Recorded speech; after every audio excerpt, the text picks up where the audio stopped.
Do I need to moan? Oh, my No. anime girl. That hits the spot. Lovely. Is that you, Misato Kusaragi? Yes. Okay, I am now recording a video too, so we should be just golden time Oh, lover. shit. This is too much pressure. Wind? I'm not kidding. This is mostly for the VOD, Mark. The live stream is going to have the people that are watching right now, I think, know us in person. It's like Preston, who is Ethan, one of Ethan's brother, not the twin. We got 7 people now. Whoa. Yeah, we got some people. I hope Coda's watching. Coda, if you're here, sound off in the chat. Yeah, if you're here from an invite, shout out in the chat. All right. I think we're just good to. I think we just fucking shut the fuck up. I wish, God. Right. I'm gonna log in with my AT&T account and start. No, I'm kidding. Yeah. All right. Proper start. Yeah, we can start in a second. Is everyone ready? I want to make sure everyone's ready. I'm as ready as I'll ever be. Is Logan and Tim here? Logan will be back in a second. Yeah, I was gonna make sure. Like, once everyone's like settled in. Yeah. Can someone? I need to test everyone's levels. I think I had Juan a little quiet. I think you're better now. Here, I can pull up the stream so I could. You can adjust it live. I will adjust it live as we go. Does everyone like my pictures I chose for the banner? My garage door is closed now, so. Happy for you. When did you move the Yeah, the pictures are pretty nice. Fridge? When the AC guy came, he had to get into the attic. Yeah, the levels sound right on the stream. Yeah. Okay. Cool. All right. I think I'm good to roll. If y'all are good to roll. I'm good to roll. We gotta start sometime, or else we're gonna be here forever. I mean, technically, we're supposed to start in a minute. True. We can start 50 seconds. Get your nose out. Okay. We can start in a minute. It is live, so it literally doesn't matter. Yeah. Okay. I'll do a little intro. Yeah, proper introduction for the VOD. Okay. Yeah, y'all good? Yeah. Okay. Mm-hmm. All right, it's here, ladies and gentlemen. We are here yet again, the Nut Bar, but this time we're live in front of a studio audience of Twitch chatters, and we are bringing you the Nut Bar Anime Awards of 2022. This is our big show. We've done it. I think this is our 5th year anniversary now, which is absolutely fucking insane to think about. The first year that we've done it with the podcast, though, this is a newer venture. So we're here. Everyone, introduce yourself. Say hi. We actually have a new member, a non-podcast member who is yet still a vital and essential member of the Nut Bar and participates in this award show every year. So I'll start with you. Sorry to put you in a spotlight. Oh, hello. This is my first year doing this. Oh, hello. This is Mark. There you go. This is my first year doing this at 11 a.m. Oh yeah, I guess you're in Japan now. Yeah, Mark is in Japan, by the way, so he wins the Weeaboo Award out of the list. The realest one here. All right. Anyway. Oh yeah. Go ahead. I would like to advertise my podcast here if only I had one.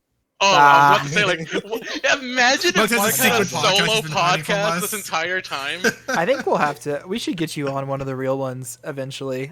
Imagine if Mark had, like, a secret, like, YouTube account where he's just like, popping up. The Bochi, if you will, of the group. Yeah, that's what I was going to pull rocking, up, like, 40k subs on the download. Yeah. I mean, unironically, I have all the equipment here in order to get started, like filming music or whatever.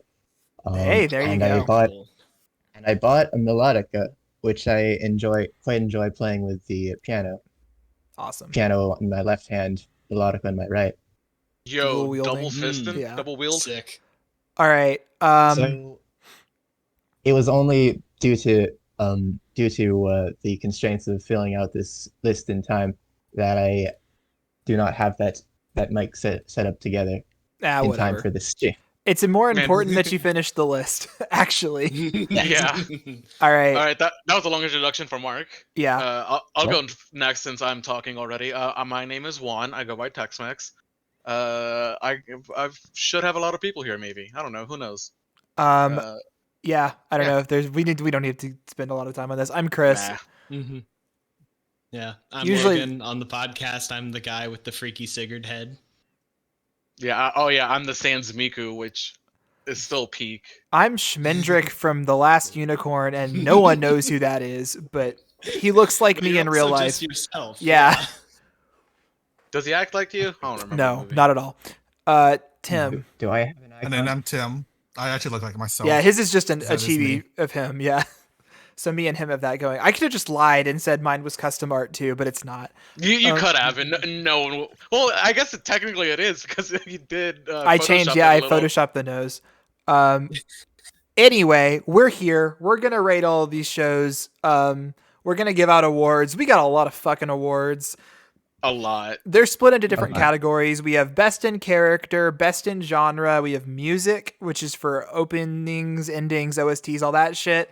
We have seasonal awards, and we have miscellaneous awards. Oh, production awards first. So like studio animation, stuff like that. And then the overall final awards where we rank the best of the best. So we'll be here for a while. Strap in. Obviously, you don't have to stay the whole time if you don't want to, but if you don't, you're a pussy. So Yeah, we'll upload the VOD later. yeah, the onto VOD our will be on YouTube. YouTube and Twitch, so we will be posting it when we're done. But without further ado, I think we're just going to go ahead and get into it. No time like the present. So we're going to start off best in character. You know, start a little bit lighter, talk Best about in- our characters. Mm-hmm. And our first category, best protagonist. So the right. way that we're doing this year, I don't know if anyone has tuned in previous years. We just kind of went down the line and talked about each of our picks. We have decided to change that. We are all going to input our answers at the same time and then talk about it as we go. Oh, same time? Or I guess we can didn't just know go. that. No. We'll probably go down name by name, Yeah. say our awards without elaborating, and then talk about it at the end. Yes. Okay, so I'll go first. My pick for best protagonist is Dingy Chainsaw Man. Wow. Already. Already pulling the choice. trigger on that. Shut the fuck up. It's not your turn. My choice is why didn't the copy paste go through? Oh, there it goes. There we go. It works. It's mob cycle. All right, Juan. Yeah. Mob Michael. All right. My choice for best protagonist of the year is Hitori Goto from Bocchi the Rock, Who is Bochi, also known as. also known as Bocchi. The Tim? Rock. My winner for best protag of 2022 is Awesome Mob. Yeah. All right, Yeah. Mart. All right. I will subtly do this. I've noticed One the of these trend. is gonna pick. Okay. Damn. All right. All that's- right. Mm-hmm. Perfect. I love this. This is a nice amount of variety. Yeah. Okay. Yeah. I will, for the record, Bochi was my number 2. Mm-hmm. And I think Mob was like 4 or 5. I think the reason I didn't go with Mob this year is because I think I've given it to him in previous years. Though I will say this season is a great time to do it. Yeah, I mean, Yeah. it's the finale. Yeah. Mm-hmm. I had to go back and check and make sure I never gave Mob any kind of award before. Mhm. And luckily I didn't. So like this was the This best is time to the give it to the him. time. If you're ever gonna This do is it, this is the last season, so I totally understand. Yeah. I was contemplating giving it to like David maybe from Dave was on my Cyberpunk, short list too. David was also on my but short list. yeah. David from what? Cyberpunk Edge Nice. Runners. David I Martinez. I the can't. You didn't Hispanic represent rep your of boy. all You're of yeah. anime. You're Hispanic boy. I mean, I I was get- gonna bring him up in this after Right. the thing that we're doing. I'll talk about Genji for a second. I went ahead, instead of picking best boy or putting him as best boy, which I think he would be maybe another big like contender for. I think that Denji as the protagonist is also just, and we'll talk about Chainsaw Man a ton this episode, I'm sure. I think that he is maybe my favorite shonen protagonist of all time. That's obviously with the context of the whole manga and not just this season so far. But I thought I'd go ahead and get it out of the way this season or this year, just because I think the anime adaptation in particular is doing such a great job of like showing what makes him good as a character. And I'm excited to see him grow into that. And yeah, it was a good time. Shout outs to I'm Denji. surprised you pulled the trigger this early for him. 'Cause You'll Yeah, he I'm had- kind of notice a cop out you'll since notice doing a the trend. manga too. Oh boy. Mhm. Maybe not that much of a trend, but we'll talk about it later. All right. Mhm. All right. Logan, why did you pick Mob? Yeah. Well, I just really like how Mob's story ended. I didn't do the Tim thing and go back and check if I'd ever given it to him before. I feel like this was just a really good. It was just a really good showcase of Mob's character this season. And we got to see a lot of different sides of him, and I really like how his story wrapped up. Yeah, the smile at the very end was Mhm. sweet. Yeah, him laughing at the end really made the whole Mhm. show. I went with Miss Old Bochi the Rock. She's great. Like seeing her, she didn't like. This is season 1, so of course she didn't grow that much. But like we take baby steps, and she was very entertaining, very fun to watch the entire way through. Just awesome. I very like, and maybe I'll let Mark talk about it next, but like this was the tightest race, one of the tightest races on my list between me giving it to Bochi and Denji. She would be who I picked aside from it. I think that she is an incredible main character. And like, yeah, there are baby steps that she's taking, but for her, they're pretty big. Like, Yes. so. Tim and Mark, any additional comments for y'all's choices? I will say I've only watched 1 out of 3 of the shows represented here, so it wasn't as tight a race for me. Yes. But I will say that when I was frantically doing my lists and jotting down candidates for best protagonist, Butchie came first, and then no matter how much I could think of other candidates, they didn't really come close. Yeah. All right. Honestly, oh yeah, go ahead. I was just gonna move us on. If you had more to say, go for it. Right. Can we talk about the runner-ups real quick? Yeah, go for it. All right. I want to give a shout out to Boji from Osama ranking. Yeah, for sure. Yeah, he was my second place, and Nagami Uehara from Akiba Maid. Yeah, she was incredible. She was great. Also extremely entertaining, and like seeing her journey from like very meek girl to not mob boss, but like hardened criminal. Yeah. Great transformation. My other shout out for protag is Shinpei, who I think is from Summertime Render, who I think is an incredibly good and compelling protagonist. I really liked watching him solve the mystery, and kind of figure everything out, and also have to like stay strong. But he's also just smart, good brain, made him a good and compelling character. Anyway, let's move on. We got, for every protagonist, there's also an antagonist. I will say, not as strong of a pull this year for antagonists, just because of the nature of some of these shows, I think. That was at least my opinion. I had to get a little creative with them. So I think my top 3 are pretty good antagonists. Let's go ahead and put them down. I have Kurokawa from Saibikui Visco as mine. That is a good choice. I have Animus. I can't believe you We'll talk about it in a second. No, we'll get there.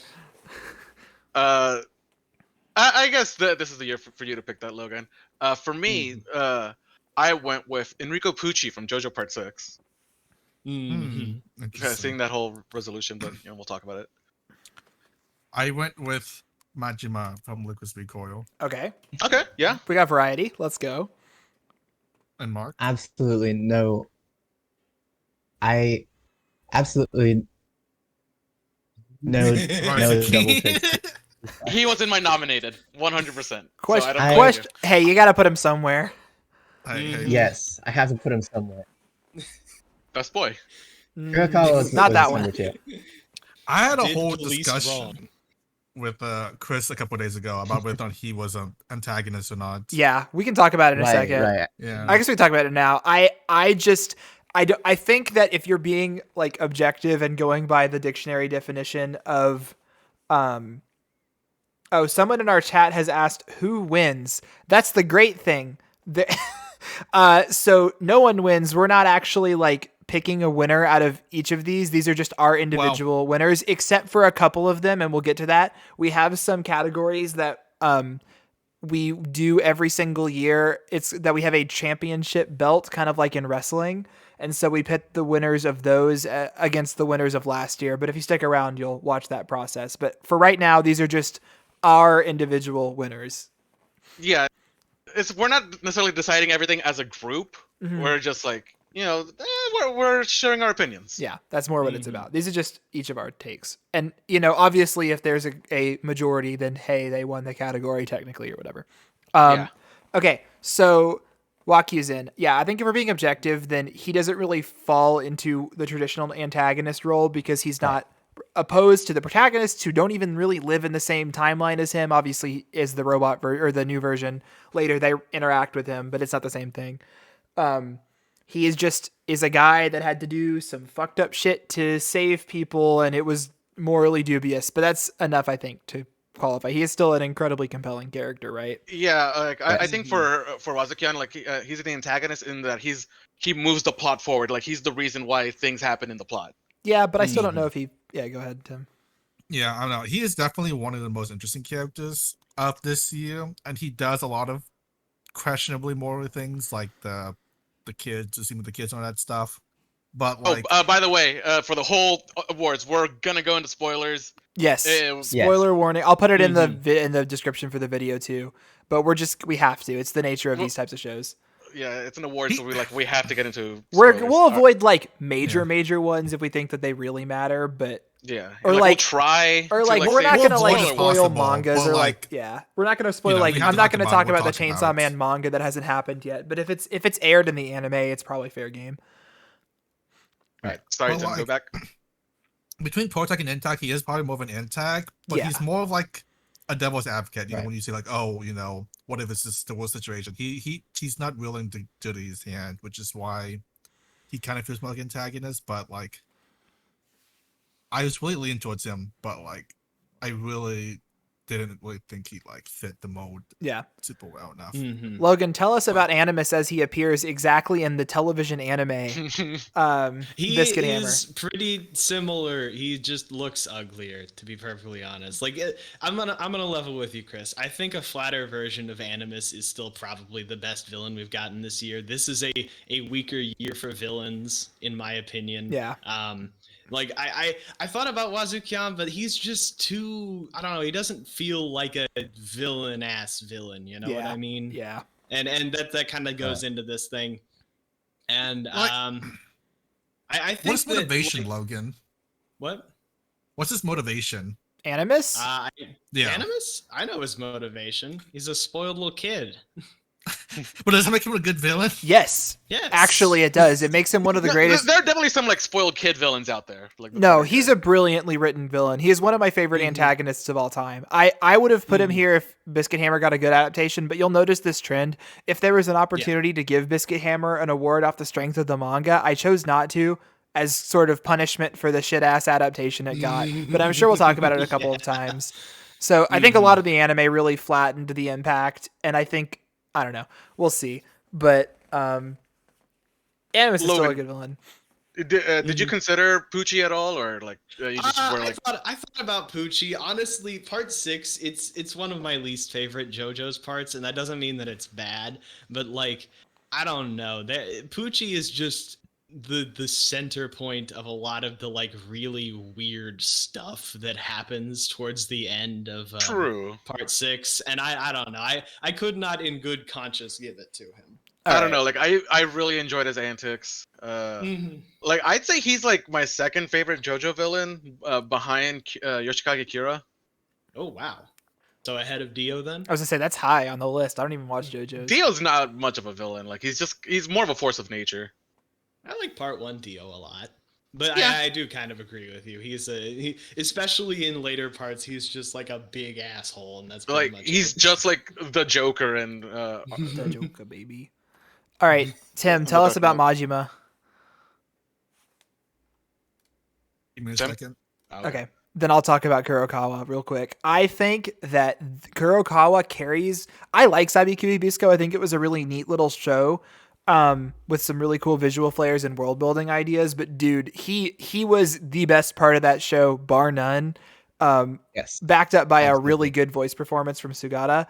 And I loved every second he was on screen. He was wacky and wild and did some fucking crazy shit. And I think he was a really compelling villain who I think otherwise in the slot could have not like been as impactful, but he stole the show in a big way, which is why he's on here over other picks on my list. Like, Shide from Summertime Rendering or like Aaron, honestly, from Attack on Titan. Shide was my number 2. Yeah. Like, yeah. You thought Shide was up there on my list. You thought Kurokawa was better than Shide? Because like Shide's like a bastard. He is. I just again, it's more of the show stealing effect for Sure. That is what put him over on this list. Mhm. I just personally really like Kurokawa. I thought it was fun. Yeah. Tim, you ready with Majima? Yeah. Okay.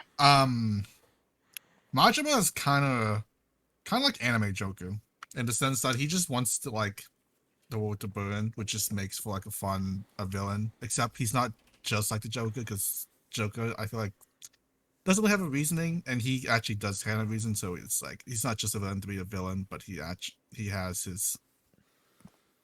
his sense of like justice in his own sadistic way of doing what he's doing, and he just really added an extra level of depth to the liquids that kept it fun. Yeah, I expected him especially- to be worse, and then he wasn't. So that was nice. Yeah. She did make my short list just because I liked how they handled him on his like the twist at the end, particularly, and just he really like showcased this like evil side of him. I just wasn't a big fan of ultimately how they like Yeah, the very end. ended him, the very end, and then also like his reasoning. I was kind of, think like, dumb as well. his design is great, and they did a really, really good job slow rolling him as the main villain, which was one of Yeah. the best parts about that show, I think. Like I really thought he was just be like an arc villain. Yeah, he's just Even like bef- the yeah. big boss or whatever. Yeah.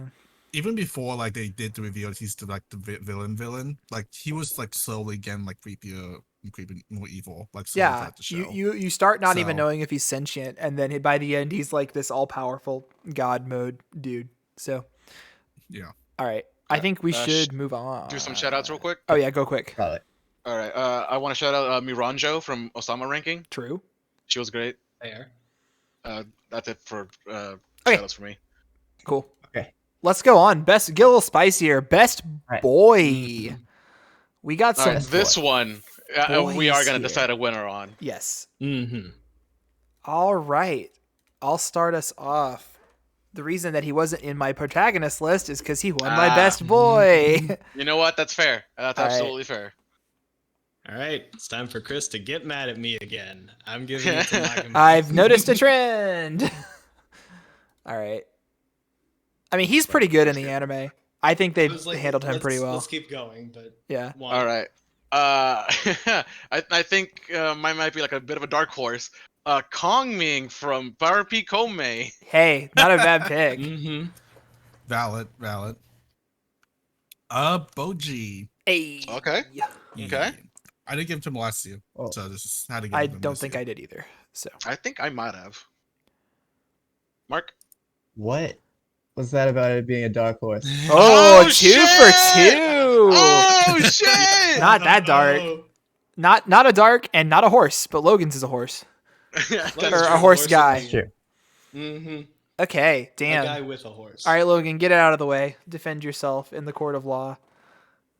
So I think Nagamo is especially in the anime was the thing that they screwed up the least. Like the line where he's like, "Oh, don't worry, I'm unemployed," and then the lightning strikes. Uh-huh. That was still really funny in the Yeah. anime. It's true. I think that they got his like the timing of his jokes properly, and plus I just love him so much. He's so funny, man. He's a great fucking kid. He is. I agree. Maybe the single character that the anime did the best justice. The cat knight, whose name I forget, was also pretty good too. Mhm. Who might be my favorite character in that one? I don't know. It's hard. I have to go back. Anyway, how about Kong Ming? Tell us about Kong Ming. Kong Ming was great. Like every time Absolutely. he is a Chinese tactician sent into Japan, being a rave master, absolutely insane. Yeah. Loved every minute he was on screen. Mark, anything to I add would to s- Kong Ming? I would say that honestly, the biggest reason I put him a best boy was that, or I think the best hint that he would be best boy was that, um, I feel like my biggest problem with the show is that he wasn't around enough. Wow. Y'all remember that part with the giant long ass rap battle Dude, that rap battle was so fun. Yes. where he had to fucking perform at that level? Insane. Imagine losing to a Chinese tactician in a rap battle. I mean, yeah, that's kind of the whole premise of the show. And then I think Boji, for me and Tim, honestly, just one of the most compelling main characters in recent anime. Everything from him being deaf and having that as a disability, him being like small and stunted, which is a story plot reason too. Like he should be bigger, especially as the son of a literal giant or two giants. Two giants, yeah. And despite that, overcoming everything, also being just the biggest sweetheart in the world. He's incredibly cute and endearing, obviously. So I think he embodies the best boy energy the most out of everyone on this list, I think. Yes. So yeah, I think Chris nailed it. I don't know if you have All anything right. else. We have to pick a winner here, and I think it's going to be between. I don't know what you're talking about. I have to pick a winner. Yeah, it's Oh, also yeah. just Logan I- having to be Decision. Unless any of you, the other ones, want to defect to one side or the other. I'm No. fine with either choice here. I am going to give it to Prince Boji. That's what I. That's think. fine. That's All fine. right. It's just to do with Osama ranking being a better written show. Yeah. But yes, I think that he's the winner here. Okay. Cool. Listen, Boji you will can be move a on. great boy in a mediocre show. You could, but you That's could also true. be a great boy in a great show. And a great show. Yeah. True. All right. Congratulations to Boji. You will fight someone. Quick shoutouts. Oh, sure. Quick shout outs. Yes. All right. There's lots, actually. For second place for me, I got Weather Report from JoJo Part 6. He's an outstanding boy. And Shoto Ai in Pop Team Epic. Yes. He's technically a character, and what a boy he is. That's right. Anyone else got any shoutouts? Yeah. Lloyd from Spy Family. Yeah, Hardworking dad. Love him. He's such a great fucking best character. dad. Absolutely best dad, for sure. Shinpei again. Reagan, he's eligible. Always has to be in the conversation. He's just as goated this year. I think he won 1 year though, right? I'm pretty sure he won the season year? 2. No, the season Yeah. 2. He won year. season 2. Yeah. Oh, season 2 was about him. Yeah. All right. Any other shout outs? No. All right. Moving on to this is where the knives come out now. Mm-hmm. This is, and I am not joking, there is no hyperbole here. I am not making a bit because haha, literally the single hardest choice on my entire list. Wow, really? Yes. For so long. I don't think it was the hardest, but it was definitely like the biggest like primary list that I made. It was a huge list too. No, this was insane. This was the every single one of these my 5 nominees could have won, and the top 2 I flopped back and forth on. So, all right, let's put it in. Mine, subject to change, not really, is Power. Logan. Bochi. All right. Mine. I think this is if for any year, this is the year for her to win. Makima. I'm Bochi. All right. Mark. I will say that the main reason I didn't pick Bochi was that Bochi won Best Protagonist. Yeah, you already picked her. Yeah, exactly. Yeah. In which case, oh crap. Liko. from Wow. There we go. Incredible. There you go. Okay. I have to say I was. Oh, you go ahead. No, you go ahead. Tell us about it. No. Well, you was are having the odd man out here. Yeah. So like, tell us about Liko. Oh, Liko. I feel like Liko is a wonderful force of chaos. She Yes. really is. She's insane. She was the fox girl, right? Yes. Yeah. Yes. I have to say that I was of all the things to be eager for in season 2. I was eager for her introduction the most. Although I think she might win this category again when When season 3 happens. Yes, yes, Speak it that's into right. existence, Mark. Yeah. All right. Yes. I'm gonna go ahead real quick, Yeah. just so you know what it was between. Your was the other one that I was debating between I figured extremely that's what it heavily. was. And I am, even in this moment, just like, it is so hard. I am a big Yor fan, like a really big Yor fan. But Power is also probably my single favorite character in Chainsaw Man, like, period. And I think her introduction was really good here, and I think her portrayal in the anime in particular is perfect. It's brilliant.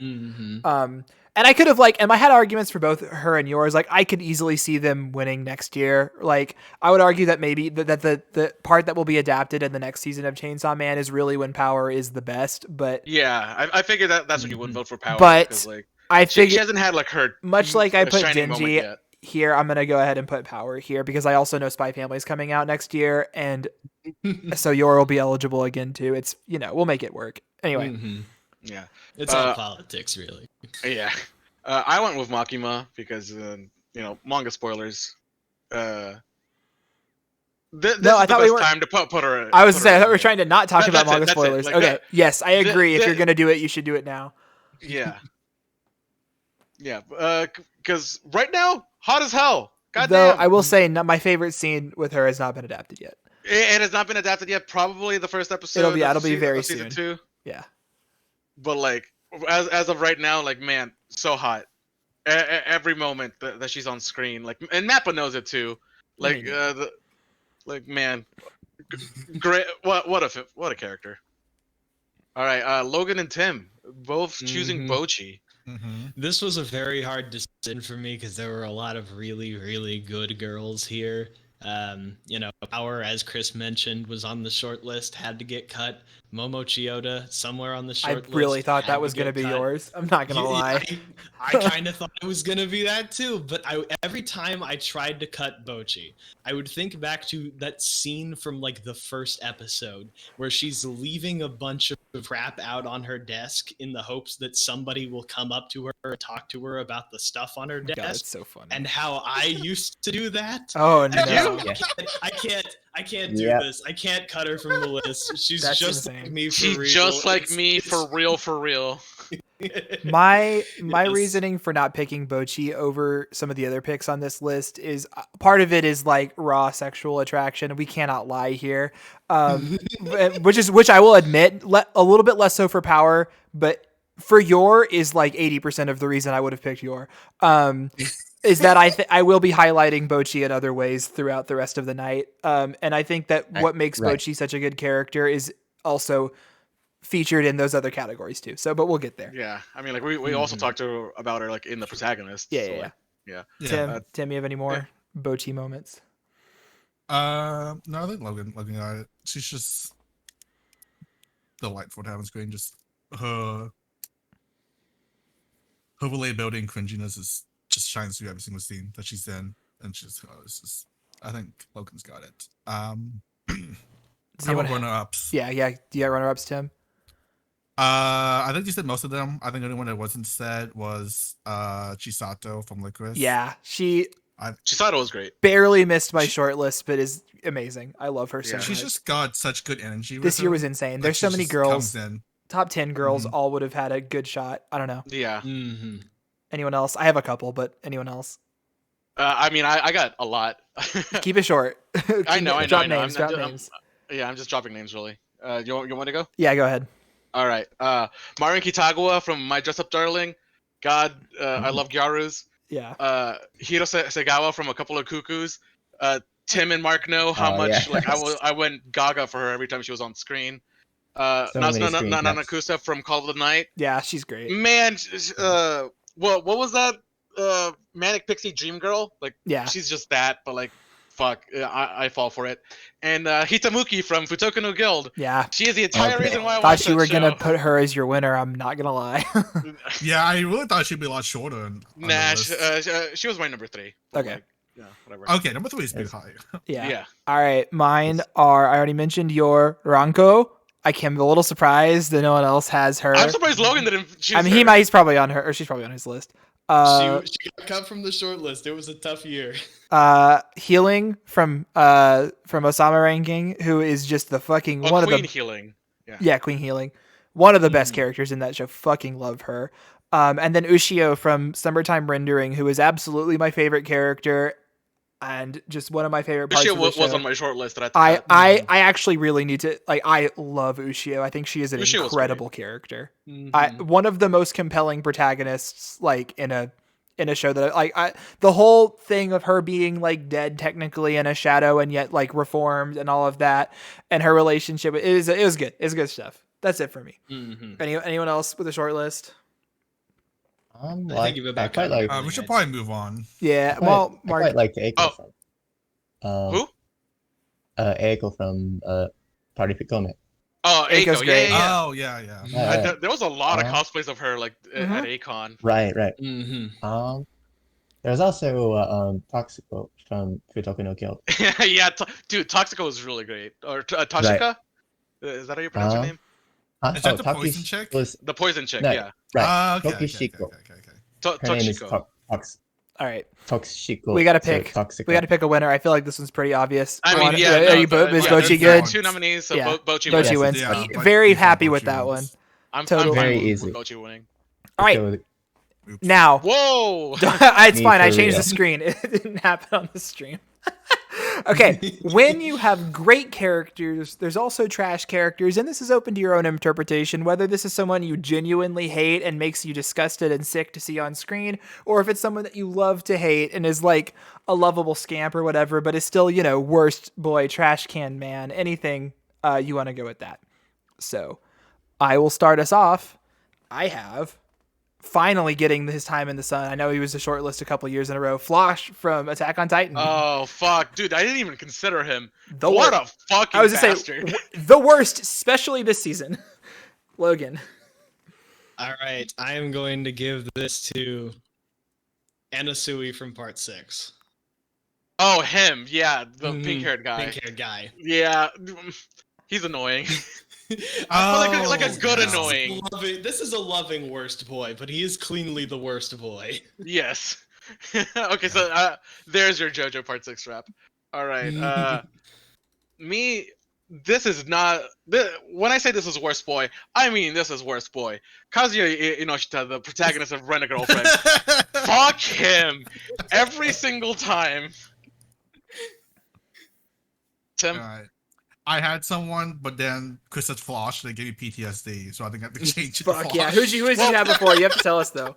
Yeah, who was your... I had a really bad one. I had the Liquid dude because he just personally just really annoyed Oh, the me. villain, the blonde yeah, dad that blonde guy. We talked about this, Chris. yes. the blonde guy? Yeah, the one who had I'm Chisato's talking heart and made it again and was after. like, shoot Oh, that me guy. and carve your heart out of the chest. That guy, yeah. Yeah, fuck that guy. what the heck? Mark? Well, I will have to be faithful to my initial impressions when I typed up this list. I did not care. I did not care to look up his name at the time of writing this list. Wow. That's harsh. Um, Maybe he deserves it. so it was yes. Hey, he doesn't even deserve a name. Yeah. The entire time me and Mark were watching Rent a Girlfriend, we're just like, fuck Kazuya. Yes. That's He's always been awesome. bad, even since season 1. Yeah, Mhm. I would wonder never if he touch won this show Worst with the Boy. 10 volt bow. Did y'all? Yeah, did y'all do it season 1? I can't remember. I can't remember. Well, Oh, well. that's whatever. What I year don't- was that? 2019, 2020? 2020, I think. I Anyway, can check real quick. Told he will be not so worst boy in this coming season. Hopefully. And that man, y'all are And that continuing to will be watch the this show. season. That's crazy. that will be the season which I finish. Okay, It continues after that. Oh, That's the season I'm Juan. done. you'll be done. Okay. You gave the Big Bird. Oh yeah, fuck why. you for that. By the way, piece of shit. Hey, yo, fuck Big Bird though. Not Hey, from Big Sesame Bird's trying to Street, fuck from, you though. That's what I'm saying. Hey. What was the name of that show? Taiso Samurai. Taiso Samurai, Yeah. Mhm. the lovable bird pet that Juan hates for no reason. Anyway, Fuck Mhm. Big Bird. I don't know if we have much to talk about. Flock has been bad for like the past couple of seasons. Obviously, he is the worst, just cozying up to Eren being a strong man, becoming a like fascist. Also just, betraying his people that he once called friends, doing it in the worst way possible, still just not dying. No matter how hard they try, still not confirmed dead at the end of the season. This motherfucker. Yeah, he's not confirmed. Like, it looks like he's dead, but no, he's super it's not confirmed. Yeah, anyway, fuck this guy. Hate him. Hated every second he was on screen. Piece of shit.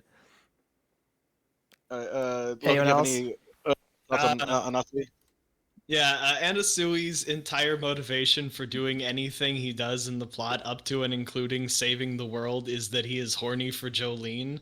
And it's a really funny bit, to be it's a really funny bit. Can you really blame him? I was going to say, hey. Fucking Jolene. Hey, now. but he just spends the entire, like, back half of the anime, like, okay, I'll do this, but only because Jolene is here, blah, blah, blah. And it's like, shut up, man. Did they ever give a reason? Worst boy. Did they ever give a reason, like, why he had a crush on her? He just has a crush on her. I think it's because she's just Jolene. Does. I think it's because he has the blood inside of him, so he's just infatuated. What blood? He has blood. I thought he's part of the family. No, he was. Did you maybe mean that he was a blood? One who isn't a part of the family. But he has the sword, doesn't he? Anyway. Bad joke. Wait, why does he have the sword the then? only one who didn't have a star in okay. Anyone else have any other shortlisters or just any other takes before we move on? I only have the one. No. Yeah, me neither. All right. Worst girl. This was hard for me this year, mostly because my actual answer was my winner for last year, and as much as I would love to double dip, I had to not double dip, which is, I'll talk about it in a second. Okay. But my ended up having to be Miranjo from Osama Ranking. Oh, yeah. This is another loving worst girl from me, but I do have to give it to Kiwi for Dude. being a huge sleaze bag. True. Oh, from Cyberpunk? Yeah. Yes. Yeah, she was a traitor, yeah. Yep. Alright, mine's a little bit more abstract. Because I don't want to go into full spoilers, but, like, I'll just say it. The axolotl maid from the end of episode 11. Oh, you know dude, what she did. we know what she fucking did. Holy. The one what she did. the one that did something to one of the main characters of the show. Oh, yeah. Okay, we get there. Yeah, sure. Bitch. Fuck her. Yeah. And she got no repercussions from that. Did she die? I can't remember. No, she did not. She did not. I think she did. I rewatched the episode. Oh, she did not. Okay. Because the cycle of violence had to end. That was the whole point of the show. Anyway. Yeah. I gave it to AOTY from When I Flop. AOTY? I don't remember who that is. The one that's completely forgettable and useless the entire show. The purple hair one. The Purple. purple hair one. The first then one. she Like the sort main of- character, quote unquote? Yeah. Okay. Yeah. Right. Not the main character, but the one it's based off of. Yes. Oh, really? Right. Alright. Mark? Oh, I have. I no decided stream information. to- Oh my god. I decided to pick a fight With with you. Wow. Chizuru? From From Winter Girlfriend? Why do you Rent a Girl. Chizuru? You gave her worst good? All right, She's so great. there's mommy. There's the obvious choice. She's always constantly antagonistic and very a spiteful ex-girlfriend on screen. There's Ruka, who in the season was particularly antagonistic and undermining Kazuya and Chizuru's relationship. But I don't really see Kazuya and Chizuru's relationship as worth that much. No. So I wasn't that bothered by that. And then there's Sumi. and then there's Sumi, whose only crime is not being That's- around enough Yeah. to be the one better who's- person.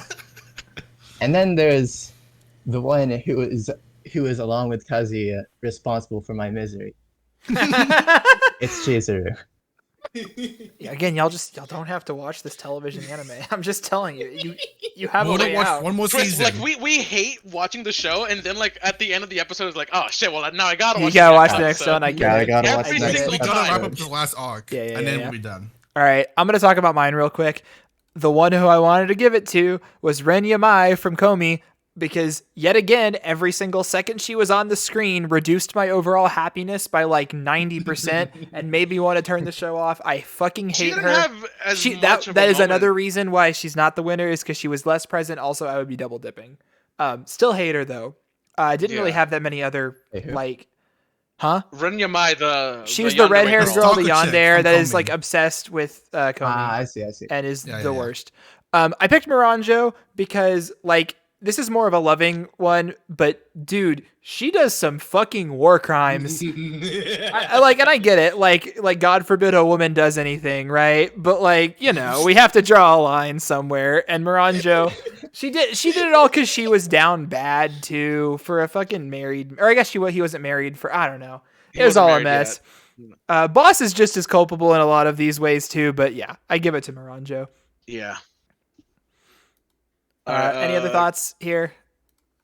Juan, Well- I don't think one can say much without spoiling. Yeah. Well, if you know, you know. I Yeah, said enough. Exactly. And Logan, you want to talk about Kiwi for a bit? Or are we good?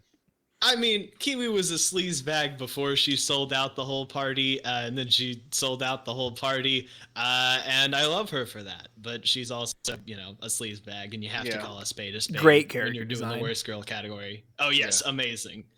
All right. That's it for worst girl. So now we're moving on to best couple. These are explicitly Best romantic couples. Does not have to be canon, can be implied. If you really be a want it ship, to be, I who would say if cares? you really want it to be a ship that you have personally, totally valid. But it is a romantic couple. I'm saying that for Logan's sake more than anyone else.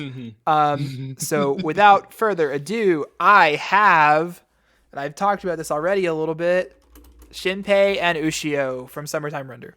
They were my second place. Yeah. Logan. You didn't even have to chew me out this time, Chris. I had a real answer. I know you do.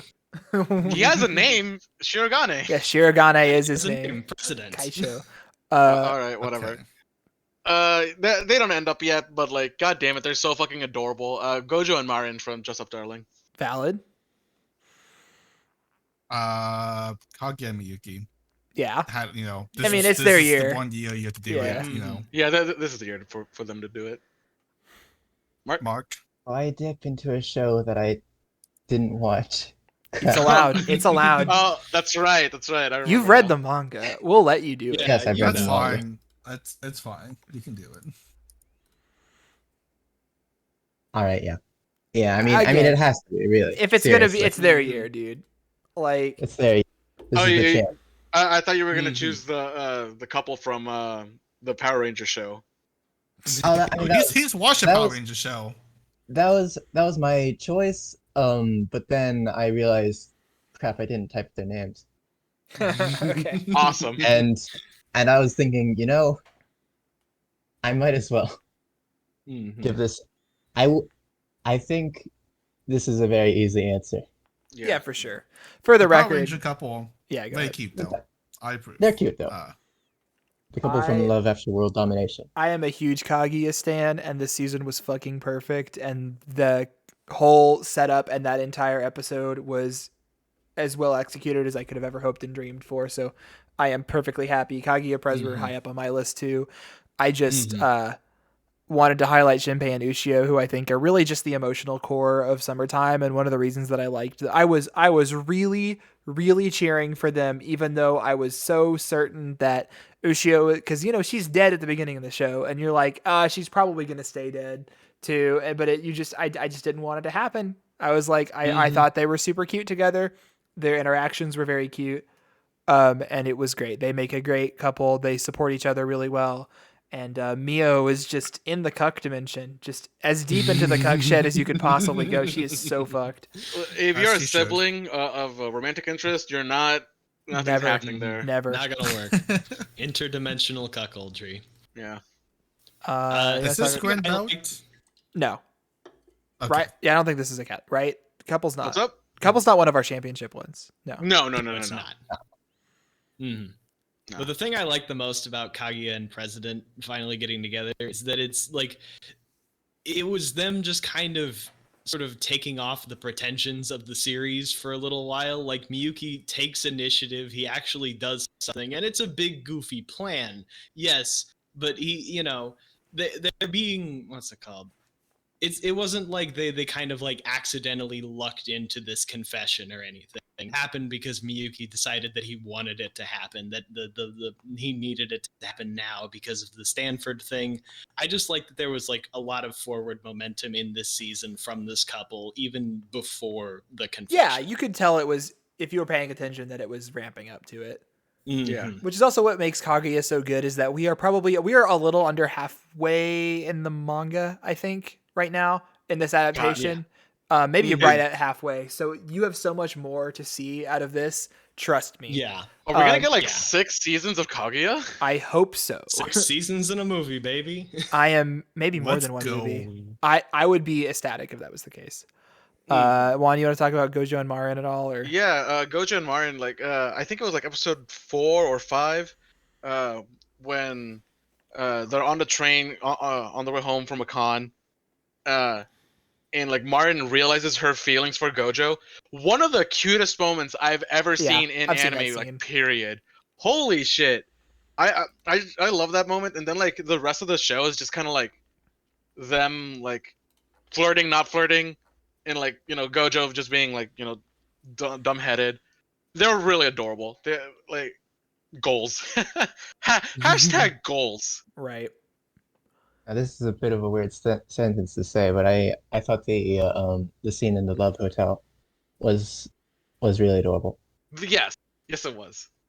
It was. It's not a strange thing to say. No. Don't worry about it. No, I mean, it's All okay. right. Other quick shout outs. Yeah, I mean, like my second place was Shinpei Nushio, and my third was Kaguya. Based. But like other runner-ups I have were David and Lucy Also from on my Cyberpunk list, Edge yeah. Runners, Mhm.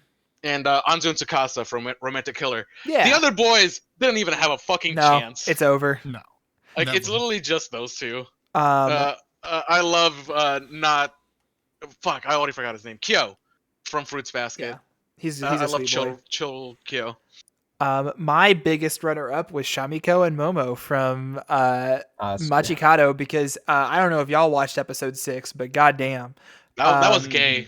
they are. It was Yeah, pretty gay. they're basically girlfriends at this point. And I Basically. like, and I know I'm the Yuribait guy, but like of all the shows this year, like I think this show is very explicitly romantically coded. There's this scene in episode 6 where she, like, I think the ancestor is about to be like, now don't you understand why Momo's doing this? It's because she feels, or something like that. And then she like chokes her out or something. And you're like, Anyway, it's obvious. Also, like, just there's a lot of ways in about how they interact. It's great. And this season there was a lot of development there. My other one is my favorite heterosexual couple of all time, which is Yor and Lloyd, obviously. Yeah. Oh my God. They're both so hot. And I just want them to fuck sexually. But they won't. Not until like. It's not 2 or going to 3 happen years for into a the plan. while, but it'll happen. boy. Can Anyway, I Is say this one spoilers we're getting last into? thing about? no, it hasn't. Or your dirty fanfics. No, I'm saying that I want it to happen. It has not happened in the manga yet. and Chris wants to be there when it happens. Yeah, I want to watch. And, no, I'm Absolutely. He was with the Michael, claws. what do you I'd wanna like to say one last thing about Best Couple. Mhm. So Yeah. regarding Kaguya and President, Huh. I have to say, while I did not, in fact, watch the anime, unfortunately, the season, unfortunately, I would like to take the opportunity to brag about my academic past. I went to a very nice music school, and we played in an orchestra that toured across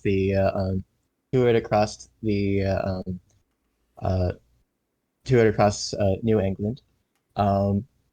And on the way to us playing at Carnegie Hall, humble brag, yeah. Hashtag humble brag. the principal thing on my mind was the chapter at the conclusion of this season's arc, So like That them was- confessing. Yes. Okay. That was that occupied my head more than anything else at that Yeah. time. Then You had just read that part. Yeah. Yeah, Right, like, right, at right. that time? Okay. On like during like a train ride somewhere in New York. I think it was after we landed in the airport. Anyway, I didn't care about anything else. It was present. It was that confession. It was so good. Yeah. That's the end of my. It's such a brilliant part. Yeah. Yes. Anyway, I think we're good. yeah, let's move on. Yep. All right. Best relationship. This can be any relationship between any character. It can be between multiple characters. It doesn't just have to be two people. Just any relationship, familial. This could be more romance if you want, just whatever you want. I mean, like I say, relationship is just like more platonic. Yeah. It Compared to typically is more couple. platonic. It's usually just two people, but it could be more. It can be But like it can be like a group. 3. I think 4 is pushing it. I think Anything? generally you want to say 3 and 4 to like cast, but you know. Yeah. It depends. So yeah, we'll start out. I have the Forgers Understandable. Oh, Completely Mhm. understandable. from Spy Family. Yeah. I'm Lloyd, Yor, and going- Anya. Yeah, I am going to give it to Mob and Reagan. valid. Understandable. I'm gonna give it to Boji and Kage from a summer ranking. That was my number 2. Oh. Tim? I am Tim? gonna give it to Mob and Yeah. Oh, Yeah. Yeah. I should probably watch Mob Psycho sometime. Mm-hmm. You should, Mark. It's very Yes. Yes, indeed. I'm giving it to kind of a. I wanted to put this somewhere on this list at some point. oh yes. Yes. Fawn and Master. Fran and her sword Oh, from Uh, the Sword Sword Isekai. Isekai? Yeah. from the Yeah. sword isekai. Good. Good. I It's- approve. What's the There's full a name of pro- that show? Huh? It's like And say that time I reincarnated as a sword. Sakai Yeah, people call it something. Sword Isekai. That's like Sword the Isekai. fan name. All right. Sword Sakai. Mhm. There's a clip of her there's a clip of Fran in the OP surfing on the sword, and it's the greatest thing. You ever just surf on your sword? Yes. Yeah. All the time. All right, Chris, tell us why you chose the Forgers. Because they're the reason why you're watching it. It's the whole Yeah. point of the show. It's the family and Spy Family. And I think that the relationship that they settle into remarkably quickly, even at the beginning of the show, and watching them grow together is like why you're there. It's why you're watching it. It is incredibly endearing.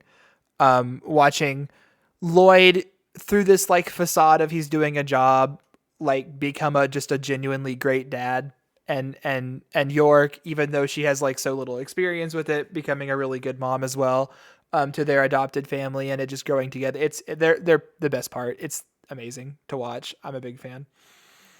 Mhm. Logan, Mob, and Reagan.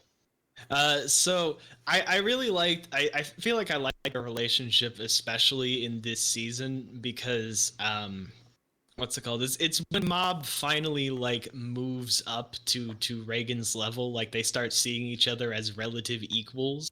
Yeah. And Which is a big obviously deal. at the end when Mob admits the thing that he's been suspecting for a while now, which is that Reagan has absolutely no idea what he's talking about when it comes to psychic powers. But he doesn't, he doesn't like turn on him or anything like that when he finally admits it. It's just something that he has to come to terms with. I just think that they had a really good, especially in those last few episodes, obviously. It was just a really strong rapport between them. I liked it. Mm-hmm. Yeah. One thing that Mob does really well is having the characters like confront themselves and force them to like, confront and grow.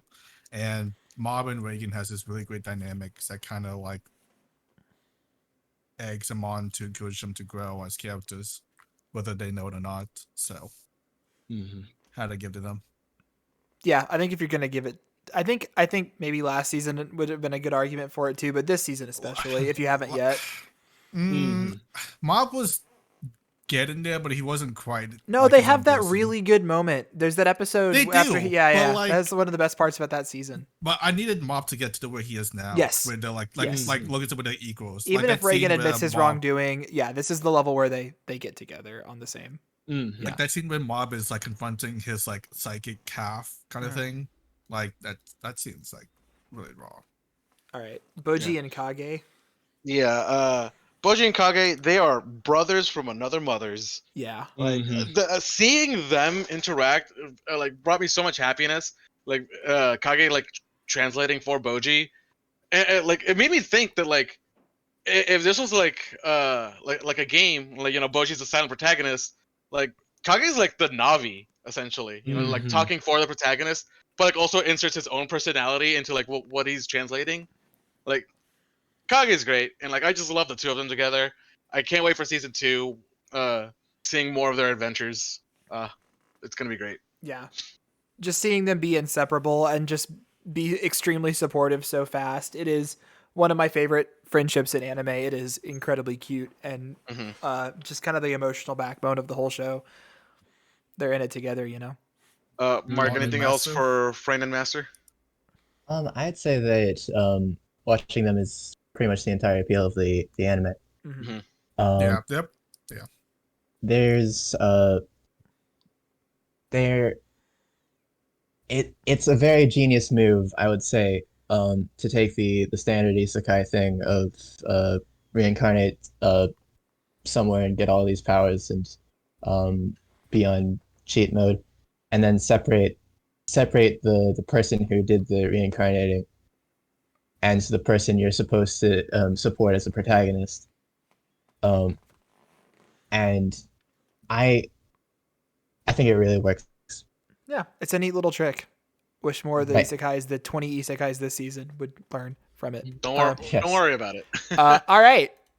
And then, Well, Runner-ups? wait. oh yeah, Shout- any runner-ups, shout-outs. quick shout-outs. All right, I got Kongming and Aiko from Parapikome. Mhm. Their relationship is yeah. great. Mhm. Denji, Power, and Aki and Chainsaw Man, like seeing their dynamic, I fucking love it. And Oji-san, Takafumi, and Fujimiya from Isekai Oji-san, just It's a fun dynamic. absolutely insane dynamic in that show. Any other shoutouts? I have one shout out to add that nobody said. Ranko and Nagomi from Yeah, it's a the beautiful Yeah. relationship. How the Yeah. fuck did I forget that? Holy shit! It's hard. I got one more. Mhm. I got Chisato and Takina. on my Yeah, list. if you're gonna pick a not well, They could have been in couples. they were in my short list of couples, but it's okay. Yeah, and it's very similar to how like Mob does, where like each character kind of like makes the other person better and eggs them on Yeah. to be the best person. Chisato Takina does the same thing. So Easily on the my best part of short that show, and I'm sure we'll talk about that later as well. Mine are, like I said, Boji and Kage. Also, the Chainsaw Man found family, Aki, Power, and Denji. However, I'm waiting till next year or next season for that because I think that's Yeah. when it's the best, is the next arcs. Yes. And then Kisoko Band, if you want to count them together. I really like their relationship. That's getting more to cast. That's fine. I think it's small enough. Okay, best cast. This is hard. Yes. There's some really good casts this year. Yeah. I'm pretty satisfied with my answer. So I am coming in barely over a different show, which I'll mention later, is Osama Ranking, which I Fair. think has an incredible cast. Stacked cast. I went back and forth and back, and I landed on Summertime Rendering. Wow, Dude, I love I'm the surprised Summertime that won cast. for you. Oh, speaking of Hizuru for women in the women category. How did we not bring I was her gonna up? say how Holy shit! the goat. I can't believe we didn't. It's such a stacked year that I didn't really even think about her too much because The thing she is, like, couldn't have won. I wrote her in my shortlist, but like I cut her off from the top 5. Yeah, me too. Damn, I'm telling you, best girl was the fucking hardest. Anyway, Juan, go. All right. My pick was Made in Abyss season 2. Yeah, also a really good cast. Tim. I went with the Bochi gang. Yeah. Yeah. I love every character in that show. Mark. It was a really difficult choice between Bocchi, Machikayo, and this one. And you went with that one. Mhm. All It's right. Made in Abyss. I am a little surprised. I guess we'll do this. That Juan didn't do Chainsaw Man. That was the one I was really struggling with. Which I That'll be think later. I was I would I absolutely give even it to it even later. if it is the cast that we are introduced to in this season alone is extremely strong. Like holy shit. Like even I don't know, but you're right. Like there's more, but okay. Mhm. Juan, are you gonna have to take a break? Yeah, Oh. Made Abyss. I mean, like all the characters from that one. Like we got Reg, we got Rico, we got Nanachi. Like everyone in that cast, like and all the new characters, really fucking good. Like Mhm. just seeing the relationships advance in this season, just awesome. Yeah. All right. Well, you can go last on the next slide. You should have a few minutes. Mhm. Yeah. Okay. Yeah. I just really liked I thought that Osama, first of all, has one of the biggest casts out of all the shows that are on this list. For the record, I think literally every show on the list on the slide right now is on my top 5 short list. So I'm happy with all of these. These are great picks. But specifically, Osama Ranking's cast is fucking huge. Like there are so many different characters, and I think what the show does best is it fleshes out every single one of them.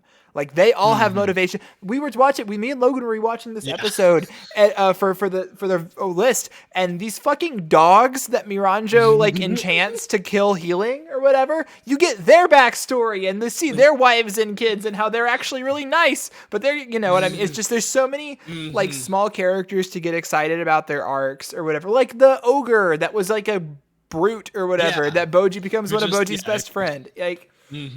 I just adore every single cast member of this show. I think they're all extremely fun to watch and compelling. Yeah, Osama was going to be my number 2. Well, that was the one I was waffling back and forth with between this and Summertime Rendering. I settled on Summertime Rendering because I think I like the way the Scooby Gang evolves in Summertime Rendering. Like it starts and it's just Shinpei. And then he's kind of slowly adding in more people at different levels of knowledge, and then there are various characters that get to make face turns and come around to the good guy's side. It's just a evolving dynamic that keeps the show fresh all the time, even as it is literally reliving the same events over and over again. Yeah. I think that they did a really stellar job with the cast here. I completely agree. I especially about the part about how the cast grows and they add more members to the team, which is not something I really thought was going to happen. And then it did, which I thought was sweet. It was just really neat. It's not something you usually can do in one of those like time loop what's shows. It called, time travel-y stories. But they write around it in a really cool way. And there's also just different elements. You get introduced to new cast members slowly over time, and they change dramatically. Like you get the twin brother for Hizuru's twin brother, who is just kind of in the background and then explicitly becomes a main character. And you have the orange-haired older sister who was a bad guy that becomes good. You have Mio, Shadow Mio, which is one of the craziest two late different game. Mios. Yeah, and they're both great in different ways. Just a good, and the crazy cop guy. Yeah, it's a good cast. Yeah. And then Bochi. Not the biggest cast communities, but they all have really great dynamics in each other, and they all feature a kind of different type of anxiety. Like obviously Bochi's the main one, but like even like what I'm blanking on her name. Even like the Super Genki one has their own like form of like social anxiety that like people may not always think of for keto. And I think they handle like the different aspect and propping each other up really well. Yeah. Mark, you got anything else to add for Main Abyss? I've got an entire bit to read off. Oh boy, read off your bit, my guy. So, I feel like the cast is one of the things that really makes this season special. First off, I think the season is. I feel like Made in Abyss season 2 is in some ways it feels really fairly standalone. It feels quite distinctly different from season 1. Yes, for sure. And I agree. it's a pretty self-contained story. The and and the cast is a very major part of that. We go from this village of absolute horrid abominations that are, even by Made in Abyss's standards, distinctly inhuman. Um, they speak a bizarre tongue, and they comply with mysterious laws and have mysterious morals. And slowly, somehow, they become a people who we understand, whose history and their words we've come to decipher and really understand as people. And the last bit of this I've censored, since I'm not sure how well the spoilers You can run it. were supposed. Yeah, run it. Just spoiler warning. It's just in time for them to all die. Yeah, tragically. Yeah. I think first of all, that was lovely. I don't know if you had more to that. No, that's it. Yeah, that was lovely writing. I think the strength of Made in Abyss is introducing you to the cast in two different ways, and then having you realize by the time you get to it that it's the same group of people as you are watching the flashback segment from literally the beginning. And like you can kind of imply that might be what's going on, but like as you get to know the characters in particular, it is a very cool little magic trick. No, that yeah, they like do. so spoilers. Me personally, when we were introduced to like the past cast, like I thought like, oh, if we're gonna introduce like how they got to that layer and how they all died there. But then seeing how that wasn't what happens, I'm like, oh shit. Like that was really cool. Like having the two casts like kind of like exist at the same time and then going into it. Yeah. All right. Any shout outs? Yeah, like I said, Chainsaw Man has a fucking incredible cast, and I'm sure it is going to be highly eligible for years in which the new seasons happen. Yeah. But everyone knows about how good Chainsaw Man's cast is. I think it's been talked about. Highlights to Mob, who has consistently had one of the best casts, especially this season with the Psychics Club getting their time in the sun. I think really made me think about them for the win. Yeah, that's it. Logan? I don't have anything else to add. All right. I got the cast of Akiba Maid Senso. Like Yes. I originally had them like for relationship. I'm like, nah, the group's too big, so I moved it to cast. Like all of Tonto Koton Maid, awesome. Yeah. And I also have JoJo Part 6. The Stone Ocean crew. What a fucking crew they are. All right, let's move on I didn't to think I like them as much as I did, but they're great. Best Pet. Best- This used to be Logan's cat category. What? For this category, I had best pet / mascot. Yes. Yeah, that's fine. And That's that's fine. gonna go It is after cat that. / mascot. Yeah, we can add that. Here. Yeah. Well, I'll add it in right now. So this used to be Logan's cat category, but we have elevated it. Any pet is eligible. And let me tell you, what a fucking hard year. Yeah. Unfortunately, there was one reigning king at the top that I could not dispute, and that's my fucking boy Bond. Really? Borf. Yes, obviously. Juan had such low screen time this year. It doesn't matter. I felt He's like so good. He had like 2 scenes.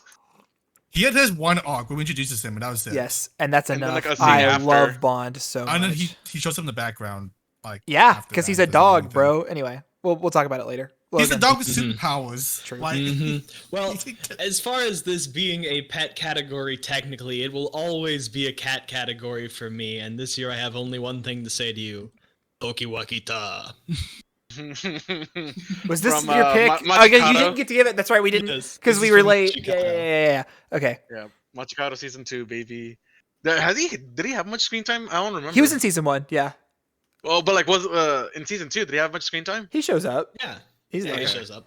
I don't remember if he had his famous line. Oh wait, no. Doesn't he like appear in the dream? I can't believe you didn't pick Dance Dart. That's a horse. He's a pet still. Whatever. Juan. All right. See, this is why I was surprised because like I'm surprised you didn't choose this. Fucking Pochita. That's the number in 2 Chainsaw pick, Man? obviously. Like I It would was give it close. to Bond like next year. Like Maybe that's more once valid, he and maybe appears I'll in- retroactively, because this really is all of Pochita you get. But Yeah. anyway. I'm Tim? giving it to. Am I muted? No, okay. I'm giving it to Hana from the Cut-san.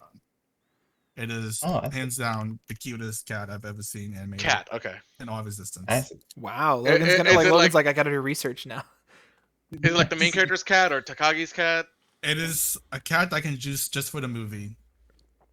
Oh, just for the movie? Interesting. Just for the movie, and it's the most precious thing ever. See, Logan, you can just have to watch a movie for a cat. Yeah, I could just watch the scenes the cat is in. True. Okay. I'm sure there's That's a like half the compilation on movie. YouTube. All right, Mark. Okay, I'm looking. Oh, go ahead. All right. Juan. Yes.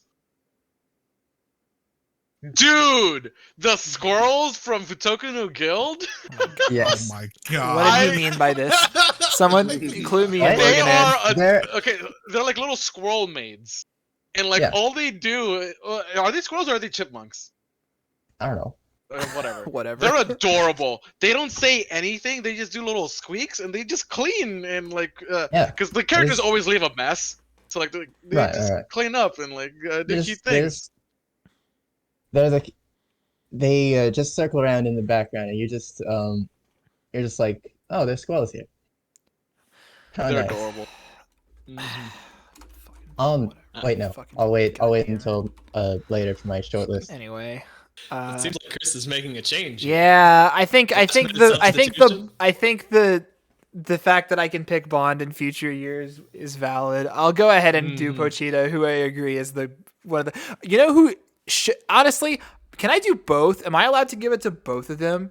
No, No. just No. give it, just No. ask for your runner up. No. Wait, Nyako. Oh, he wants to give it to Nyako. I want. They're like the I'll same. allow it. I'll allow it. They're like the same thing. Yeah, Nyako doesn't have like any other metaphorically. screen time. Nyako, yes, she does. She's in the Does she? show. Yeah, she shows up. Okay. Um, Then, but like that's fine. But I'll give it to Pochita / Nyako. it's mainly just Pochita, but I also love Nyako. But my love for Nyako is deeply rooted to my love for power in a lot of the same ways. Whereas I think Pochita individually is a really interesting character and also just the biggest sweetheart. And it kind of like a big. I emotional love his core. little pitter patter. I literally, animated I, him. I'm gonna go get him out right now. I have a plush one. I have a plush one. I love hearing Chris walk away from the mic. I don't have a camera, but he's now in my lap. I have him now. I have my. I was dingy as a cosplay at Acon in 2022, and I had a Pochita plushie I had on my belt loop, and I carried it around with me. So Man, I'm a big fan. I bought a vinyl sticker for my car of Pochita that I haven't put up yet Hey, from Acon. got to do that. I should All right. do that. Anyone else have any pet opinions? First thing I'm gonna say is that I'm looking at this cat that Tim is talking about. It's very cute. I see where Well, he's trust coming me, from. The movie makes it 10 times cuter. Mm-hmm. And should- yeah, all I could do here is just list off all the other cats that were in anime this year, and I don't think anybody wants that. So Does Logan have the name of every cat that showed up in anime this year? every cat I could remember. Awesome. That's Ku Ritter, Nyako, Nekamaru from Tribe 9, and Miss Tamasakura, also from the Machikado. Yeah, Oh briefly. yeah. She's a cat for a little bit. I mean, yeah, and she's also a mascot. Alright. I think technically this counts, but there's the panda from Akiba Maid War. Dude, Yeah, Okamachi. yeah, I guess so. Oh, Even yeah. though she's Oh, like okay, a human okay. woman, but But it's a mascot. it is a It's the mascot. It's mascot. true. It is. She's a mascot. Yeah. All right. Let's go ahead and move on. Let I me- think. oh. Wait. Yeah. I've got. Oh, Mark's got I had on my short list. Well, I had Ma from Maiden Abyss, I also have Ma. Yeah, but Ma-kun. I Does agree. that count as a mascot? He's more of a mascot. He's more of a Isn't mascot. that more of a character? Ah! I couldn't do it. I can't. He has a butt. It's true. He The does butt's have a little fucked up. According to the manga extra panels, he canonically smells like shit. Oh no. I can't. Yeah. Insane. Might have a I nightmare can't. gremlin if you really get down to it. All right. Last shout out. Akutagawa from Sabikui Bisco, the big old crab. Oh, dude, I love that guy. Oh yeah. Great character. Absolutely. Okay. If we count Ma as a mascot, does that guy from Yuma also a mascot then? That guy. This Oh my Apparently god, the demon. little no, he's a guy. He's like a proper guy. But Ma's also a guy. Well, then maybe Ma doesn't count. Whatever. All Well, right. he didn't win, so that's Yeah. whatever. We are moving on to a new category. We'll be here a while. Strap Nothing in. more. This I is was probably saying. going to be the longest category other than overall. So we are going to now off screen. I mean, y'all are going to watch me do mine. Everyone is going to import in their top OP and ED song lists into the slides, and we will come back around to it. So without further ado. Oh no. Okay. Oh, I need to. Ah, fuck. God damn it. This is gonna be harder than I thought. I need to have. Oh shit, it's way too big. Yeah, and then we'll post it to like there. No. And then. I would assume the full. Yeah. Okay, Yeah. sure. Yeah. Sure. Okay. Let me find my list. This is gonna take a second. Sorry, Yeah. everyone watching on the. Yeah, stream. sorry. We're going to be very not entertaining for a second here as we are copying and pasting our lists onto our slides. I think that we're always entertaining. True. Yeah. This guy spitting. Yeah, it's spitting up my lunch. Why would you say that?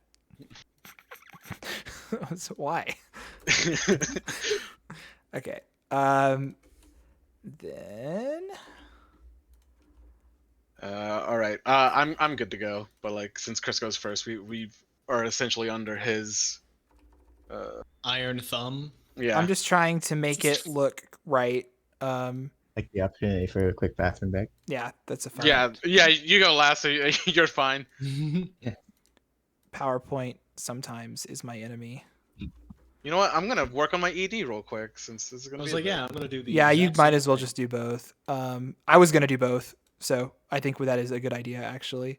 Mhm. Well, I mean, like you do your ED like after your OP. Yeah, I will. Like, yeah. Okay. Oh, but you're also the slide guy. It's Yes. So I think we should just do it now, Mm. if that's okay You're with right. everyone.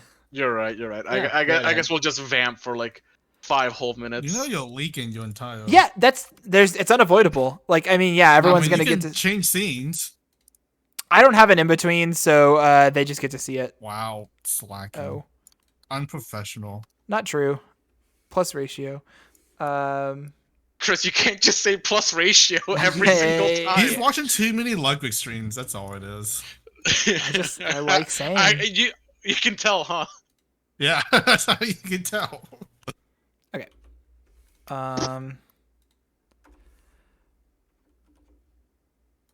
Okay. We're getting there. We're getting there, folks. We're almost done. All right. Speaking of lunch, what did you guys have for dinner? Had I am Um, presently eating pizza. Yeah, for, Logan and his Friday night pizzas. Mhm. I ate an orange. Ooh. Gonna eat more later? Yeah, dude, we're gonna go for a while. If anything, I have a this whole is bag of oranges. I'm gonna be slowly. Oh just my bag God. of oranges. This guy will not have scurvy tonight. Let me tell you. Let me tell Vitamin you C what. out his gourd. He is going to be just so protected from autoimmune or immune disease or whatever the fuck he is. I mean, I didn't have time for dinner, so Yeah. I blame you guys. Hey now. Hey, let's be nice. All right. We told you when it was happening. I had dinner beforehand. Me and I Chris thought you were gonna rushed to get something, dinner. and I would have gone food with you. Oh, now the fingers are coming out. The fingers of blame. It's fine. Okay. And then we can delete all this shit. Yeah, and then should I do the Chainsaw Man one now? I'll do that one at the end. Okay. All right. Are y'all good for me to get going with it? Yeah, let's go. Okay. I want to be Yeah, a go while, ahead. but you can go ahead. Okay. So, this was a crazy fucking year for OPs and endings. It was so stacked. There were so many good ones. It was incredibly difficult to narrow down. Who's next year? You should do a Prezi. Who are you? Don't What? worry about it. No, seriously, I don't recognize the name. Who are you? It might be someone like one of us invited. Maybe, but also no. Fuck you. No, Right. not, Well, except all right, I'm kidding. all I'm right, kidding. calm down. Thanks for joining the stream. I hope you're having a great time. Actually, thanks for stopping by. No, the reason we do What's this a one is because pussy? it's something that I don't think anyone's used in 10 years. But no, we do this because it's editable on like a group, so the Google Drive slides is easy. Okay. Yeah, it's easy for all. It's of us also good to, for record keeping. Anyway, so I'm gonna go through some of the top 20 really. Yeah, what's up? I said I'm back. Sorry. Okay, welcome Okay. back. I'm gonna go through my top 20 real fast because I had to do 20 since I couldn't fucking super my fast. top. Just like to show you what the cutoff was. My 20th was Story from Isekai Oji-san, which I think is an incredible OP. And just didn't I it's so hard. I usually do top 15. But 19 I got Maid Daikaidan from Akiba Maid War. 18 I have Shukufuku from Mobile Suit Gundam Witch from Mercury. 17 Zankyo Zanka from Kimetsu no Yaiba. Chris, I say this with love. Just say the titles for the Okay, top 20 fine. at the very least. 16 I have the Tatami Time Machine Blues OP. 15 Romantic Killer. 14 I have Chiki Chiki Bam Bam from Pari Picome. 13 I have Lycoris Recoil, which is the Clarist one. 12 I have the Machikado Mazuko Tushome OP, which is jazzy as hell and great. Number 11, another fucking banger from the band that does all of the Kaguya openings with Giri Giri. And then number 10 I have This is when we start getting heat alert. Number 10 is Katachi from Made in Abyss Season 2. This is a incredible OP. It is also one of the few instances in which I think that they use a lot of recycled footage from the show, but it is edited so well and matched to the music, and along with some original animation too. It is incredibly emotionally impactful, and I really like the song. Number 9, even though it might be my least favorite of the 3 mob OPs, it is still a mob OP. It is still a mob choir song. That shit goes hard. The animation is crazy. Great one. This one really grew on me. Number 8, I have Mixed Nuts, which is the first Spy Family opening that has great visuals, and it's a very catchy song. Number 7 is Naked Hero, the second Osama ranking opening. Oh my god, I love this opening so much. Incredible animation. Really, really, really good song. One of my favorite songs of the year for sure. Just super emotional. Number 6, Your Fire from Cyberpunk Edgerunners.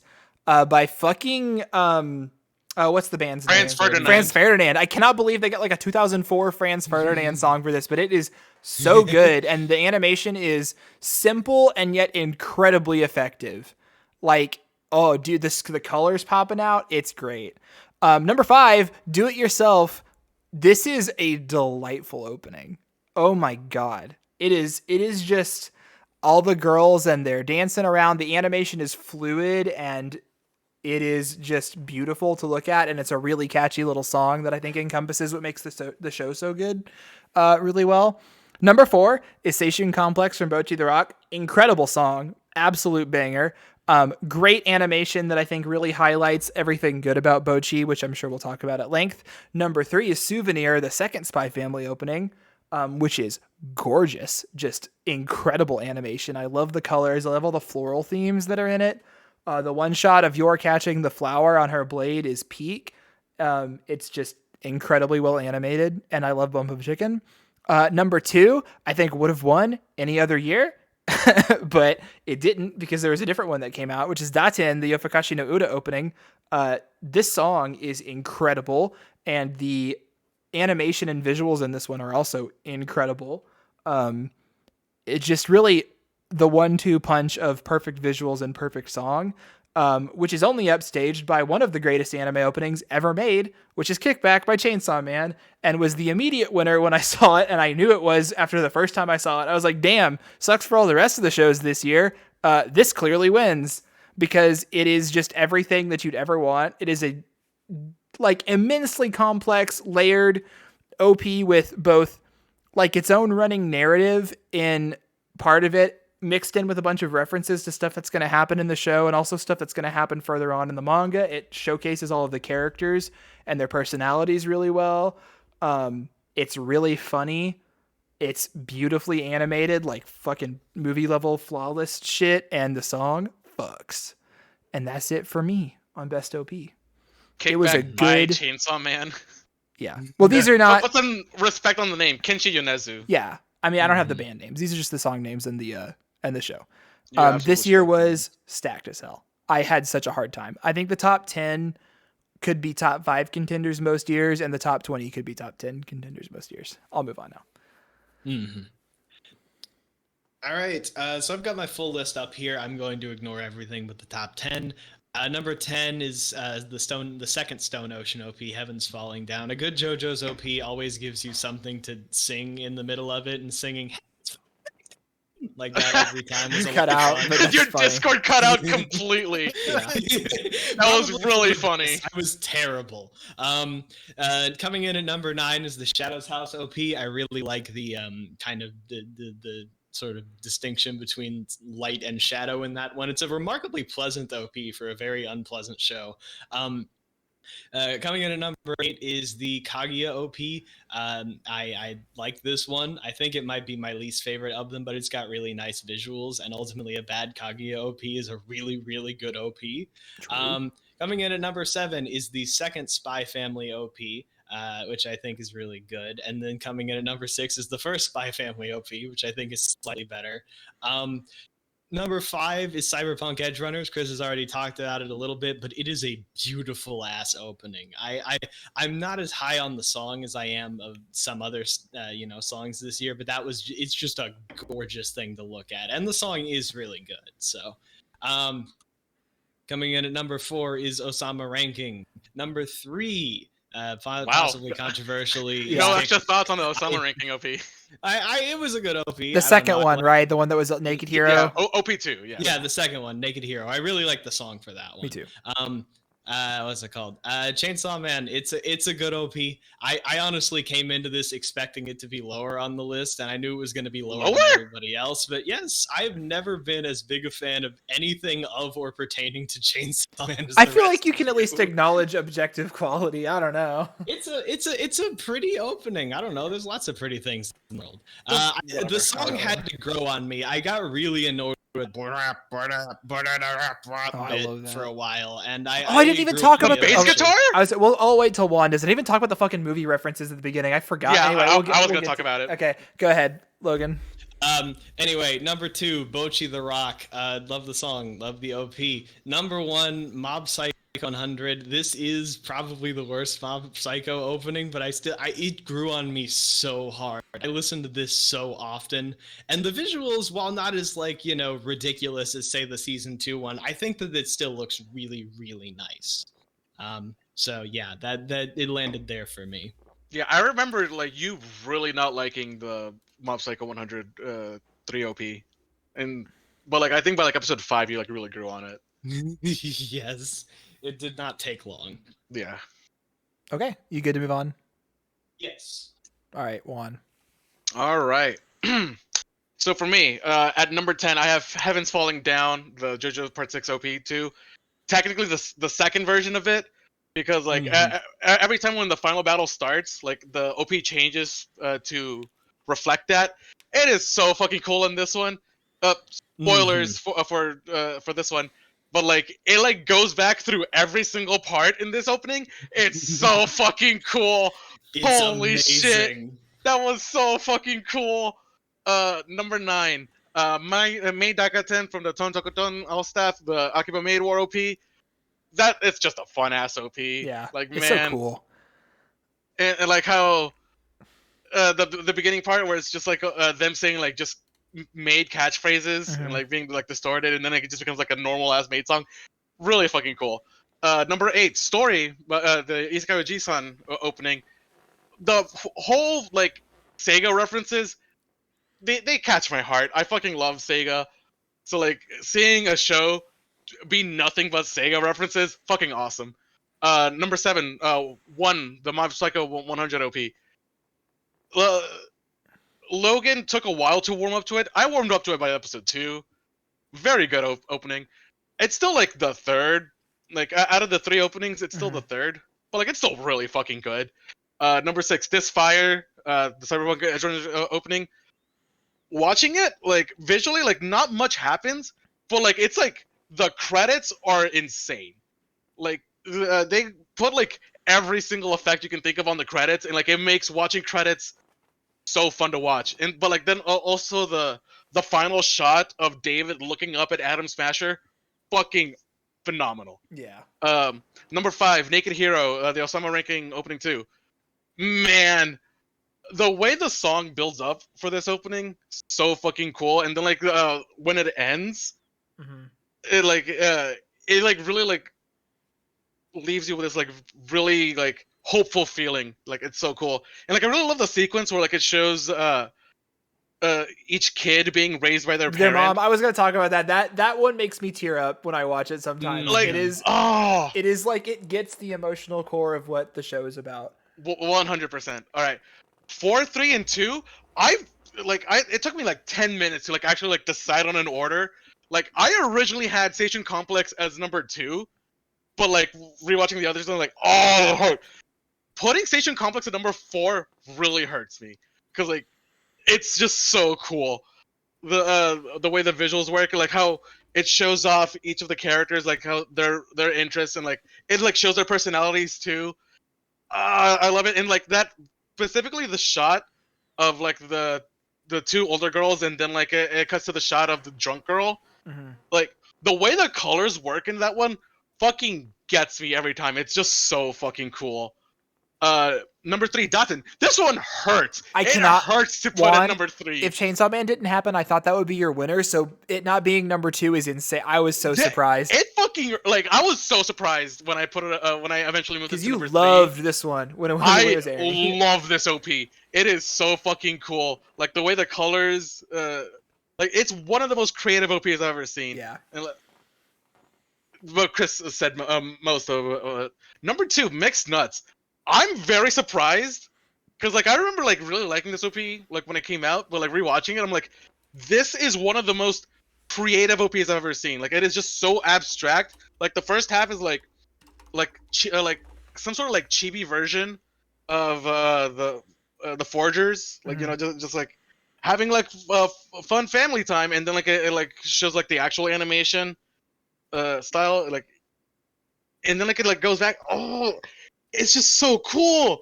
Like specifically there's this shot of like Yor like in a silhouette doing like some assassinating stuff, and then like it plays with its colors.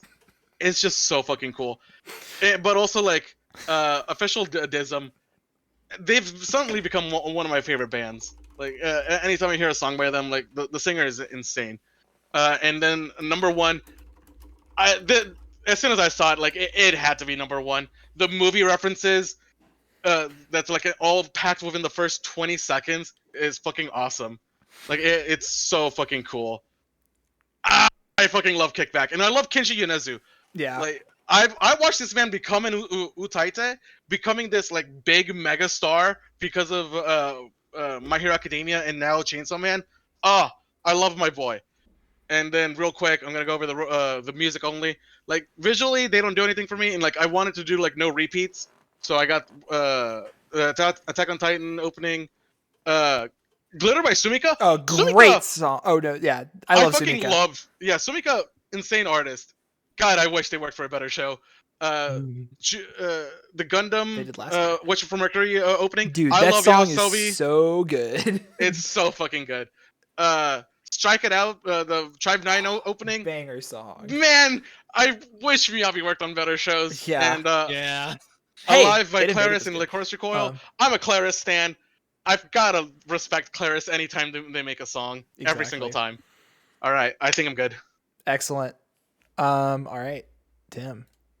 We're gonna do Mark because I'm not done. Okay. Let's see. Oh wait, there we go. Oh, I forgot. Marcus Mark's first. literally ahead of you in the list. Okay. Yeah, I moved him. Okay. Oh, Right, okay. right. Go. Off already, Mark. Well, I will say that I think my list hints at how relatively fewer anime I've watched compared to you guys. All good. Um, I guess I'll start with 13. I thought Pop Team Epic season 1's OP was better, Yeah. but Me too. but I thought it was quite solid, and I feel like it would be great to watch drunk or on other influences. As far as 12, Shadow's House. I thought like the like it starts very subdued and then it mood swings real quickly, and I thought it was quite good.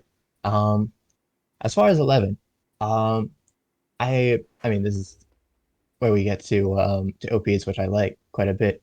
Um, there's I I always thought it was a real joy to watch every time. The um I felt like the sudden stop in the middle was always a bit weird. So like so I wasn't as much of a fan of it as you guys, but Dot 10? um huh? The Nothing. stop is really cool. I where, think like, it is maybe my favorite part of the opening. I think the scene of them all in the studio and then it falls out underneath them is I love that. I love that shit. That's just so good. I like the part where I like the part where it falls out. Mhm. I just it's the sudden stop. Um I guess you are the music nerd, so like. No, Um, don't. He doesn't get that out. yes, I I didn't go to 6 years. I didn't go to college for I this. my my I will flash my pedigree next time. Hey, I'll drop that Um, film student shit at some point. um, so for 10, Sabikui Bisco, I thought that um the Sabikui Bisco's OP does a really good job selling the completely absurd setting um and the absurd hard-boiled aesthetic that it tries to couple with that It was my number absurd setting. 21. I think it's a really good Right, OP. right, Anyway. right. It really sells also just like it just encapsulates the show in a way, and I feel like Bisco's like crazed crazed look of um that particular look of Bisco grimacing is iconic, I feel like. Mm. Um uh so 9. I I was underrating this for a little bit, and then I rewatched it this morning and put it a bit higher. Nice. Um, I was just struck at how emotional the visuals and the music are, especially at the very end, um, where everything cuts out except for the vocals. Um, the for Mixed Nuts, I feel like I might be underrating it a little bit um, because I hear it in supermarkets and such. Oh, that's awesome. Uh, I guess yeah, you are in Japan. in supermarkets and the kids did this dance for the sports day um to it. That's awesome. Oh wow. Yes, it's pretty popular. So I fear I might be underrating it a little bit. Um, for Akiba Maid War, I feel like nothing really replicates the sheer bafflement we had watching it for the very first time. Uh, I wish it was just there. like the just like the maid's uh very bright greetings alongside gunfire. It's very good.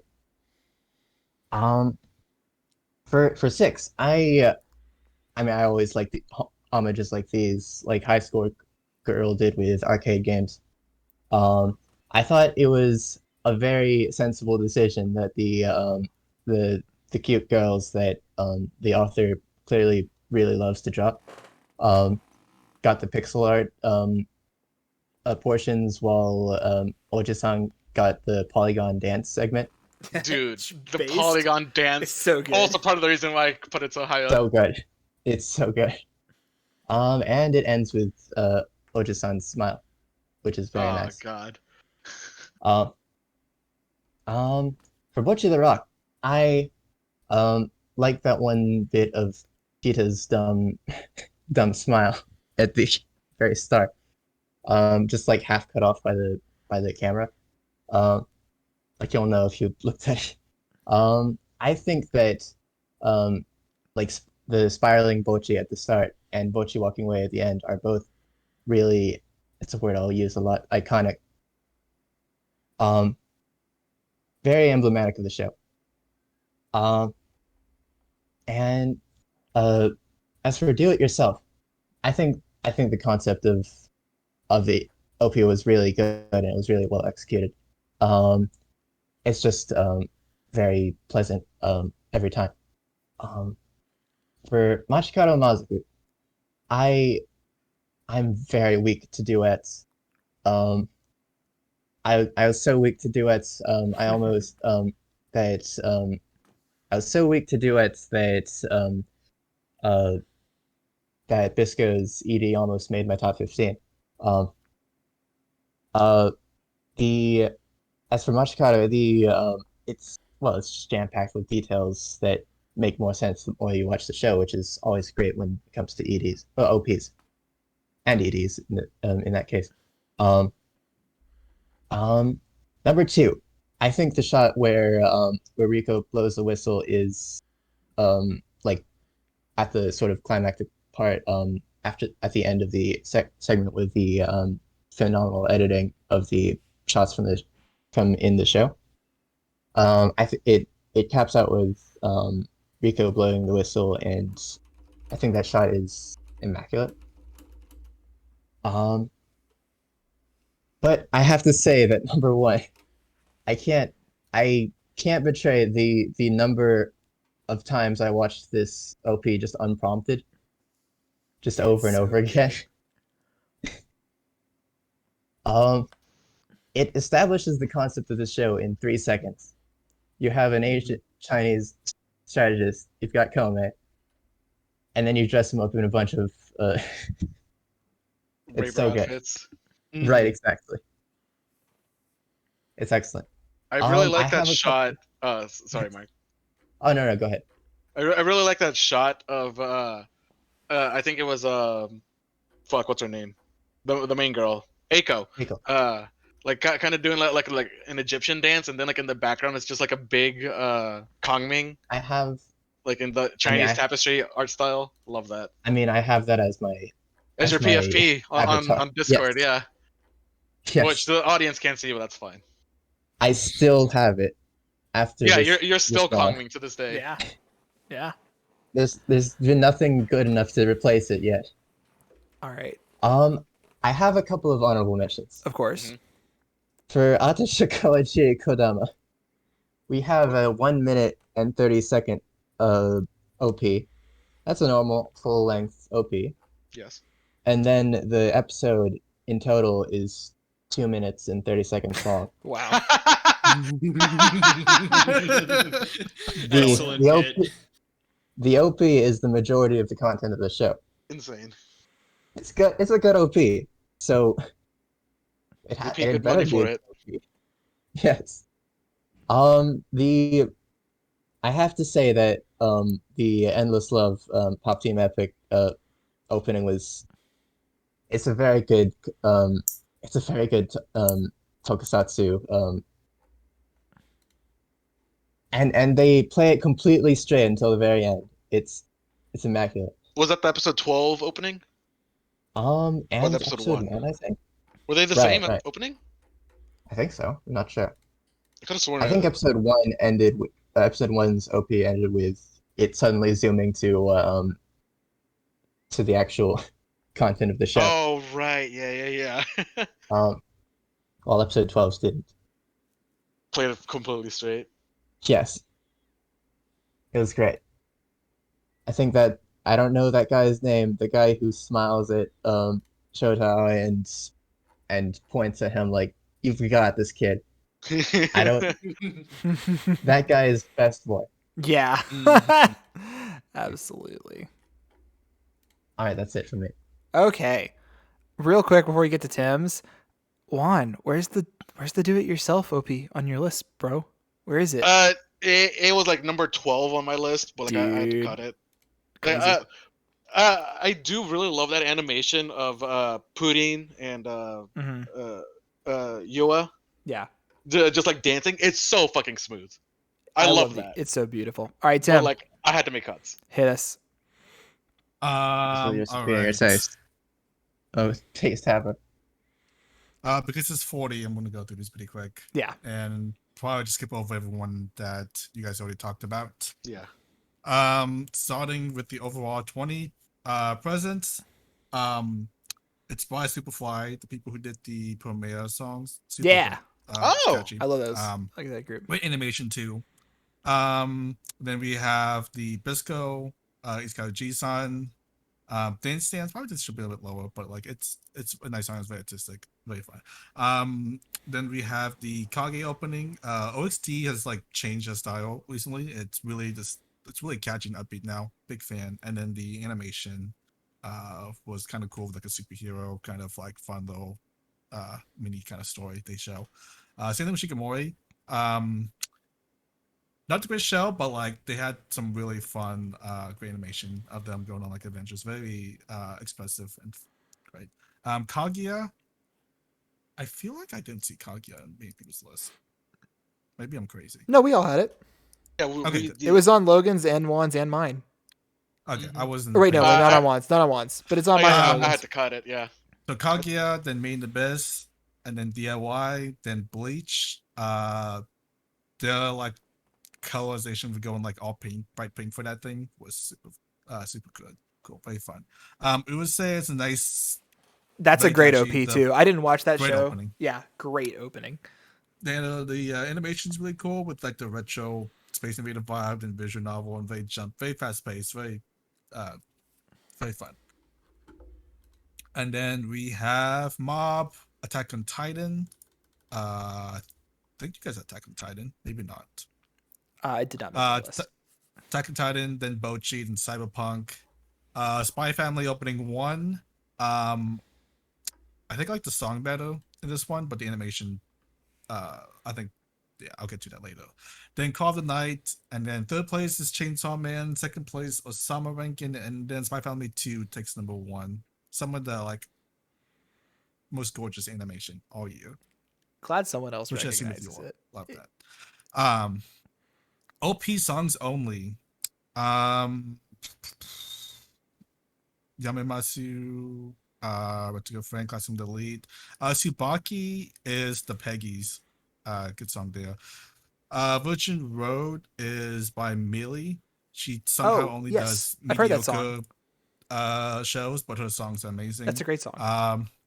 My hero, Hitsu is Super Beaver, I think, or something. Great catchy song. Ruby is done by the Void people, the one who did the Princess Principal openings. Oh, yeah. Oh, cool. Great band, very catchy. And then Tomodachi, Licorice, which is Claris, Blue Lock, which I believe is the blanking the name. The people who did Kake Sensen. Yeah. It's Union Square Garden. Yeah. They're great. That's They a great got OP too. Healer Girl, just very it's the main cast, but they do a great. All the singing in that show is amazing. Build Divide, not as good as the first opening, but very catchy. Overlord also by OST, same kind of vibe, but the animation not as good, so it goes here instead. Time Machine is Tatami Time Machine. It's Asian Kung Fu That's- Generation, oh, Asian baby. Generation, That yeah, would have, so that's obviously, a yeah, great song. no. Yeah. Easy top 10 opening only. And then Kome, Chikichi Bang Bang, very catchy song. Demon Slayers, Aimer, Gundam, Shadow House, Bell. Bell's just all the Bell songs are great. And then Golden Kamuy, which is done by Ali. Oh shit, that's right. Yeah. Ellie. Love that song. I could play it on loop for like 10 hours. It's such a catchy beat. Hands down. All right. Best song to you. Okay, cool. All right. Moving on, I think, right? Yeah. Okay, Yeah. I'm going to preface this before we move on to EDs. We had a rule that we did going into our endings list. So, elephant in the room, Chainsaw Man has 12 endings, right? And like pretty just generally, they're all great. So we made the decision that we were only going to count one Chainsaw Man ending and for the overall lists. You'll see other dupes on some of our lists, but we are going to have a separate slide at the end where each of us that chose to participate, I don't know if Tim ever got around to it, but the rest, no time. yeah. So me, Logan, and Juan ranked our Chainsaw Man endings. And so we'll do that. You'll get our full list of just those endings. What I did, I think we had some different approaches to this. What I did is I just averaged them all and put them in a certain spot on my list. You'll see I think it's kind of obvious where I will put it. I think the others just picked their favorite to represent it on there. But that if you're asking, where's all the Chainsaw Man openings? That's why. We just decided that we didn't want everyone's top, 10 or 15 or whatever to be, 8 or 9 Chainsaw Man openings because that would be boring. We wanted to highlight, or EDs, yeah, rather. And we wanted to highlight them for the other shows this year. So disclaimer out of the way, we're moving on now. All right. I think endings were harder this year for me than openings. I think every single ending on this entire list is extremely good, and I love them all. And these could do some serious work in other years too. So I'm going to go through them real quick. Nakayo Pisu from Pop Team Epic Season 2. This one has a lot of good alternate versions. The one with what is that show called, Juan? The YouTube channel? First Take. First Take, the parody of that devolves into the recorder, the shitty recorder, is one of my favorite moments in anime this year. It's extremely good. Also just a very cute and catchy song. And then Machikado, the Summertime Render, the first ending, love that song. The visuals are simple, but it's... There. What? It's a hard year, brother. I'm telling you. You were the biggest proponent of it. I'm telling you. Let You Down, Cyberpunk, love the visuals. Really nice, slow song to end out the show. Masquerade, hate having to rate this one low. Love this song. This is a really good Claris song with really cool visuals too. You fucking know it, brother. Cobalt, Mob Psycho, great. I love the artistic style they use on these EDs with like, I don't know if they like use marker on glass to animate it or something. It's incredibly pretty. The Maiden Abyss Season 2, this one is only this low. If I did not have enough time to do a songs only list, this would be like number 2 or 3 on a songs only list for me. This is a mostly just credits, like black credits song with some cool visuals of like smoke moving around, but it's got enough animation that I think it belongs in this list. I love this song, and I think this ED is the most like emotionally contemplative one that I like would sit there and like when I listen to this song, I am immediately, it's like the Anohana ED. I'm immediately taken back to the emotions and feelings I felt after watching the episodes of this show, which were, horrifying and sad and all that. So it really gets me right back into the headspace listening. I just also love Myth and Roid. Number 13 is Kigeki, the first Spy Family ending, which is very cute. Love the visuals. The song's really catchy. Number 12 is the first Bochi ED Distortion. 11 is the Kaguya main ED, the one that is the what's that movie called? The space one, right? Like, yeah. I can't Oh my God, what movie it is. Super Troopers. Starship Troopers. Yeah. I think Parody. Fucking incredible animation. Like, oh my God, what a fucking funny story to have all the characters in this elaborate Starship Troopers parody or whatever. Shout out specifically to the part where Chika rips her bald cap off. All right. Moving in to, did I get one chopped off? Oh, hold on. It goes from 11. I need to, okay. I think there's an error here. Let me go. I'm not going to fix it. I'll just make sure I have the right, slide later. It is missing. 11 is supposed to be, the Romantic Killer opening or the ending. Rin Aishima Senka. Yes. Incredible ending. Oh my God. The visuals are insane and the song is extremely catchy. Okay. So number 10 is the Kaguya one. Number 9 is the Akiba Maid War ending, which is Kino, just pure and simple, straight up Kino. I like the fucking vibes, the like moe moe kyun, like it. Oh, just it encompasses. It's like a parody of the genre it's trying to parody, but is also in its own right peak. Which I think is incredible.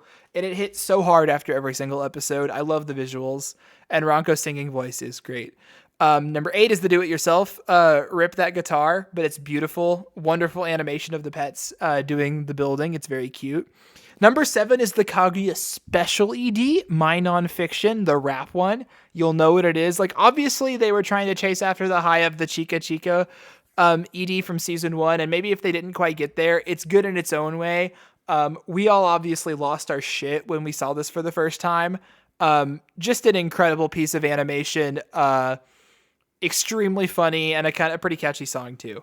Number 6 is Nani Gawari, which is the third Bochi ED. It's the yellow one, if you're going by colors. I really love the animation in this one of all the different characters and of the activities that they're doing, and this song is a banger. It's great.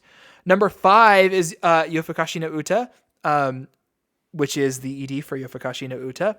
Juan, should I go over the lore about this one real quick? Just because. Yeah, I mean, I was gonna go over it, but if you got it, then go for it. Do you have it higher on your list?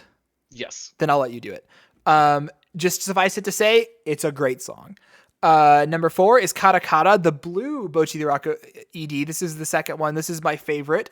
It is my favorite song off of the Bochi soundtrack of the album that they released. Really? Yes. It's the one that Tricot wrote, or rather Ikkyu-san from Tricot wrote.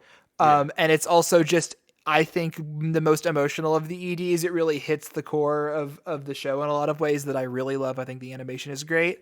It's just a wonderful ED. Number 3, the top 3. Oh my God. Or the top, like without the Chainsaw Man one.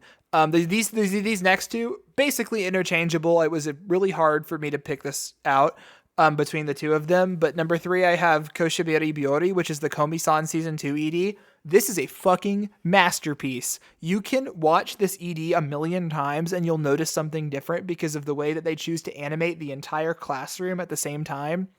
And they focus in on literally every character is like doing something different. And it really just gives a great snapshot into what the show is like, what all the characters are like, how their personalities are. I love the like slightly pixelated style it has. And most of all, I love that song. Holy shit, that is a good song. It is just, I don't know. It just all works together to create one of my favorite EDs of all time. Honestly, it's beautiful. And then number 2 is Shikisai, which is the second Spy Family ending.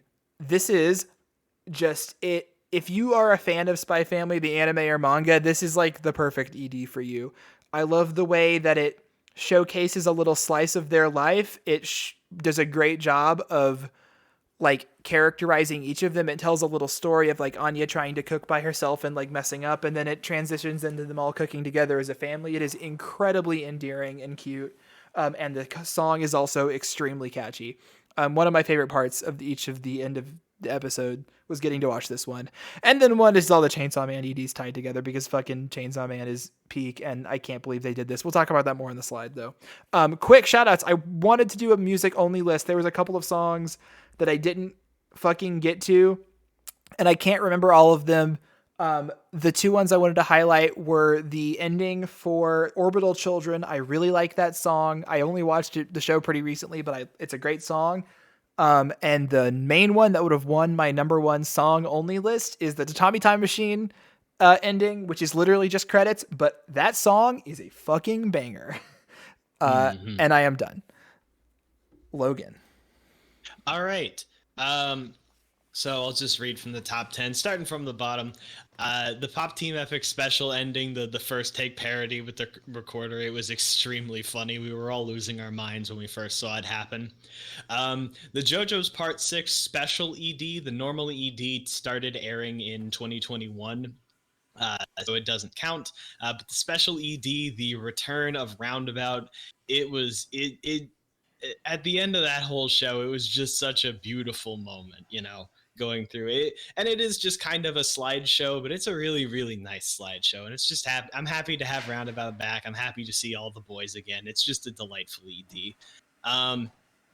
I really like the way that they do these Mob Psycho EDs. I forget what the animation technique is called, but it looks really cool, and they keep doing them, and they're very good. Number 7 is the Bochi the Rock ED2, which is the blue one, which is the one that was written by the songwriter from Tricot. Chris pretty much read it pretty well. Cyberpunk Edge Runners. I think this one was like just credits, right? No, there's a lot of really cool, pretty there's the visual. animation. The There was- visuals are a the couple best of part. Animation, but there Okay, was, yeah. I love the credits colors. too. I love the colors. The I think colors it's- are so beautiful. Yes, I am remembering this one now. Sorry, It's got I've Lucy listened heavily to- featured. Mhm. Yeah. But yeah, this one it's got a lot of really nice colors, some nice visuals. I really like the song for this one. Coming up next is Machikado. This was a good ED. I like the little chibi style, cute animations, and it was a good song. Number 4 is the Kaguya, the real Kaguya ED, the one with the whole like sci-fi plot, just wrapped up into the ending of the show. There's a lot of really cute references to the show too, like what's it called? Chica wearing the bald cap in the ending, and other things that were really cute about it. I like it. It ties into the show really well. Really good as well. The number 3 is the 5th Chainsaw Man ED, and we'll talk more about that when we get to our Chainsaw Man lists. Number 2 is my nonfiction. This one kind of feels like cheating because it's like a fully animated scene. And it's not as unique as the Chica Chica dance because, the Chica Chica dance has already happened. But I still think it's a really, really like funny and remarkably well animated scene. And coming in at number 1, Akiba Maid War is amazing because it's kind of like Chris said. It reminds me of Snake Eater from Metal Gear Solid 3, where it's like it's like a parody of a Bond song, but at the same time, it's the best Bond song you've ever heard. Like they're 100% like putting their full voice and skill into making a song that's like sort of a joke, but also like 100% real. And it's one of those rare EDs that never ever feels out of place at the end of an episode. Like there's never a like, oh wow, we just like snapped into the ED here. It always dovetails nicely into that ED. It's a very good pick for the show. All right, cool. Nice. All right. Oh. Sorry, can I ask a quick question? Sure. Go for it. Did Iruma's ED count for this year? Oh fuck. Yes. Which ED? I think it does. Or sorry, I'm not close to my Yes. mic. Yes, I think it does technically, and I totally forgot about that. I think I'll probably consider it for next year because I don't know that they're going to change it because I don't think they do for What show? Iruma. Oh yeah, it definitely does. Do they? I don't. Okay. Are there 2 per core? I don't think I don't they've think ever they changed No, it. they really aren't. Yeah. So then even if it does count, it'll count for next year too. So I'll just do it then. Just because I didn't put it in this, I literally didn't even consider it. But yeah, I fucking love that song. It's Wednesday Campanella. I don't think we double dip. I would because I literally didn't consider it this year because I kind of just wrote off Yuribait entirely. Yeah. Anyway, Juan, go ahead. Yeah. Well, why is Chris on Logan's OP? Because Mark was talking. There, it's on. Okay, there you go. The stream was a little late. Okay. Oh, whoops. All right, I'm on. Yeah, Well, you're I'm on Juan's the best OPs. I don't know why we scrolled Oh, back up. So there we go. There you go, bud. Okay. We're good. All right. So number 10, Roundabout, the special ED for JoJo Part 6. God damn it! When this ED happens, it fucking hits. Like, if I wasn't in a in public with my group of friends, Logan and Claire, I think I would have cried. Like, is that like God? Just seeing Roundabout after so long, just really hits. You should have cried. I would have appreciated it. I love Roundabout. Go fuck yourself, Chris. I love that song. I love that album. It's a great album. Number 9, the Akiba Maid War ED. God damn, this song hits every single time. And like, none of us have mentioned it so far. The episode 12, when it's the main character singing it instead, fucking hits. Holy shit. I had forgotten about that bit, but that was really good. Number 8, Let You Down, the Cyberpunk Edge Runners ED. I'm sad because like we were binging Cyberpunk, and like we skipped the ED every time that wasn't the first time, and I'm sad we did because that's a really good ED. Man, the visuals in that is just so fucking beautiful. Suzuku Hanashi, the do-it-yourself ED. My God, seeing Serafu's pets just like trying to make something absolutely adorable. Holy shit. It's so cute. All right, number 6, according to Yukoi, the Dress Up Darling ED. This ED, super fucking adorable. Like it's a very chibi. Like it's like a very unique art style. And like it's just like Marion and Gojo doing like really cute things. I love it. I love that art style so much, and the song is super catchy. Um, number 5, surprisingly, like this top 5 So absolutely good. stacked, Yeah. absolutely stacked, insane.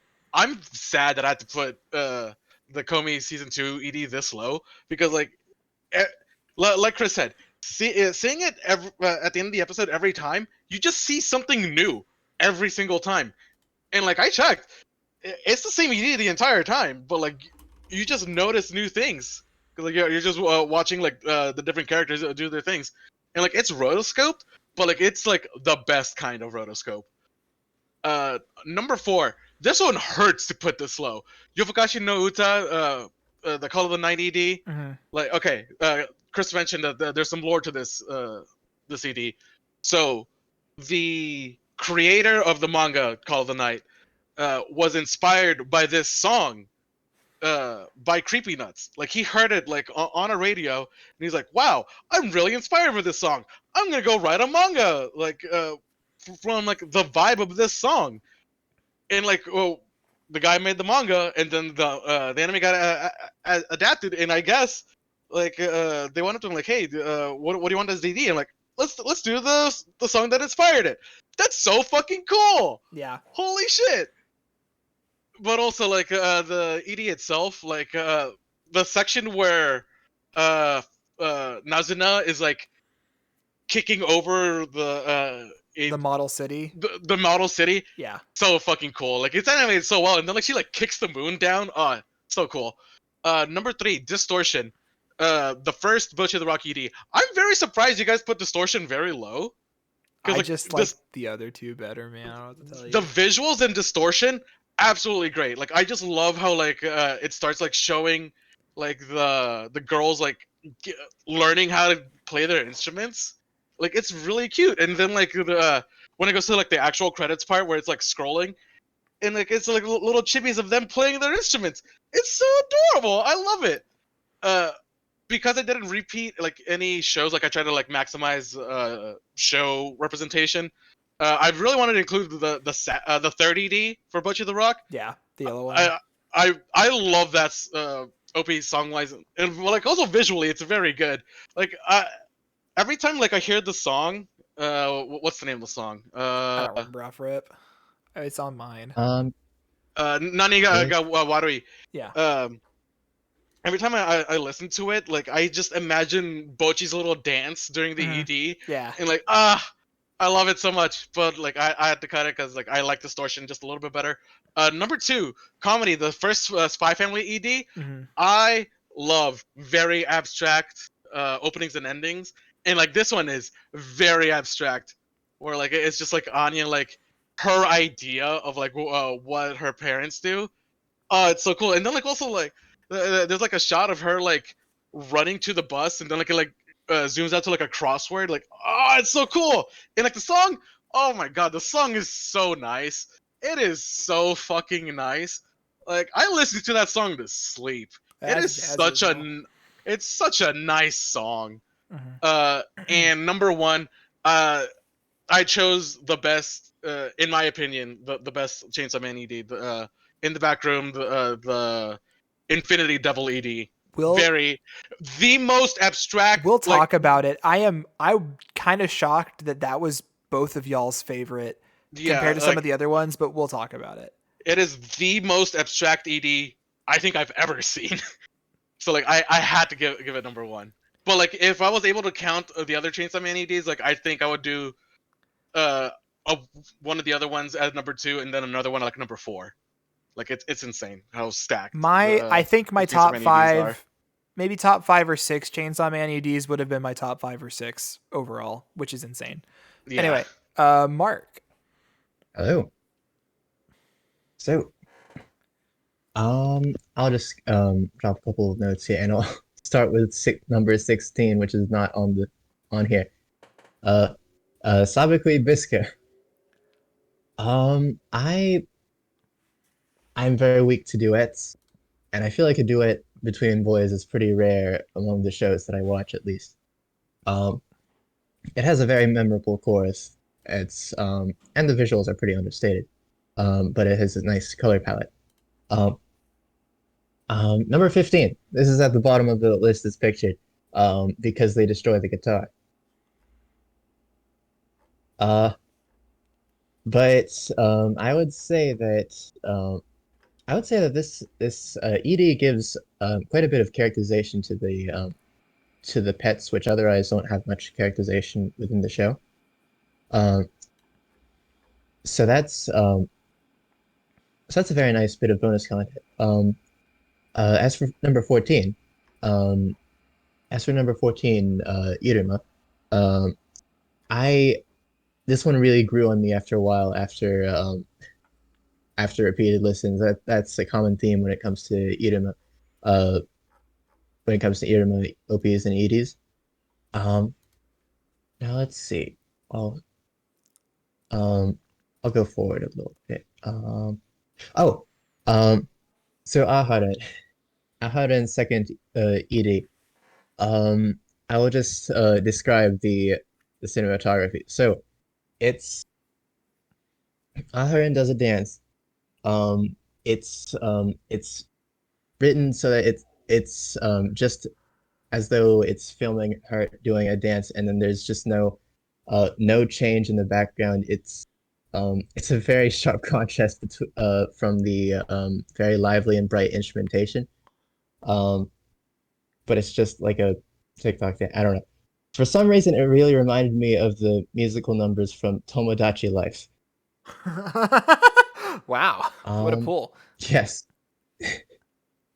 I was fighting my hardest to keep this as high as it possibly could justify on the list. Uh, Masquerade, from Shadow's House. It's very nice. The setting, as always with Shadow's House, allows for some very artsy stuff to go on with the silhouettes and the shadows, versus the humans. Like for instance, when they're on the lake, with the shadows standing on the water surface, the humans are reflected. Um, it's very nice, and it's very blue. Um, for a couple of Cuckoo's first CD, the piano and the guitar runs are insane. I really like them a lot.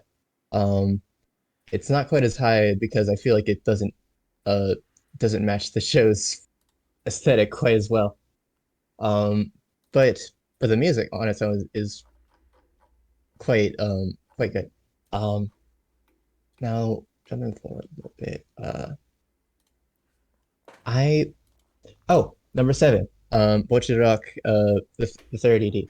Um, I I think the hook for this one is really great. Yeah, Um, it is. like every single time. Is this what we hear after they perform? Like for what was it, episode 8? Yes, I believe so. Right, It That right. was started the. episode 9, so the episode after. Oh, okay. Oh, I see. Okay. It was after their Um, first concert. all right.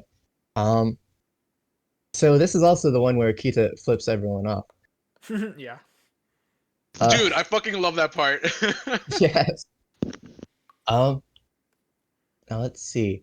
Um, I was kind of surprised when I put Couple of Cuckoo's second AD this high, but I have to say the music is just comfort food. Um, uh, and the visuals are very comfy, and I don't know why, but I was very weak to the little Brady Bunch bit where they all say hello. Um, Me too, bud. Me too. yes, absolutely. Number 4, I had no idea where the heck this was going to end up on my list, and somehow it ended up at number 4. It's very different from all the others. I mean, the visuals are probably more abstract uh than any others. I mean, it's a lot. they're much more abstract than any others on the list. And it's it's very perfect for digesting what the heck you just witnessed in the episode. Um, and when you listen to the lyrics, they um listening to the lyrics, the bit in the English prompted me to put it a little bit higher on my list. Um, because it really matches with the the show. Number three. One time Logan walked in and he said, "Why is she swimming in cum?" That I don't think that was that was very memorable, so I had to mention it. But aside from that, feel like it was. I mean, just listening to it and the song the song was really good, especially when it appeared in episode one as an insert. Mhm. Um, that was really the tone setter for the show, and well, I mean, it makes a lot of sense that it was inspired that the music inspired the manga in the first place. Um, Number two, I have here in my notes, I have typed Ranko and then a crying emoji. Yeah. Um, Number one, uh, I I just couldn't I just couldn't lie to myself and put this any lower. Watching this unfailingly puts a smile on my face. There's that moment where there's that part where it's so frenetic. Um, there's that part where they all sing like they're all sitting there and they're singing the music and it makes it really clear how frantically the vocals are swapping in between them. There's that moment where Shamiko and Momo like uh like spin their uh like do it. I'm not sure how to describe it, but it's along the it's the little guru guru like guru guru. I know the part you're talking about, yeah. Right. Um, and then there's also the part after Shamiko is in darkness where Momo drags her away very violently, Mhm. and it's not easily noticeable until you look closely how violently she's being dragged away. But it's very funny. So that's about it. Hell yeah. All right. Tim, hit us with your shit. Well, here we go. Okay. I lost one somehow, but we're not gonna worry about that. Oh no. Who knows what it could be? So from ED overall, bottom up, we have Dress Up Darling. We have Little Marvin's chibi in spacesuit, very cute. Komei, same thing. Shikamori, ED's like a Temple Run game, which is animated, really cute. It's very fun. Romantic Killer, we talked about.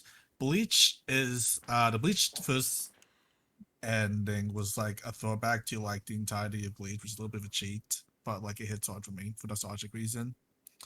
Fufu in general just has a very cool color palette that blends the character and background, and that translates over very nicely to the ED. And then Komi-san, we talked about Heron. Also does very cool things with the color palette. The girls like paint the rooms, it's very cute. And then Honeywork does the ending. Dancer. Then we have Call the Night, Mob Psycho, Bochi. I cheated. I grouped all of them together because I That's couldn't fine. pick one. Then we have the normal Kaguya ending, the Spy Family ending one, the Tekken Titan, Osama Rankin ending, the Chainsaw Man ED3, which isn't my favorite, but I think that one best encompasses Chainsaw Man as a whole. So I I'm gonna give that agree, one. which we'll talk about in a second. I also agree. So, if I had to pick one Chainsaw Man to represent, then it was going to be that one. And then we have the Kaguya special ED, which is kind of cheating because it's a whole anime thing, but it doesn't matter.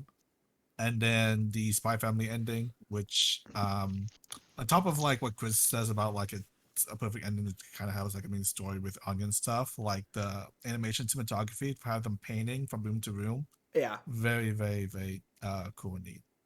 Deserving the first place. I For agree. sure. I'm glad Yeah, someone put some respect on it. I'm surprised it got number 1 for you. Like I expected like high, but not like number 1. Top like the top like 8 was like pretty close to each other. Yeah. Tim, I have a question about your songs only. Yes. Why is 9 on there? nine on? Did you mean Masquerade? Which one? For Shadow's Number House. 2. 9 is the season 1 ED. Oh, yeah, it was probably Masquerade. Yeah, Sorry. I think you meant I literally Masquerade. was copying this. Yeah, like, yeah. Okay. Yeah, I was gonna say I was confused. I was like, what do you mean by this? I mean, probably- 9. Great. ED. Oh, also an Great incredible ED. ED. Yeah. Yes. Oh yeah, the Claire's one. Yeah, that makes more sense. Yeah, put some respect on the name. Hey, Rainbow was good Anyways. too. All right, go ahead. My Hero Academia. I'm surprised. I think I showed My Hero more than one did, probably because he didn't watch it. Oh Yeah, yeah, you I didn't didn't watch watch it. it. I didn't get to watch it. So, because he's a fake man, that's why. I am. Football is Studio Drive. Very cool guy. He just needs to do more music. True. Then we have Vanitas, Overlord, Summertime 81. Yes. The Ruby. I don't remember which was sometime in 81 who did it, but the Ruby one, which is Sayumi Hayami, this thing's that one. The Mob Psycho Special ED, Mhm. which is the lyrical one. I don't remember what's the name of that one was. Well, who sings it? It's the Mob Choir. Mob Choir does it. Does it? Uh huh. Pretty sure. I'm gonna fact check that real quick. Oh yeah, it is Mob Choir. Okay, I thought someone else did it. Mm-mm. But yeah, Mob Choir always bangs. And then it was the Arknight, Akayaku, kind of mediocre anime, but the ending's very catchy. Vermil, we had a whole bit in the opening how Millie only does bad shows, and here we are again with her doing the ending. Nice. Great song still. Great singer though. Demon Slayers, Aimer, Main Abyss, Time Machine. Oh, dude, Blues, this song is so good. The country, it's such a good song. Licorice, that's Salary. Love her stuff. And then the Summertime Render, second ED. Then Gundam, Cyberpunk. As much as I love the visual, it is overall a weaker visual. So Mhm. I couldn't find a place to fit in the overall, so it goes here unsaid.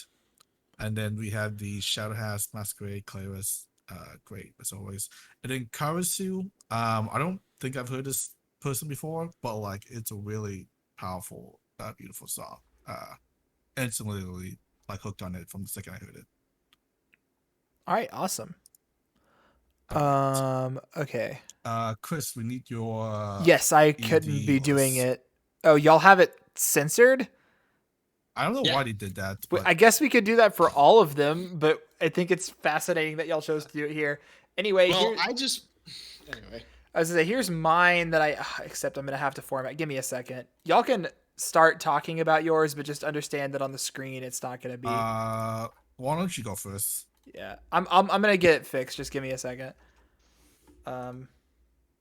Well, okay. I'll go first. Yeah, just I'm gonna be formatting mine in the meantime. Just It's ignore gonna be me. the right, middle, left, since Chris took the left. Yeah, sure. All right. Let's take the transparent. Cool. All right. So I'm not gonna go through all of them. Like you can see pretty much all of them. What I really want to talk about is like the number 3, 2, and 1. So the ED3, Tim chose that as the best Chainsaw Man ED. If Chainsaw Man were to have one ED, that would be the one to represent it, hands down. Like it does it so fucking well. Like I personally, like I'm not a huge fan of like screamo, but like it just fucking works for Chainsaw Man. Number 2, Josai, that's the power ED. Yes. Good God, like there are some anime out there that do like just like waifu for their ED. but god damn it, they do it so fucking well on this one. Like, I'd be fine if that one was the one that they chose to like represent the whole series. That's also cool. Number 1, In the Back Room. That's the Infinity Devil ED. Yeah. Super fucking trippy visuals, and like the song goes so fucking hard in that one too. Like, it's just so cool. The shout outs to Centaur Jimeno though. Yeah. Big titty centaur. Logan. Mhm. All right. Crap. How do I? Unhighlighted, Yeah, I guess. Yeah, unhighlighted. There you That's not it. There we go. But I'll fix it later. Yeah. All right. So starting from the bottom, I think we're all agreed that Chainsaw Blood is the weakest of them. Yeah. So coming up next is the Eve one. I'm just not a huge fan of the song personally. That's whack. I can see that is slightly. Yeah, I was gonna say that is controversial it is one here. of my favorite songs, if not my favorite of or it's like maybe 2 or 3. Anyway. Yeah. The Zudomayo one that's the second one, had a fine song and some nice visuals, but it just kind of pales in comparison to a lot of the stuff coming next. Mhm. Feel similarly about Canaria. I'm having trouble even remembering the Aimer one, which is It's a bad the sign. one that's all in twisting intestines in a black screen. It's the Yeah. one It's after like the red and black. Himeno. It's Yep. like red and Red and black. Yeah, and And the it's song like- is yes, I we're love remembering that. this one I love now. it. And then I think this one is called Queen Bee. Queen Bee's the artist. Yes. It's called Violence. Then Violence. Yes, I Yes. think I made that same mistake making the list. And then there's the retro one. Yes. From the Mhm. what's it called? The Izakaya episode that was really good. Then there's the one that I've just named All Power. It's the one. That's It's the Josei. comic booky one with Yeah. power in it. Yeah. Then is the one that I didn't realize when I was making the list was Maximum the Horn. But that's the crazy screamy one, Mhm. episode 3. Next up is Dogland. I really like the song for Dogland, Yeah, and the it's one of the visuals are best very songs. cool. Me too. Yeah. The chorus on that one, when like all the harmonies kick in, it's amazing. It's so cool. The one where the song kind of sounds like it's broken, I like that one because the song kind of sounded like it was broken. And then my favorite is ED5 In the Back Room, the one with the super trippy visuals. If I had to pick a single Chainsaw Man ED to be every episode of Chainsaw Man's ED, it would be this one. I think it's really nice. I think the visuals are super cool and the song is solid. So If the like absolutely like the arc that it's covering, but like I don't think it covers like Yeah, I think it's too niche. Yeah, it's very niche. All right. yeah, but it looks the best. It does look the best. See, love I it a don't lot. think it does. That's my but it's close. It's close. Okay, I'm gonna go down. Chainsaw Blood is just credits. Canaria is kind of weak visually. It's fine. Queen Bee Violence, I like the song. It's catchy, but the visuals I are fucking a love the little song. bit forgettable. TK First Death, not one of my favorite TK songs. I usually really like him. Me too. Not as hot on this one, but it's a cool ED. When it starts getting good, I think is Dogland, which I love the simple black and white visuals. I think it's crazy how much fucking foreshadowing is in that ED. It's by far the most out of any of them for the manga. Nuts. Absolutely insane. Great song. 7 Zudomaya. Big Zudomaya fan. Like the song a lot. Rated it that low. It's because it's weaker compared to the better ones, in my opinion. I think the visuals are very cute. I love the pixelation, like, kind of style that they did. Really good, unique animation. It's just, I think that's kind of the cutoff. And then the top 6 are the ones that I think are where the, like, real insano. These are the ones that I think the top 5 at least, might have just won my overall. The Aimer one, Deep Down, is a beautiful song, and it, I think, maybe encompasses the mood after the episode the best, after the episode that it does. 100%. And it is just, it's brutal and beautiful and mesmerizing, and I love Aimer's. I'm a big Aimer fan. I love her voice. 5, I hate that I have to rate this one this low for how fucking good it is. I love this song. This song is so catchy. And the concept of like using the retro style and the CRT, and it gets all distorted later on, and the rainbow vomiting into his mouth, peak. It's beautiful. Really, what more could you say? Number 4, I still love this ED, for the record, even if it's not my favorite. Had to put it very high. It's got some of the coolest visuals I've ever seen in an ED in my life. period, and the song is great. Number 3 is the power one. I have to give this one a high rating. It is incredible. Have you seen the one where it zooms in on Nyako? Zooms in on the cat. God damn and it. she's in all the cute outfits, and it's like, oh, dude, this is such a good fucking pure ED. waifu bait ED, but it It's fucking just, works. but it works. They know what they're fucking doing.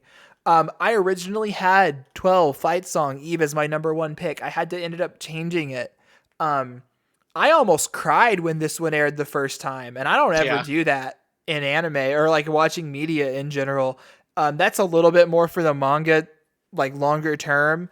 But it is just a beautiful, beautiful piece that is just very simply getting to watch these 3 characters live their life and walk around and interact together in the same level of quality like a normal show. It almost doesn't even feel like an ending, which I think is why I didn't give it the number 1 spot. But I like the Eve song. It's melancholic and like nostalgic in a way too. I don't know.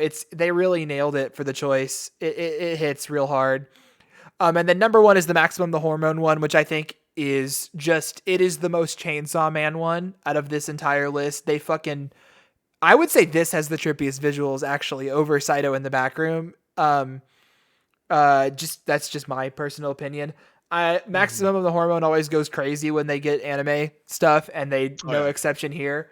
This song has a ton of variety. It goes into like 3 or 4 different distinct modes. And it bounces around between and just has some of the coolest fucking visuals I've ever seen in an ending. This is like some top of the line all time, like Hall of Fame shit, in my opinion.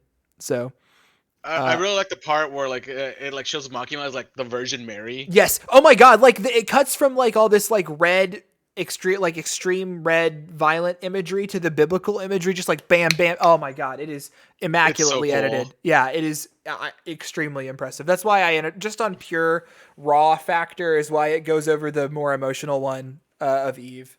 So. Yeah.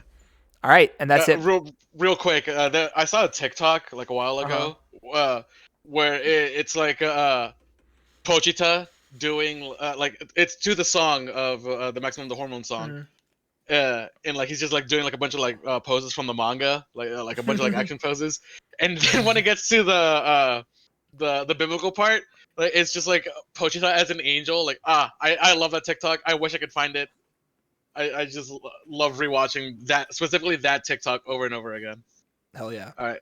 I don't know how much. God, we spent like an hour and a half on just OPs and EDs, and we're not done with music. No, I know Tim's not quite back yet, but whatever. We'll just get started. Yeah. Okay, moving on to best OST. Thankfully, back to a simple, just a number 1. Wait, we're doing OST over before insert. A winner. We can switch it. That makes sense. Yeah, let's do insert first.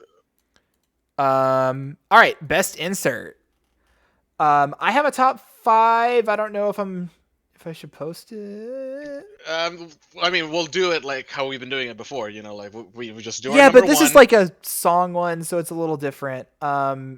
Just do number 1 up for now, and then we'll talk about it. I'll go back later. So mine is Ano Band from Boti the Rock. Oh, that's their first. That is the second song they play in their first concert, where Bochi shreds and does a guitar solo to cue them in, which I will talk more about later. What a funny coincidence! Yeah, I was gonna say I hope to God other people picked this one. Anyway, okay.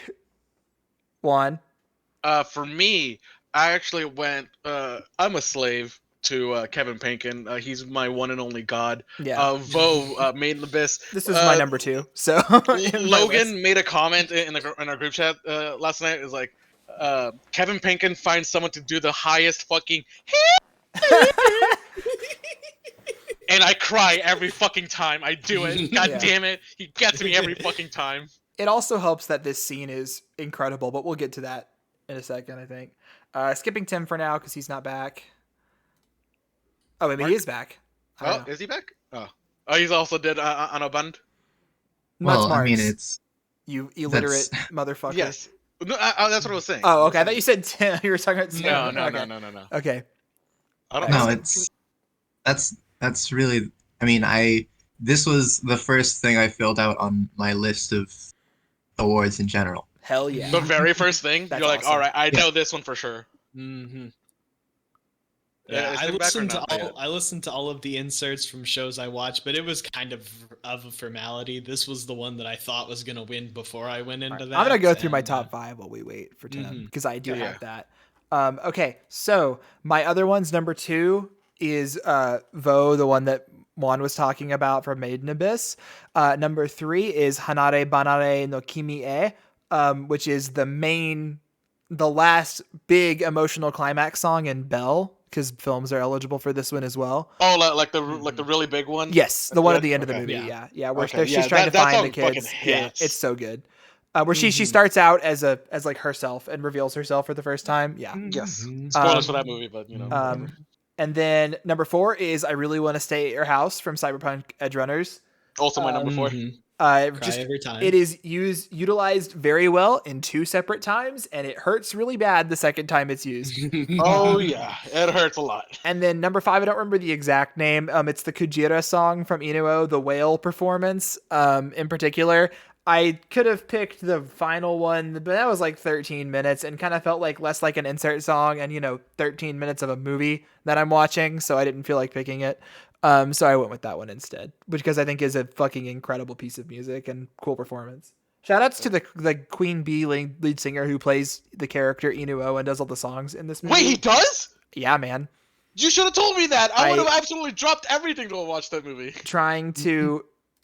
We've been trying to, I think, slow roll the amount of music that is in this movie because it becomes one of the greatest single reveals of all time. I think, spoiler alert, but I think we've kind of failed it's too late for us not to acknowledge it. It's a rock opera. Yes. And we were trying to slow roll that and introduce it to people at a party, because the first 30 minutes of this movie, you will not guess that it's a rock opera. You will think it's a historical fiction piece, and then it immediately becomes a rock opera, and it stays a rock opera for the rest of the movie, and it's fucking raw as hell. Awesome. It literally most of the rest of the movie is music after a certain point. It's insane. Cool. So is Tim back, or who's Yeah, I'm writing back. up there? Okay. Why are you writing it all the way up there? because he probably has a top 5 too. Oh, I have a boy. top 15. No! God damn it. Well, Go I think you fast. need to limit it to a top 5. I go fast. It's fine. Okay. Okay. I'll do number 1 first, and then I'll do like the list. Or, Well, put your number 1 on here. the thing. Yeah. I know. I will. I'm doing it. Okay. My number 1 is not necessarily the best song of the year, but one that was really able to imprint emotion and memory with me. So I think they utilized that song really well, and that was going to be the Cyberpunk. Yeah. Really want to stay at your house, yeah. Yeah. Yeah, Why is it that so song big? hits. Why is it so big? Weird. Okay. There we go. That's Okay, and then the full list oh is god. gonna be over here. Did I top 15? Like I said. We'll just skip over some of these. There's the Vanitas insert song. There's the Bubble Parkour, which is just kind of eerie and very neat. Call Night had an cool insert. Spy Family. This is the scene with raiding the castle. Ming, I forgot to put an insert. I'm just gonna say it's her last song. The last song is good, yeah. The last song's good. Biscuit Hammer had one by the Pillows. That was a good. Pillows is always banger. And then we have the idol sections, which I went with the Oudest Yuna song, which is the rival in the show, and then the Akina, which is the Chinese transfer student. Both of them really good performance. Like CGE has come such a long way, especially with idol shows. The song and performance both very good. And then we go to the hard hitters top 7, which we have the Vo. We talked about that one already. The Bochi the Rock and a band. Hiloga beats them all out just because of how intertwined the music and story. It's a for musical Hiloga show. is. Yeah. It is musical. It's so intertwined, and this is, I think, is the best epitome of how they combined the two together. And then Bell, I cheaped out as well, and I said the off Bell just because they're all very heavy hitting. It's hard to pick. And I'll give kind of similar tone, but like, yeah. And then with the Inuo, this is the bridge one. This is the first music. Yeah, the review they song. did. Yeah. I think the song just hits, and the bridge was really fun, good.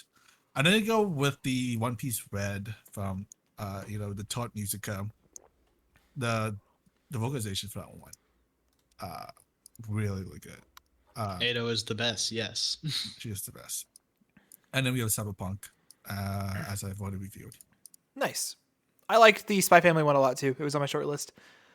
Which one was that one? It was played in the episode where they hired the entire spy agency to populate the castle and had the big play date with Anya. That's right. It's No Name, who I love. Like, No Name's great. I love No Name. No Name did the whole actually soundtrack for Spy Family, and then specifically the singer actually did the song for this one, which I thought was great. Oh, that's awesome. Also, I can't believe more people didn't have mentioned Kong Ming. Also on my short list, that was one of the few music shows. what's the main one she sings a couple times is the one I had on my short list. I can't remember the name of it. I have it here. Hold on. Dreamer is the name of it. Yes. Lost Time from Yoko Fukashi's great too.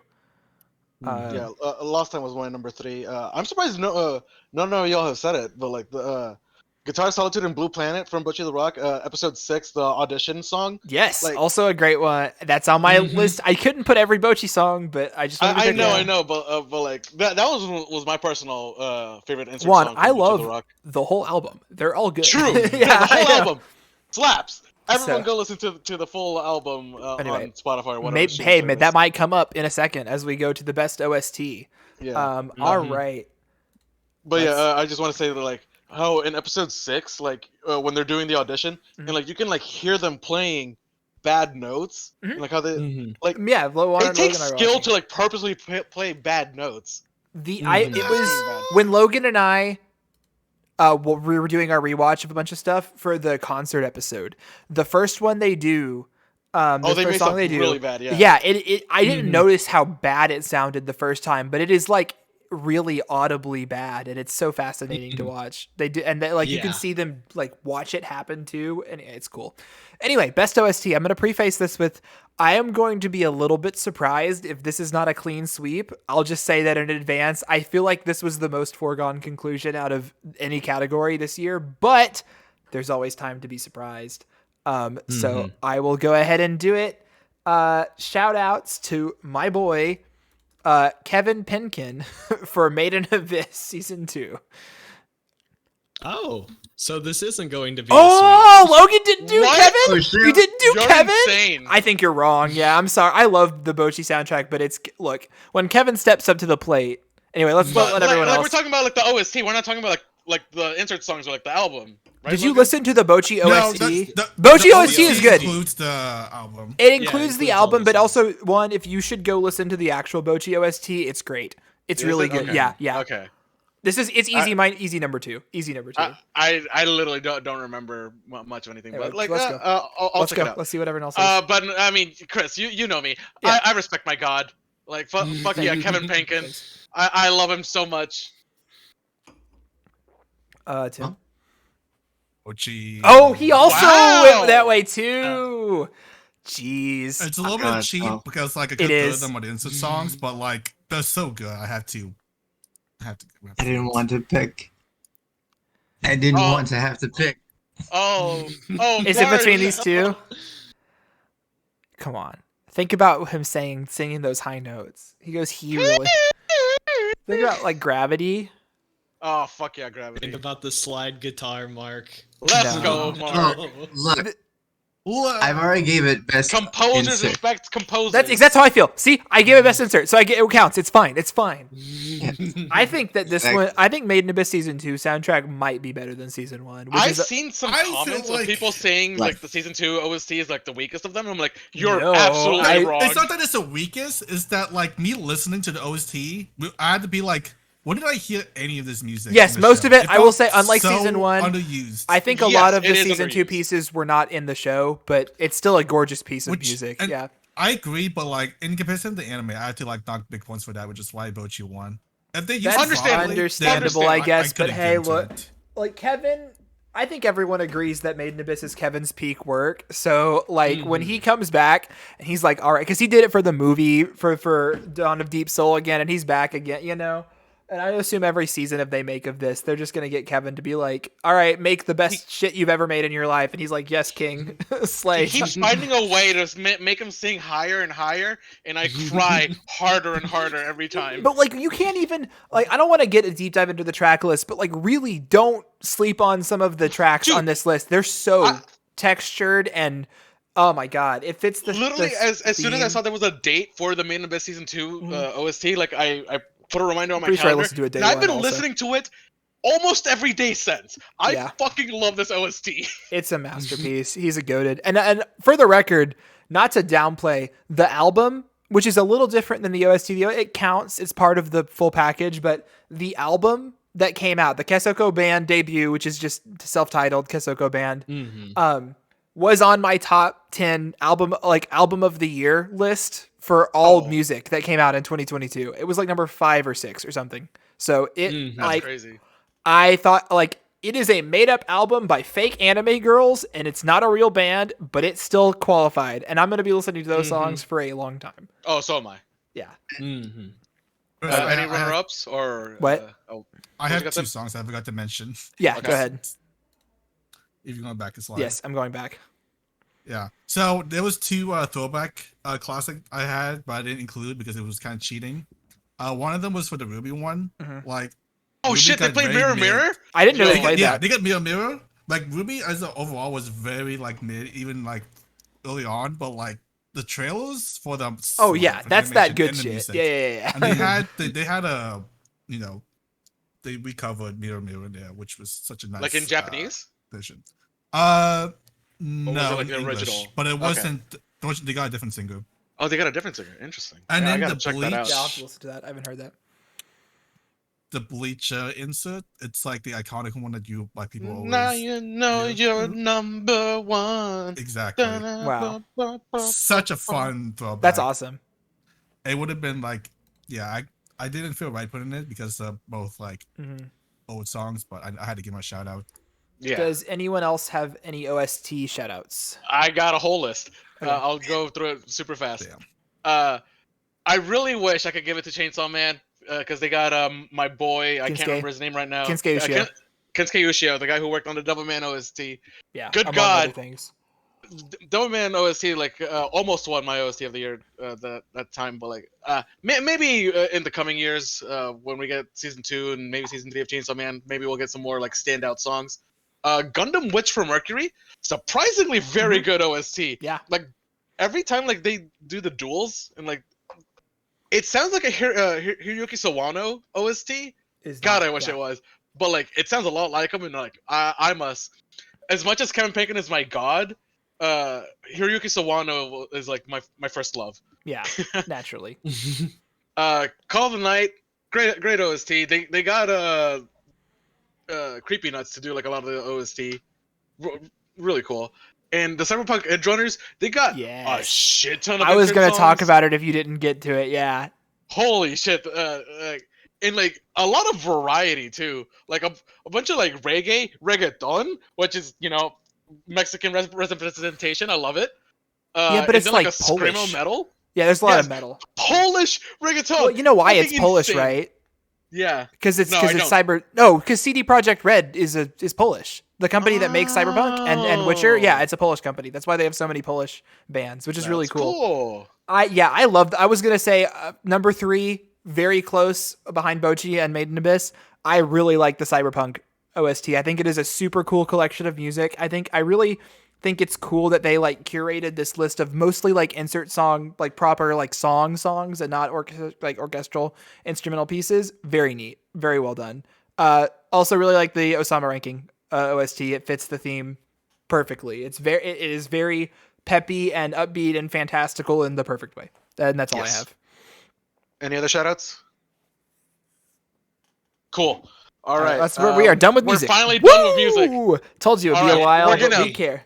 We're gonna breeze through the rest of these. No, we're not. Fuck you. Except for production. Okay. Production we'll probably go back into All right. more talkative. Best Shoot. action. There were a lot of good action shows this year.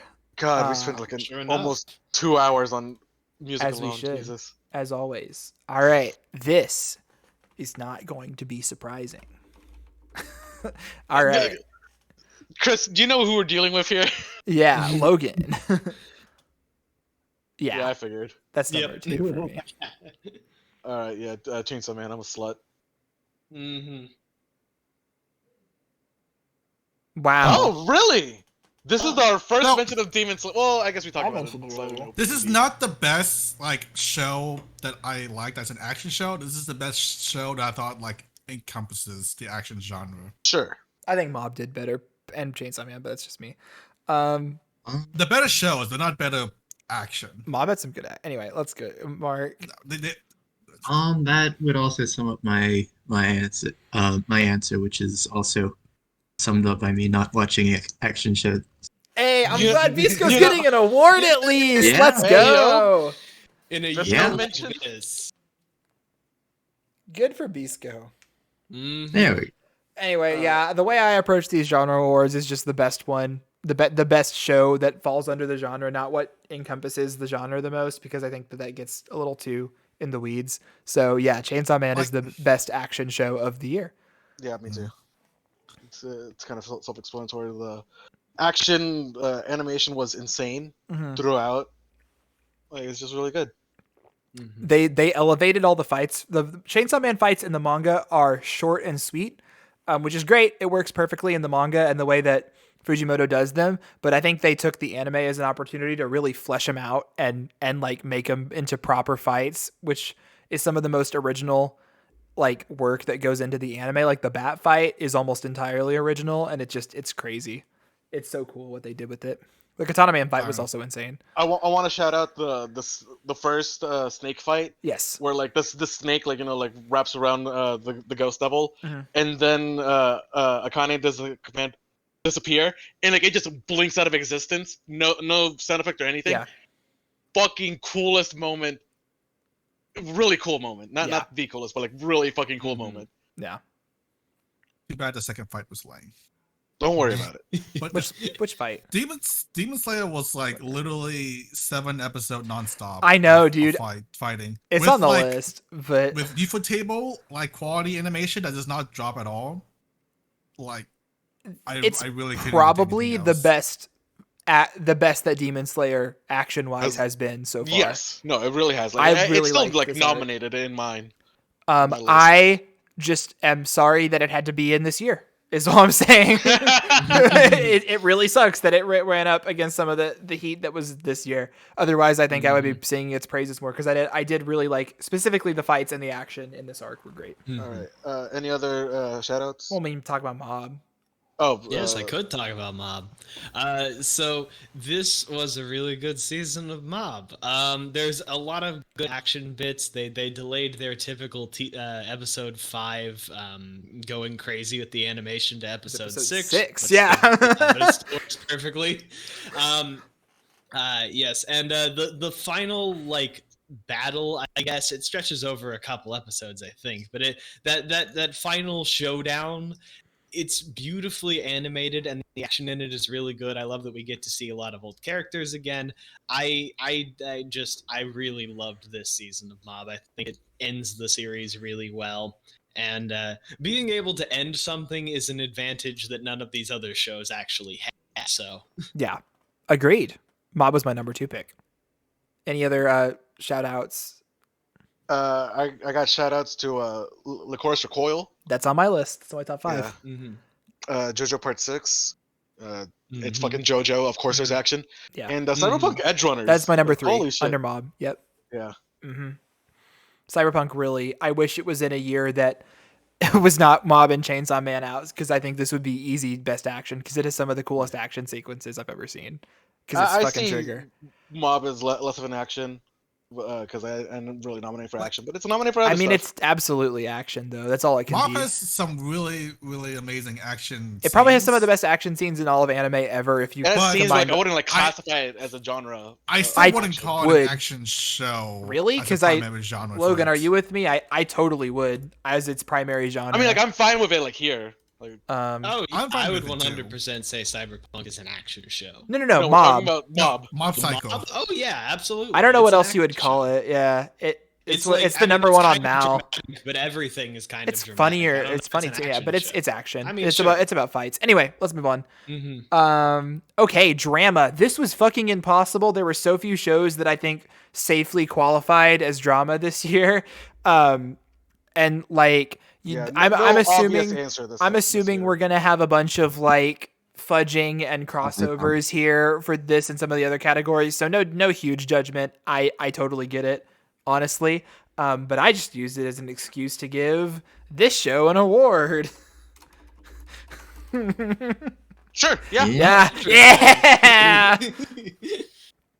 Juan. See, this is what I was talking about. I consider Mob more of a drama. I don't agree at all. It's a but drama whatever. with action set pieces. It's definitely a. And then action me, show. who actually watched a drama show. Yeah, this we year. didn't watch this one. I've heard this was great though. So Well, hell yeah. I What you mean, got for us, it's- I still think I will argue that Akiba counts. So, but yeah. I think Akima Made War is the funniest drama. Mhm. It sure is. Yeah, I I mean that's think- something I was. Oh, go ahead. I don't know. I think it's the bulk of its comedy comes from how incredibly serious and dramatic it's taking Exactly. itself. That's why I put it Mhm. here. Yeah. Yeah. And I think I said this on the podcast, but I think it dovetails really nicely into actual drama Yeah. towards the end. And it feels very natural, which is like feeling natural is not a thing I expected Akiba Made War to do at any point in the show's running. And but yet pulls it off. does. It really just Mhm. nails it. Its tonal transitions, and it also is, stays funny the whole time, while still being like a really compelling gang war drama. Because it does the thing. I think I saw this on Twitter earlier. It is an example of a parody that then becomes a foundational, like as good as the foundational works it's parodying, and that's how you know it's good. Kind of like I would say Konosuba is another good example of that. If we're gonna go with anime, like it's clearly ripping on like Yakuza type media, and it at the same time just does it perfectly in a lot of ways. Mhm. Anyway, Juan, you want to talk about Mobu? I mean, We already Logan did. went over it in action, so I'm fine with his description of Mob there. Sure. Tim, Mhm. so talk about this. We haven't talked about the show Oh, at all actually, yet. you know what? Oh, Never mind. I'm sorry. Okay. The final scene with Reagan confessing Yeah. to Mob, very dramatic moment, and like Mhm. I feel like the entire like show is like leading up to this moment. Very Mhm. gratifying, very satisfying. Like it's I so loved cool. it. Yes. All right, now we can move on to Dance War. Okay, first of all, do you guys know anything about the show at all? Yeah. No, Or- Yeah, I The don't. first chapter for the manga. It's Studio Mappa. It's a dancing show, It's Mappa? Yeah. Really? It is a Mappa show. and it's really well Manga was animated. They look like giraffe people. It's like The ballroom. Oh, am I thinking of a The different show? manga- I'm thinking of Welcome to the Ballroom, aren't I? Never mind. Yeah, Yes. you're thinking of ballroom. What were you Um, thinking yeah. of?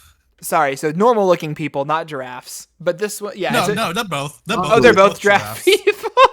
Yeah. Oh, dude. Clamps. Didn't Mappa Clamps also do influence. ballroom? Wait, did they? Did they do 2 dancing shows? Damn, they got a Let me type, check. I guess. Ballroom. Now. I don't see it. I don't think they did.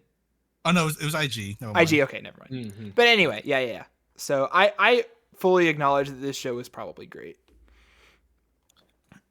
Yeah, it's I a know it very was pretty popular on A as a manga. Yeah. Mhm. Mhm. Yeah, Well, I this liked the manga. Oh, go ahead. Go ahead. I was just gonna say I liked the manga, and then when I looked at the trailer for the anime, it didn't look as good. But you felt differently. I mean, it's What Mappa, so. what was it with that big old silence there? Huh? I was just waiting for Tim to keep going. Okay. I mean, I'm going in and out, as you know. Mm. In and out burger because you're eating. Anyway, Ha, sorry. Shut up. Okay. Do you have anything else So to in say? this sense, there's a lot of drama between whether the guys like try to embrace like the ballroom dancing, even though it's like a mainly feminine thing. He gets shunned for it. He's like ashamed of it. So this whole drama thing, and then there's the whole other main character dude that comes in later, who's like got abused by his grandma into this like career, and this like he's very traumatized. He's got a lot of like he's carrying around with him, and in the middle of that, there's like they're both aiming for like the same girl basically. Mhm. So this is it's just drama and drama and drama, but it's like really well done, executed. I think you guys should probably go back and give this one a try. Okay. Yeah, I'm kind of bummed that I missed it out when we were doing original seasonals back then. Oh well. All right. Yeah, I don't know if we need to talk more about Akiba Maid. I'm sure we will later in the show, but I mean, we already talked about it. Okay, let's move on to the next one. Adventure fantasy. wait. Oh wait. Oh yeah. Sorry. Never mind, yeah. never Yeah. mind. No, we can do I have some shout one outs. shout out. Okay. Gundam Witch from Mercury. Yeah, I think that's my main shout out too for this drama. Oh, I have Tatami Time Machine. I don't know if Logan counts that as drama. Yeah, that was definitely. Yeah, I think that's fair. I think that was my other runner up. But we'll talk about Tatami later, sure. Yeah, but yeah, as Gundam for sure. Yes. Yeah. Mm-hmm. Big old political drama. All right, Okay. now, let's move on. All right, adventure fantasy. This was a pretty stacked fucking category this year. Yeah. So really. Oh wait, hold on. I'm fact checking myself. 1 second. Oh wow, so the way I do my awards is I do the awards first, and I do my final ranking list, where I go through and rank all of the anime that I watched, right? And what I'm finding right now is that what I wrote down as the winner in this genre is not accurate based on my rankings. So I'm gonna have to do a live change. Wow. boy. Yeah, I figured. Can you guess what it was originally down there? Osama ranking? Yeah. Mm-hmm. All right, go ahead. It's interesting that that's what you originally had on there. Hey, it's close. I think these are next to each other on my list, like literally. They really are. Like, Osama ranking is number 2 for me, but like I gotta give it to Made in Abyss. It really hurts me to. It does, me too. Yeah. I fucking, as much as I fucking love Osama ranking. Okay, well, Logan's the outlier. Wow. What a sweep. Okay, well, how about you talk about Osama a little bit first, which is a show I think all of us love too, for the record. I think I really like how Osama worked around its the ginormous ensemble cast. Like Chris said when we were talking about characters, every character feels very fleshed out. The animation is amazing. Yeah. It has like multiple of the best fight scenes of the year. I was thinking about that show a lot when I was doing my fight scene tier list.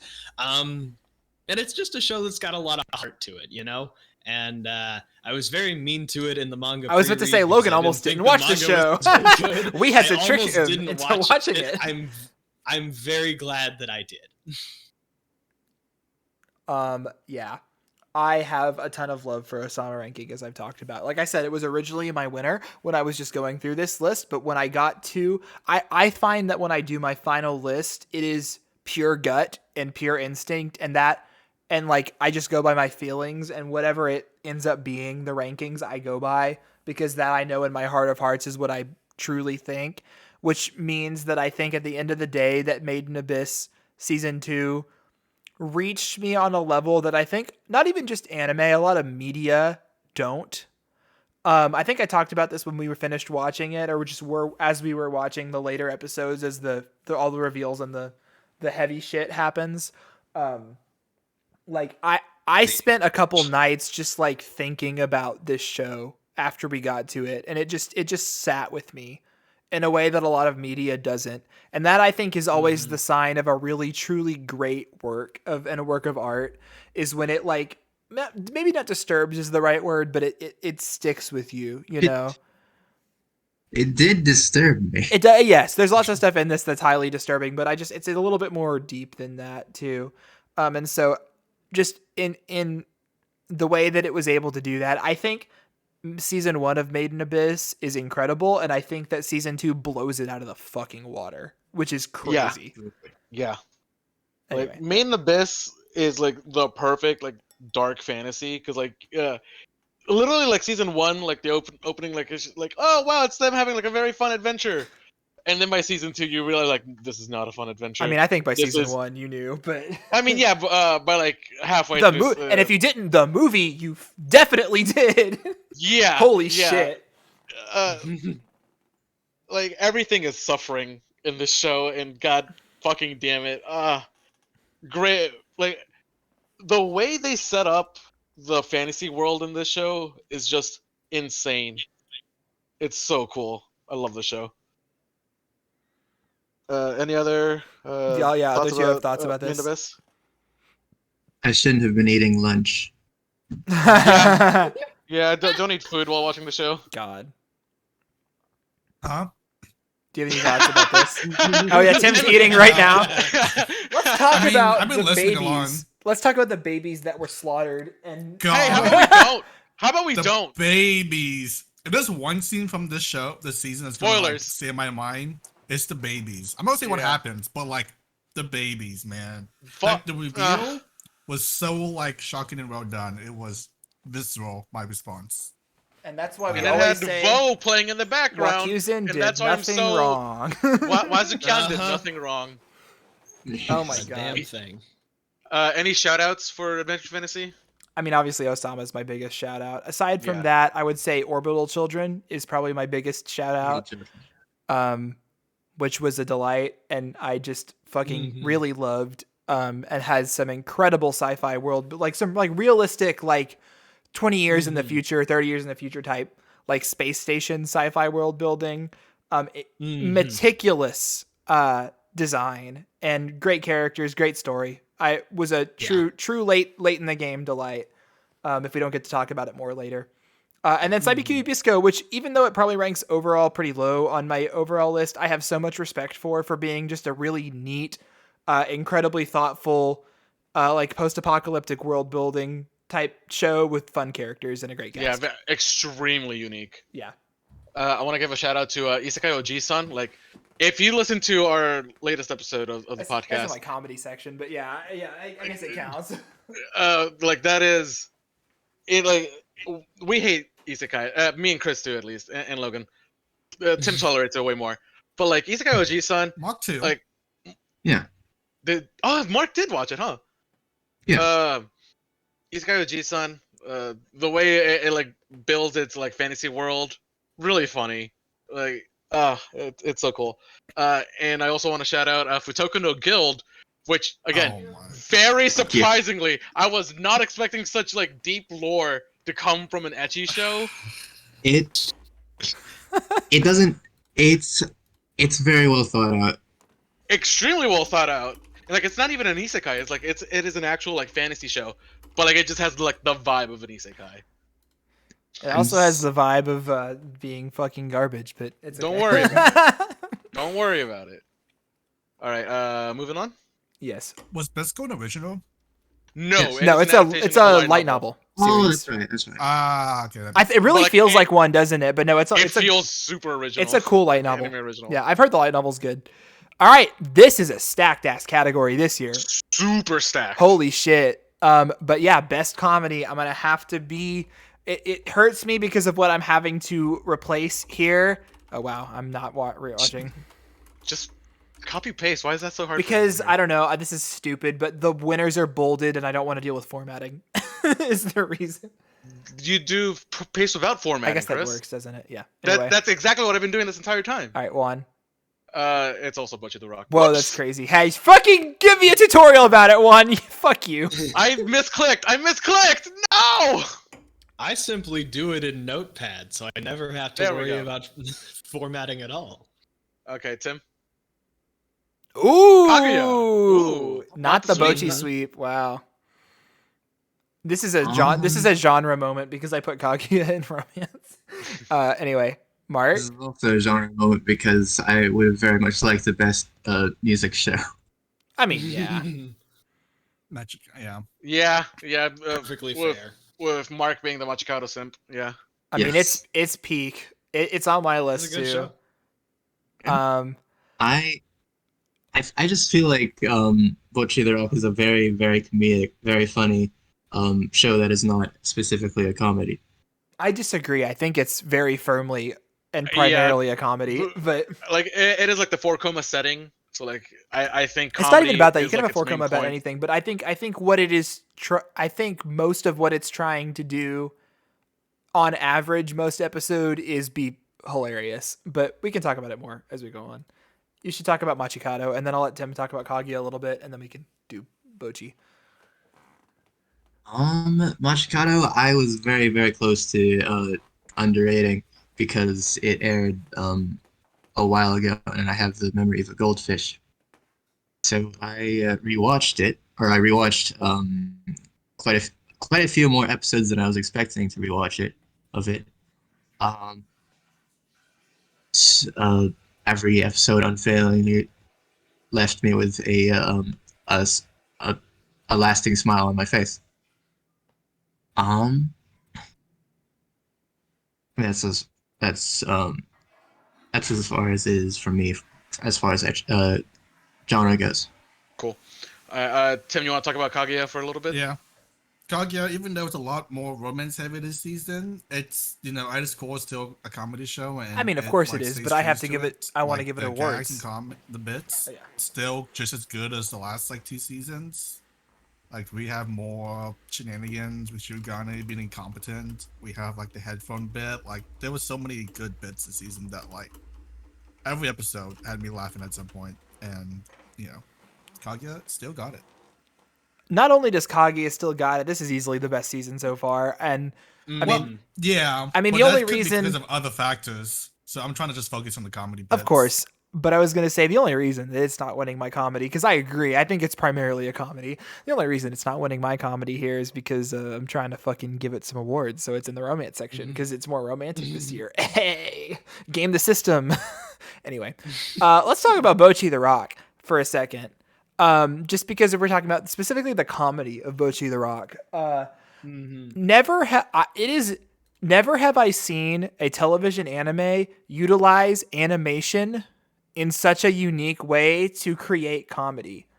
That is, I think, at the core of what makes Bocchi special is how Bocchi herself, every single time we go on these little rabbit hole anxiety induced spirals or whatever, and she goes into her own universe, we get these insane sequences, and they are always rolling on the floor, insane funny. It is so good in the way that it does that, which I think is what really elevates it to be the best comedy for me.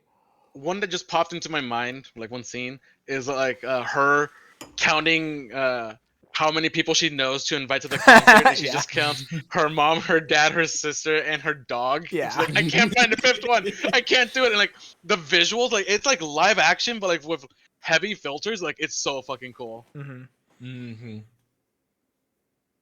don't know if there's more, but I'm sure we'll talk about Bocchi more. We'll talk about Bocchi more. plenty. Yeah. All right. Any runners up? Any other shout outs? Obviously, Pop Team Epic season 2. Yeah, of course. I'm so sad none of us actually gave it to us. I was kind of hoping Mark would give it. Akiba made Senso. Akiba made War. Fuck, dude. I mean, I have it as we all put it in drama. That's why. Yeah. I guess so, huh? We all made a y'all put it compelling in argument drama. for why it was drama instead. Yeah. But I consider it more a comedy because it made me laugh every single episode. I mean, it's fucking hilarious. Yeah, I agree. Jesus Christ. Chris also mentioned Isekai-san for comedy, which that's also extremely funny. That's primarily the thing behind me considering Bocchi the Rock to be a very comedic non-comedy show. Yeah. Because I feel like it would be played. I feel like the most the best, most moving parts of it are the music sections. Of course, I agree. I'm not, but I also think it is. I think that people a lot of the time get pigeonholed in the comedy genre that they are not allowed to be moving or emotional, and I've always thought that was a little silly. So I'm going to highlight Bocchi for being a comedy that still can move me close to tears at times. So there you go. My shout outs are Spy Family, that it fucking puts a stake through my heart that I can't highlight it more because it's one of my favorite mangas of all time and it is getting a flawless adaptation. But Bocchi came in at the last minute in the fall season and fucking hit it with a metal folding chair. So that's where I'm at right now. But I love Spy Family and want to give it more praise. And then also Machikado season 2, which is a delight. And I'm like Mark said, I love watching every second of that show. So any other shout outs? I think we're good. Okay. All right. Slice of Life. This was hard for me. I don't think there were as many eligible categories or shows this year. But hey, I will take an excuse at any time to highlight a show that I like, even if it maybe doesn't fit as well. Ha ha ha. So there you go. Well, this was easy for me as well because slice of life is not a genre. Oh, Just go count, fuck yourself, just count, Logan. put in Machikado, and it's fine, Logan. No, No, I think it's more of Logan than protests. I I'll have to allow give it. my protest vote every year. Juan. Actually, you know what? And he leaves. I just realized, like, I think I'm actually gonna give it to my number 2 instead. 'Cause, like, Wow. I feel like this one's actually a better representation of it. Call of the Night. Yeah, Uh, that was on my. Yeah, I put it under yeah. Slice of Life. Yeah. I originally had Dress Up Darling, but like, that's more of a romance. But Yes. also, like, I think Call of the Night is just kind of better than Dress Up Darling. To the rock, huh? Oh, yeah. I think Yeah. I'm never gonna judge y'all because I think you're cheating in the same way I'm cheating by putting Machikado here because it's definitely a comedy, but it's okay. I mean, like, it's also a bit of a slice of life. Machikado is more Slice of Life than Bocchi is. IMO. There's too much progression in Slice and Bocchi, but again, hey, Yeah. we don't no snitches. Snitches get stitches. This is in the Stitches. Wait, this is in lieu of the best music show. Of course, naturally, which we Maybe don't we'll have. have a should best have music show next year. Maybe. Maybe have it mixed in with sports, so that way I can have a vote. Yeah, shut up. whatever. We are not going to do that. No, because they have actually nothing in common They're- and it doesn't make any sense. They have. After school Okay, activities. I'm sorry. This is live now, so I can so I can suddenly join forces with Juan. Yeah. I You get are. I get Do you want them together instead think of separate? I think I think- that there's a I lot think of the activities overlap. of musicians and the activities of athletes have a lot in common. Yes, you, Mark. could make a school club genre and it would have lots of overlap, but there are plenty of music anime and sports anime that are not school club. Anyway, I just don't think that there's enough overlap. I think there is. Like, Bands just play a at sporting right events. amount Iron of Ore overlap. coming in with a hot take in the Chris, chat. fucking see me when there's a marching band anime, and I could put that as a sports. Hey, anime. Hibike has a marching band section. And that yeah. is a section, yes, but like, I would I- no, I- dude. A dedicated like proper marching band anime, like competition I marching would- band. That would be go. anime of the year for me. That would go ridiculous. They should do it. Fund it. Like animated by KyoAni or like. I mean, some well, other, that like, now we're they just would not getting do ambitious. that. Anyway, let's talk about we've talked about these for a second. I'm gonna gush about Machikado since I haven't gotten to yet this whole time. Machikado was this surprise delight that Mark shoved down me and Logan's throats. In like we didn't watch it when it was airing, so it was either late 2020 or 2021 or whatever. Right. And it was just this like incredibly funny, incredibly endearing show that it had maybe some of the most character growth and progression than I've ever seen in this kind of genre. Just absolutely delightful characters. And then season 2 got announced, and so it was obviously one of the most excited I have been for any show in this Absolutely. year. And it lived up to that hype. I think it was maybe even a little better than season 1. I loved all the new characters that were introduced. I loved all the plot lines. I loved the development of the romance between Momo and Shamiko, which was really the main reason I love this show so much. I think that they are incredibly cute. I am in love with this show. It's wonderful, and I cannot praise it enough. It is a absolute delight, which is why I was forcing myself to put it in this category to give it an award.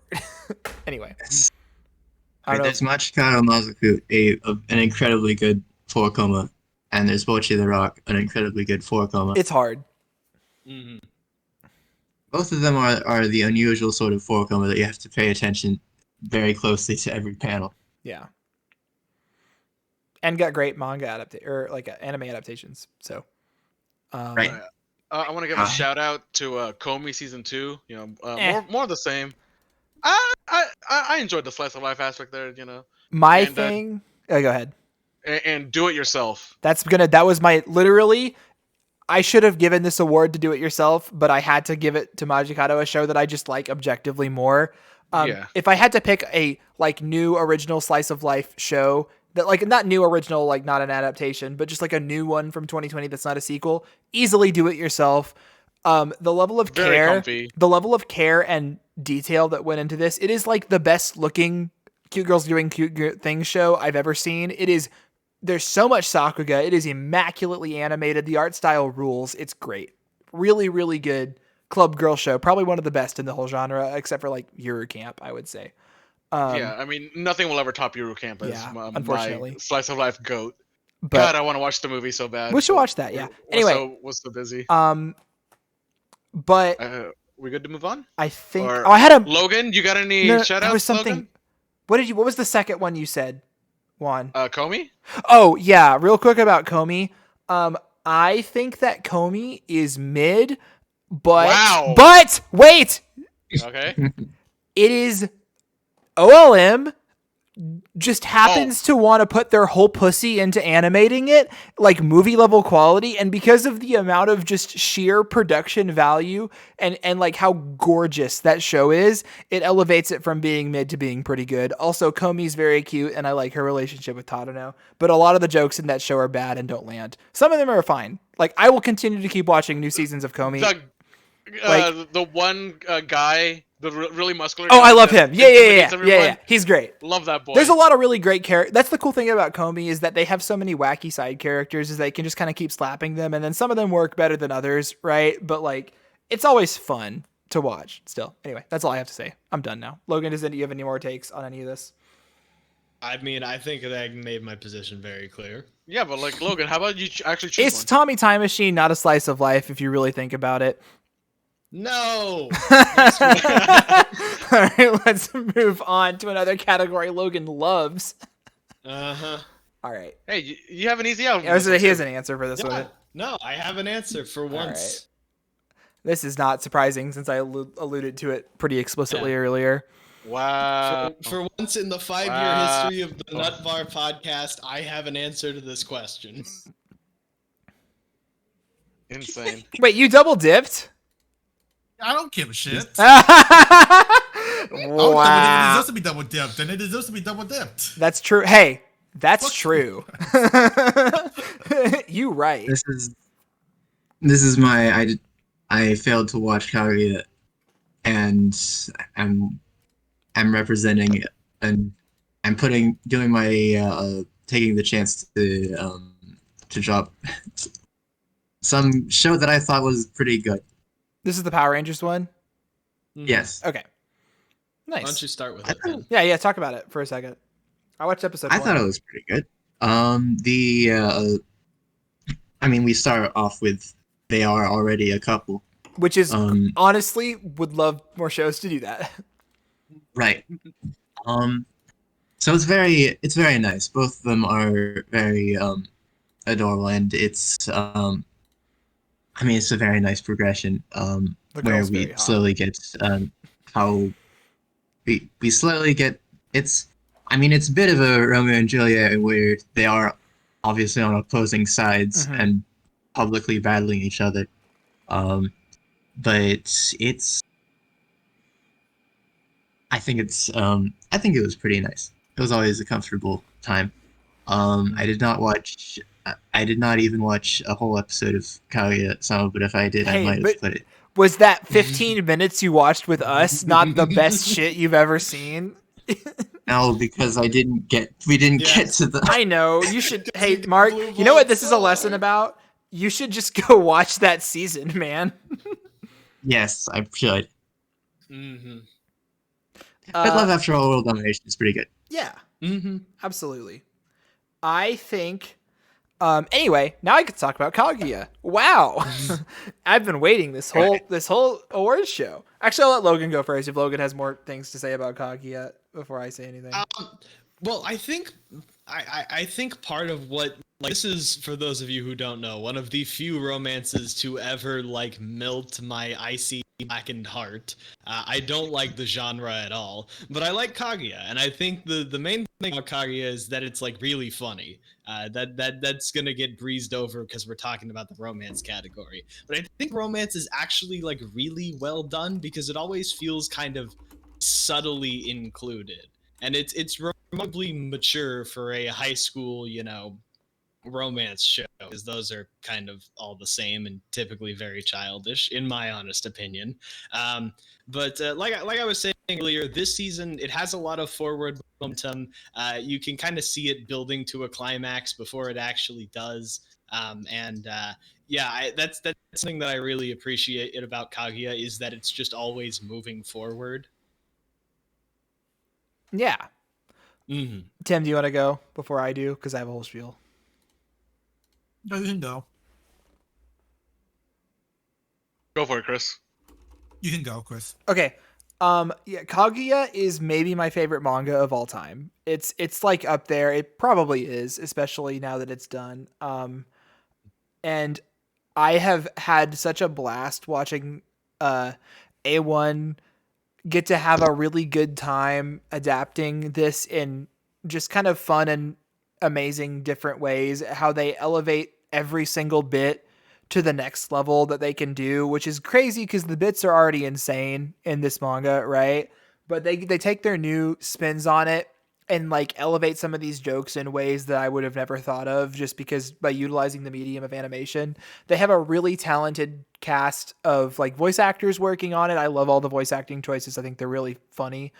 And it's so fun watching this anime get to the best parts of the manga and then adapt them, just like knocking them out of the park, which is one of the reasons I'm very excited for the movie that is coming out in a couple weeks.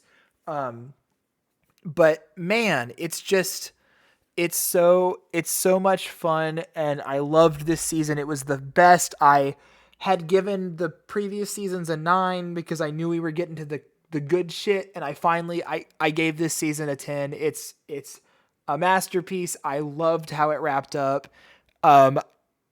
It is such a perfect ending, enough so that I think this is not to keep roasting this guy, but the anime reviewer Arcada thought it wrapped up so well that apparently he thought that this is the conclusion of the anime. And I could see that just because of how well it tied up in a nice little bow in some ways. At least it seemed to. If you know what's going on, then you know that by no means has that happened. I mean, there's a lot more going on beneath the surface, but what a brilliant ending for the season. And I'm just, excited for more. I love Kaguya. Big fan. All right, is that all about Kaguya? Yeah. All right, let's move on to some shout-outs. Quickly. Dress Up Darling. Mm-hmm. Great little romance. Couple of Cuckoos. It was a fun little dumb show that the Ecchi Bros watched. And Renai Flops. I guess technically that's a romance. Okay, man. I'm putting that elsewhere. That's enough for me. Did you say Romantic Killer? Oh, Romantic. How the fuck did I miss that? That's my number Romantic 2. Killer. Yeah, I was gonna say that. Yeah, I really like that show. Yeah, Romantic Killer was my number 3. How the fuck did I miss that? Fun little romance show. Also elevated by being animated out the ass, which I think Yes. really helped all of its comedy really land. Anyone else? Cool. Let's move on. Oh, Mark. No. Fuck. Okay. All right. Tim doesn't have All anything. right. No, I didn't do any runner-ups for this. No, for fair. genres. Okay. All right. Thriller mystery. Ooh, getting a little mysterious. Yeah, there's some good ones here too. But I feel like a lot of us are gonna have the same one. I feel like 4 of us could have the exact same thing. Yeah. Did Mark watch this? I don't think you did. No, I didn't. Yeah. That's you missed out, bud. It's a great thriller mystery here. So Juan, What's up?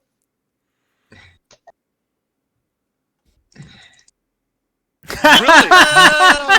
I mean, technically, yeah. Very, very technically. Mad respect. I don't know about respect. I respect the balls of Mark to put this down Sure. for his best thrill in history. Yeah. look, I feel like I have more to say on it than. You also gotta be very careful about spoilers. Particularly Very. because I think Chris yeah. is gonna give it a try at some point. I'm We'll pretty see. sure he'll Shit. drop it as soon as he sees the Hot Springs episode. That's fine. I think he'll drop it episode 1. I mean, But I think if yeah. you Yeah. bully him enough, he will stick with it. If He it's was about- dropping episode 1. I could probably get high with him and like. There we go. so- That's how we Let's have to do it. go. I would say that Ren Eye flops as far as the non-spoiler way to say this goes. The twists and turns are certainly not obvious, but in retrospect, when you're looking at the OP, pretty obvious. Yeah. Well, that's Well, where the now, whole now Chris is gonna study the OP like crazy. No, it's fine. I won't. All right, let's talk about Summertime Render. Yeah, we haven't really got much of a chance except for highlighting Shinpei and Ushio's relationship, but talking about it holistically. So what do you got for us, Juan? Summertime Render had me hooked from episode 1. Mm-hmm. Like the whole like mystery about the shadows is so cool. Like fuck, well, it was something I've seen it done something similar before, but I can't remember what it was. Yeah, do you remember, Chris? I think we talked about it. It was like similar to like a previous thing. I mean, it's a time loop story, which has been done plenty of times, but like I think it does it in a way that is entirely. But like unique. specifically like the shadows. I feel like the shadows plot. Fuck. Mm, Oh, I remember. It's actually not from a show. It's from like a YouTube series, the Mandela Effect or Mandela Catalog. oh, That's you what- told me about that. Yeah, I haven't seen that. Yeah, the Mandela Catalog. Like the first episode is like how what were they called? Like doppelgangers, like something similar to that. Where like if you like see someone that like looks like you but is very clearly not you, run because Yeah, like they will try yeah. to like take over your existence. That's essentially the plot of Summertime Render. Holy shit, it's so cool. Well, great like horror aspect. Someone else take over because oh fuck. Yeah, this. just Logan, something go I ahead. thinking about like, it. Go ahead. Something I like about the first half of this is that it's kind of a thriller from this perspective of the bad guys as well.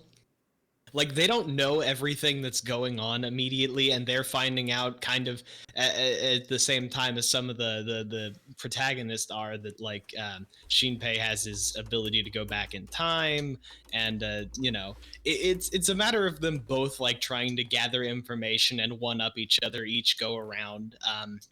And I think it's a really compelling thing that a lot of what's it called? A lot of you know, these like Groundhog Day shows don't do, is that they have the bad guys adapt to whatever the good guys are doing. Right, which is what I think is so fucking cool. I think that this show has there was a bit of a like a oversaturation of time loop media in the past 2 years. Obviously there's famous ones like Steins Gate in the past or whatever, but like and like ReZero a little bit more recently. But then there was like a lot of time loop, a lot of video games in particular. And so you get used to like the genre conventions of a time loop story. And I think that Summertime kind of deconstructs them and plays with them in really interesting ways where the villains are like, yeah, bitch, I know you're looping, you know, like, and like how this is how I'm going to adapt to you. And then this is how the main characters are going to adapt to the villain adapting. You know what I mean? And it's all these like layers that really just keep you on the edge of your seat and enthralled the entire time. So I just, yeah, it was neat as hell. Go watch Summertime Render because it was in Disney jail the entire Yeah, time it was airing. we steal anime here in this house. So we watched it when it was airing in summer, and it just got legally available. So I think it's on Hulu now if you want to go watch it there. Otherwise, but yes, do not miss this show. It is Just such a cool, unique concept. One of the best originals. It's a manga adaptation. So Yes. read the manga if you Yes. want. But just a really cool production. They did a great job. It's incredibly well animated.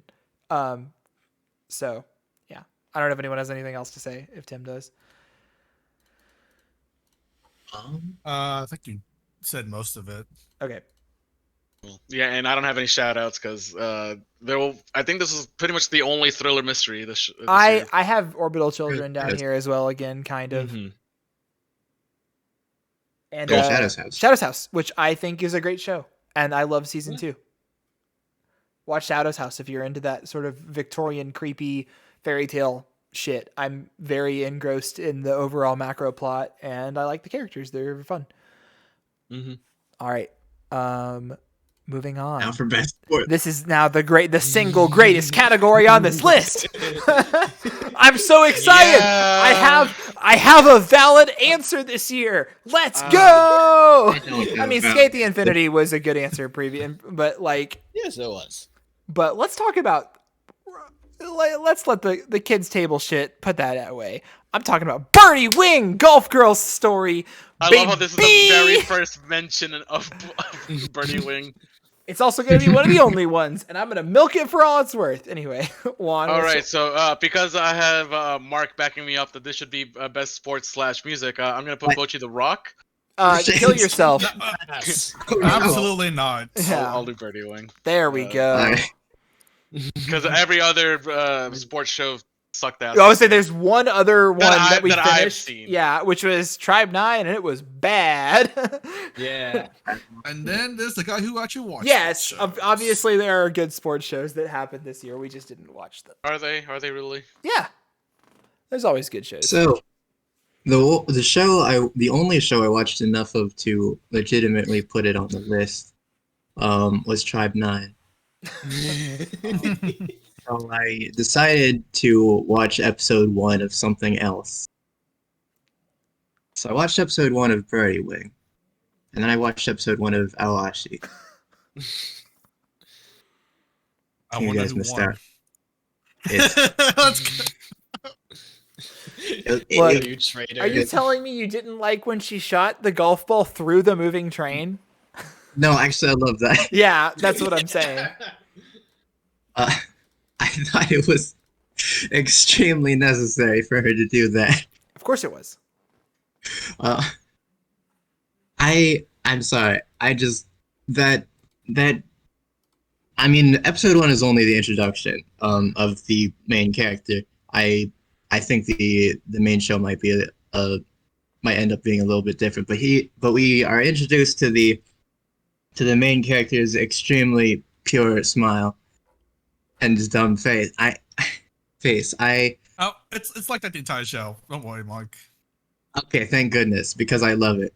He's a good boy. He gets into a fight which disqualifies his team from the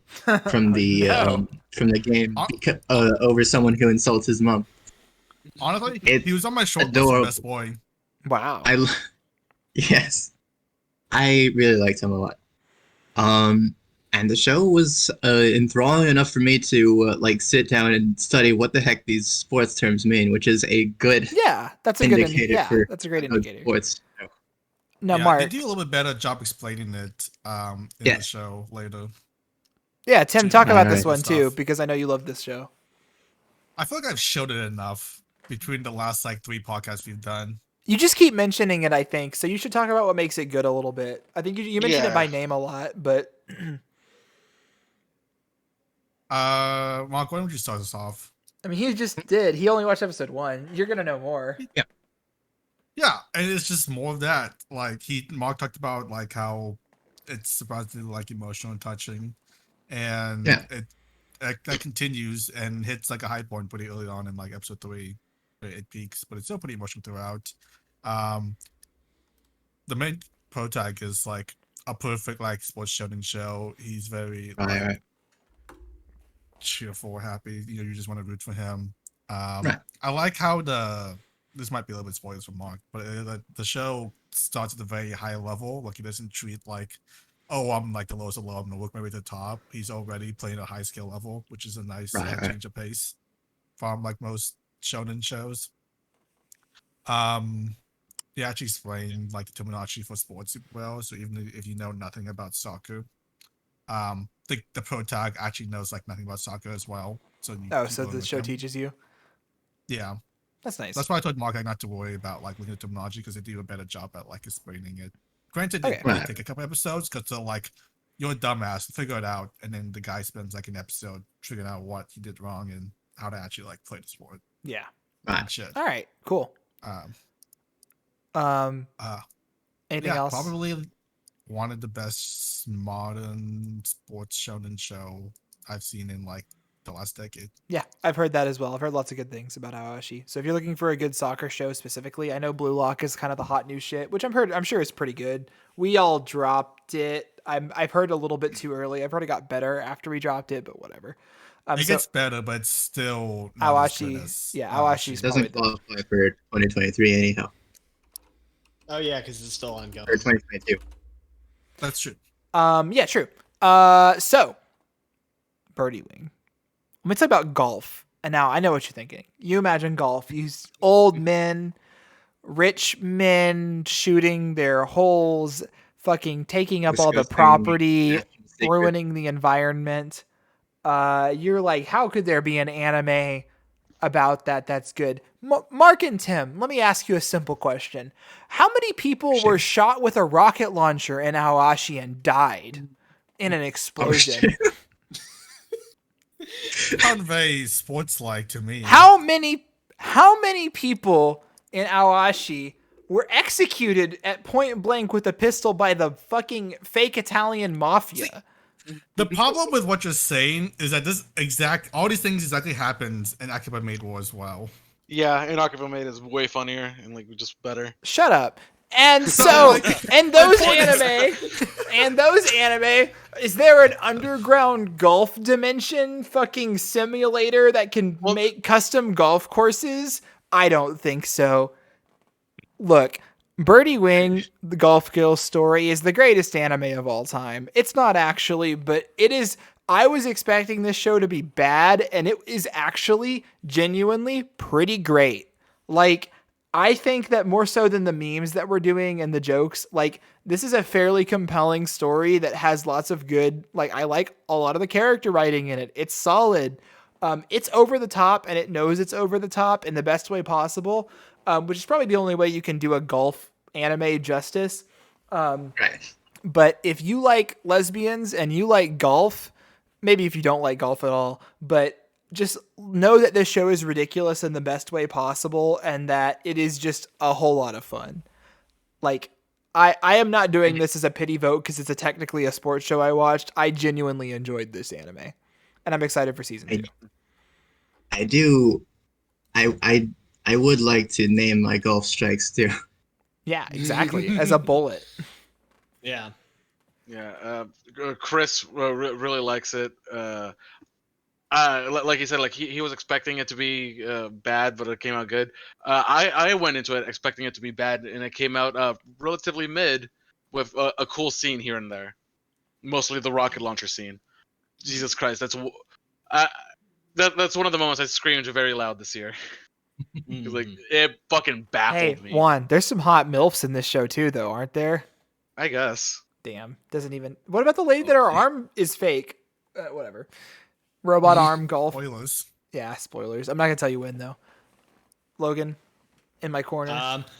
I don't have a whole lot to add here. I think that Birdie Wing was really good until they went to the golf school, and then it stopped being the thing that I liked about Birdie Wing, and it started being an unironic anime about golf, and I kind of liked it less from then on, but I did like the beginning a lot. It's really funny.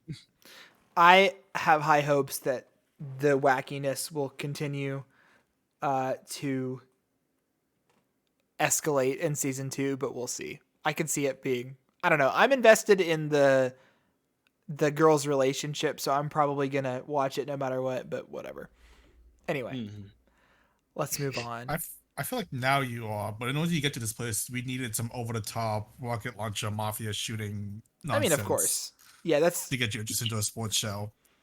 Otherwise, your peanut brain is gonna be just sleeping through it. all right, right. We're moving moving on. on. Best production. God, we were in genre for a while, like almost an hour. Shit. Yeah, I mean it's a whole section. All right. Yeah. So we're going to be highlighting all the different stuff about, the bones of what makes anime, and this is probably the most typical one. We have best animation. This was hard. I think that a lot of shows this year really had great animation in different ways, which made it really hard to kind of nail down objectively, like, man, this is the best animation, because it's like, well, what way do you like your Sakuga? You know what I mean? Like, it's like, how do you like your eggs, So it was Scramble, tough. thanks. Yeah.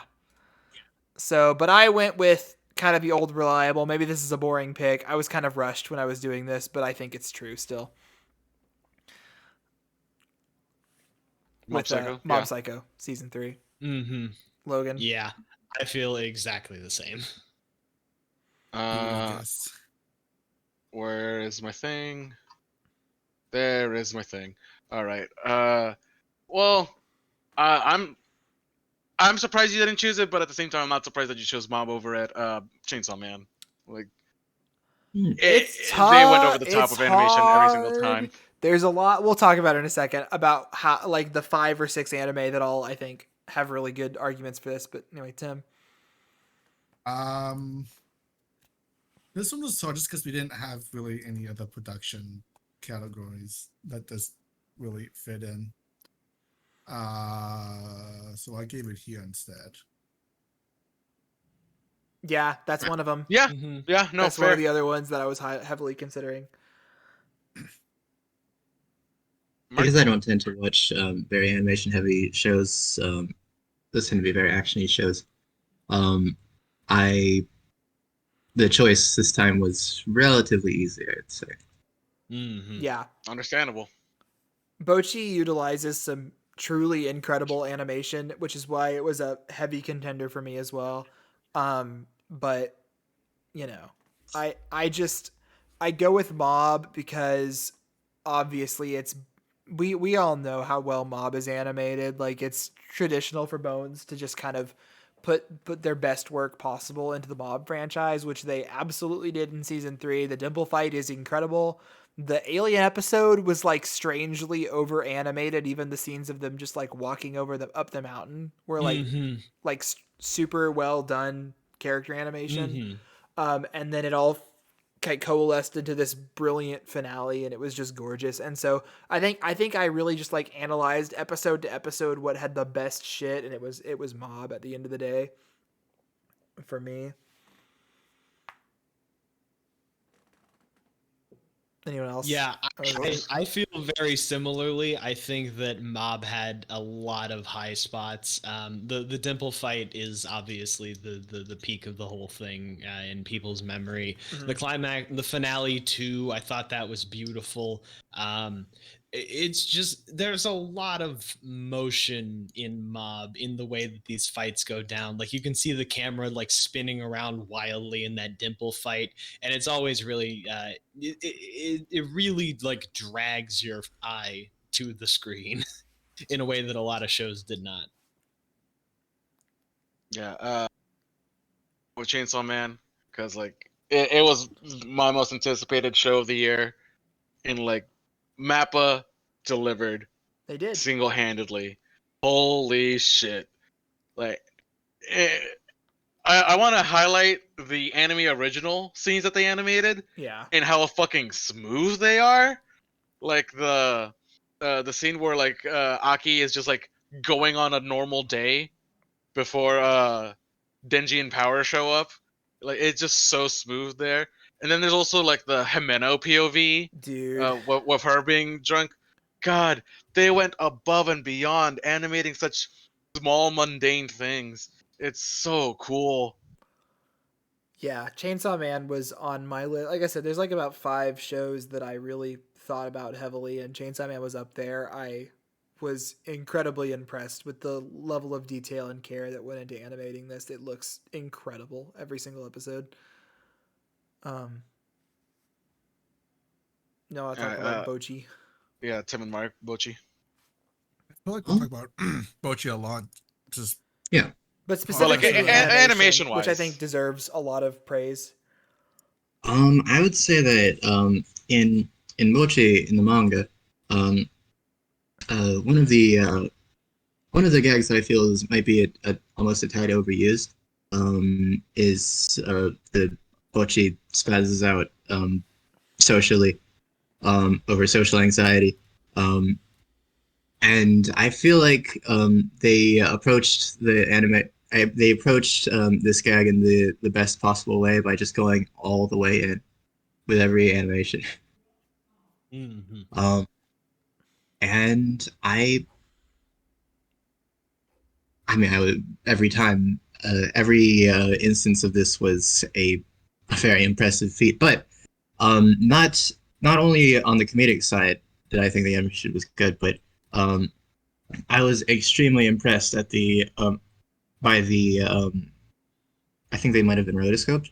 The performances. Mm-hmm. Yeah, those are rotoscoped. Right. yeah, 100% They had scope. right. They had like real performers performing them, and they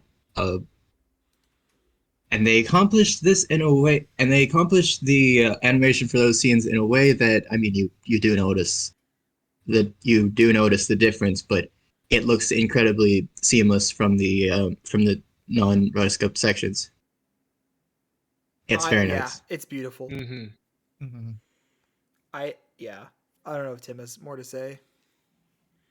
I don't know, the creativity and variety, the way to portray and animate different aspects of Bochi, just deserves like a round of applause. Just between like, the high end just spazzy modes to like the 3D modeling things to like the live action scenes. Yeah, and it's basically all animation at the end of the day. Even the clay model shit, it's all stop motion is animation, you know what I mean? So it's just like, yeah, there is a lot of creative energy that went into Bochi, which is why I think it is a valid entry here. My other picks that deserve, I think, a lot of praise are Osamu Ranking, which has some incredible Sakuga cuts, really went above and beyond and just animated the hell out of that show. Cyberpunk Edge Runners, not a surprise that an Imaishi Trigger show like has incredible animation. The action sequences in that one are next fucking level. Just really, really, really good stuff. Lycanus Recoil has some good animation. What were the other ones? Demon Slayer, obviously, Ufotable goes out the fucking ass. And then the other big one, which is a really kind of surprise for me, is Do It Yourself, which has a ton of just excellent Sakuga. Yes, very. Yeah, just really, really well animated. Those are my shout outs. You mentioned pretty much most of everything. I think the one that you missed for me was Gundam. Gundam, yeah, sorry, that was the other one. Gundam has the 2D mechs are back. Baby. The 2D mechs are back, baby! Holy that show shit! Looks good. I miss having 2D mechs because they look so cool. Oh, did you watch all 2D mechs? I mean, like Gurren Lagann and Code Geass and shit like that. Exactly. You know what I mean? It's like our era type okay, things. so those two shows. Yeah, not older ones as much. Shut up, Tim. I know I'm a Gundam version, but like, still, it's so cool. You're a mecha version, not Ava. Anyway, anyone else on this category? All right. Cool. Art style. Art style very, very diverse this year. Yeah, there were lots of really cool options. I'm gonna go ahead and put mine in. Understandable. Logan. All right. I need to zoom back there. All right. I'm gonna go with Call the Night. Yeah. Yeah, that was my number two. Yeah, it's a runner-up for me for sure. Right. And Mark? Ooh, the full Mhm. 5 different shows sweep. Wow. All right. Like I said, very diverse this year. Yeah, for sure. Mhm. Yeah, I think Cyberpunk looks incredible. I think that the world that they created in the colors and the character designs and everything is just I don't know. It was the first one that came to my mind when I thought about just unique art style. So it was an easy pick for me. Logan? Yeah, I think, I mean, one of the things I like the most about Bochi's style is the incorporation of the non-traditional animation styles, you know, the table thing, the claymation, some live action shots. I think it works together really well to sell the kind of emotions that they're kind of trying to sell with those scenes. Yeah. I won't have called the night because of the every time that they depicted like city nightlife, and like they didn't just use like a navy or like a black to like No. look at the city background. They went all out, like they went like JoJo colors, like they went like pure yellow to like simulate like the nightlife. It's just so cool It is a how beautiful show. it like the production in this show absolutely insane. Like it just looks so cool. Like I would say this show is very much like a wallpaper show, where like every other scene you could use as a wallpaper. It's really really cool. Tim? Uh, do it yourself. Um, just very, very unique art style with the art style. Art style with this very like pastel color with like very minimalistic lighting that really just like makes it stand out among like all the others. Plus they do the kind of it's uh like pastel colors Yeah, to the create this very pastel. luscious lighting, you know, stuff. And they have like very um I would say contrast. No contrast between like the characters with her being like soft and something being pony, just a contrast to like represent their like characteristics as well. Um just very, very like original and it very just luscious. I don't know how else to say it. Mark? Yep. I went with, well, me being the Machikado stand here. I ended up going with Machikado. I it's definitely a bit more of a standard approach, but I feel like the like every shot looks just there's every shot has a very nice I'm just saying that the characters look on model no matter what.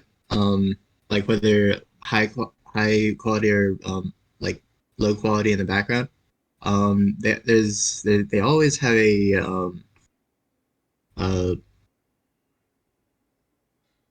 I'm just trying to say that they um it's always a very nice delight to look at. That's all I'll say. Awesome. All right. Do we have any runner-ups? Um, No. Mine are all mentioned. DIY mainly is Yeah. my other big one. Yeah. My only other Yes. one was Fufu. The More Than Lovers. Blah Yeah. blah blah. Yeah, that show is very pretty. Like that is a very distinct art style. On here, like that's not mentioned from y'all. Romantic Killer. Like Yeah. the art direction Yeah. in that one was also very neat. Oh, I would say Osama Ranking also has an incredible art style. How did I miss Osama Yeah. ranking? What Really- the fuck really, is wrong really with unique. me? Would you think put I it put it in? in last year. animation. I put it in animation. I mean, why. that's completely different, but yeah. Okay, let's move on. This was hard too. Best director. I actually have a full top 5, but we'll get into that later because I like recognizing good direction.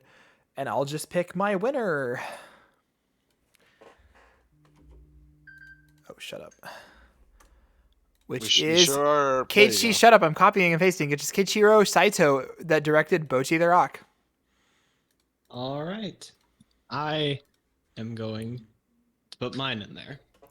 I mean, hey, that's the you- GOAT. Why would you not? You Natsumi whore. Shut up. All right. Well, I mean, I gotta like I sang the praises enough. The Chainsaw Man director, Nakayama he's on my list. He's great. Hey, Bocchi There you sweep. I know Logan. Logan is totally allowed to put Natsume Shingo, who was my literal winner of Director of the Year last year for Sonny Boy. So I mean, like he's incredible. One of the best people working in the industry right now. But yeah, I mean, we've talked a lot about what makes Bocchi great, and I think a lot about that is a extremely talented and dedicated team of creators, including the director, who were big fans of the manga and wanted to take a chance on it. And you just don't get the kind of show that Bocchi is without a director leading it that has that kind of creative vision, I think, which is why like it was an easy pick for me this year.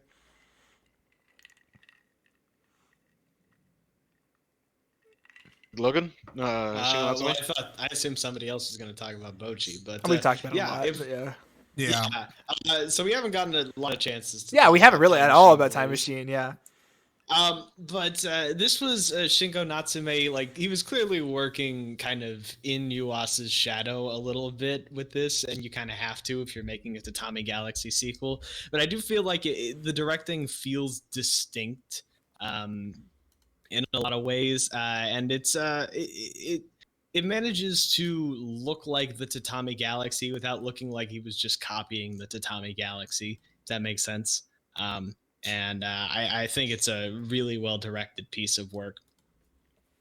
Yes, I will admit that I think he was very much trying to emulate what Tatami Galaxy looked like and feels like most of the time. But at the same time, I think that his own visual flair is in there as well. But it really does just feel like additional episodes of Tatami Galaxy, which is pretty good, as it turns out. Juan. I went over most of the direction in the animation category, so I'm not gonna repeat myself too much. But there is just a lot of cool direction. Yes, in the show. shot composition in Chainsaw Man is incredible. Like I said, like the anime original scenes and like the first fight with the Snake Devil. Which actually, I like how in the episode 8ish, yeah, episode 8 ended with the snake fight, and then episode 9, instead, like most other shonens would just like recap using the same footage, but no, they just straight up reanimated that fight scene, like different perspective. That is so cool. It's I wish incredible. more shows would do that. God, that was love it. I'm just glad they put someone on this project that cares enough about the manga to do it justice, which they have, and I hope that he does the rest of it too. What has Nakayama Ryu done before? I'm not actually I know he's a Mappa guy, and I don't actually know. I remember reading his name when he got announced as the Chainsaw Man. I think he's newer, actually. He's doing it justice, that's for sure. Yes, I want to say this is his first like full-on head director project. Yeah, it is. He is a very new director. He's a new director. He's worked on a lot of great stuff before. He's done key animation, which he's an animator. Yeah, which it just means that he knows how to work his way up storyboard, which is important. So he animated some storyboard. But anyway. What? Okay. No, I'm just saying that being a key animator means that you know how to, first of all, hire good key animators, and also you know how to compose storyboards so that you're like... I don't know if that translates necessarily. Sure does. Oh, shit. He did the key animation for episode 18 of Kill la Kill, one of my favorite episodes of all time. Goated. Yeah. Goated, man. He's got a lot of good credits if you go through the list. So, anyway. Okay. You guys got anything else to add about Bocchi? I mean, I have runners up if you want me to go through them. Sure. for directors. I think there's some other good ones I want to highlight that we didn't mention. Obviously Hiroyuki Imaishi for Cyberpunk Edge Runners. Absolutely. Every single time, goat. like, I mean, if I'm not going to give it to him when he makes an anime, obviously, you know, like just one of the goats working in the industry. And it's great that he is able to still make something new and unique that is really kind of not outside his style, but, you know, unique. And just Though kill it. I don't know how much of the directing that he did, because like it's like it says he directed, and then there's also Hiromi Wakabayashi. Yeah, I mean that's how a lot of productions are. The people do individual For- episodes, but he's for the what? he's the chief director for Cyberpunk. Oh, And then I have Yosuke Hara, who is the director of Osama Ranking. Hope he does season 2 because that shit was great. I have Ryu Nakayama for Chainsaw Man, and then just because it's his final one, Yuzuru Tachikawa for Mob, who did all of the Mob seasons. Just one of the best directors working in the industry. He basically only makes heat, and I'm excited for him to move on to projects that are not Mob and just give it the same level of care and attention. But what a great way to go out! First of all, wrapped it up really well. So that's all I got. pretty sure there's only one director for Cyberpunk. Yeah, I think it was Imaishi's baby. I think he did a lot of it. I'm It's pretty sure Amaishi. There was one other guy, but he was a creative director, not director. Anyway, What's Imaishi the big usually is pretty difference? involved in his projects, so don't discount him. All right. I want to shout out Kazuya Ichikawa, the director for Romantic Killer. Yeah, Like- that was good too. Like the direction really elevated the show from like being like a mediocre rom-com to like something absolutely. pretty cool. And also the director for Kimetsu no Yaiba, the Haruo Sodazaki, Yeah, fucking Yeah. nailing it. visuals are always nailing great. the action. Any other one? I mean, I don't know if anyone else has any. That was a pretty thorough list. All right. Yeah. Let's Okay, go. character design. This one I will happily give it to Osama Ranking. Really? Yeah, have you seen the It's- characters? I mean, yeah. I'm also going with Cyberpunk. Yeah, same. I'm not surprised. Awesome. This is probably my number 2 pick. For me, it would be. I think this goes hand yeah, in hand yeah. with 100%. For all the villagers, 100%. high up there Oh, too. yeah. Just I mean, obviously Cyberpunk makes a ton of sense. The character designs in that are insane.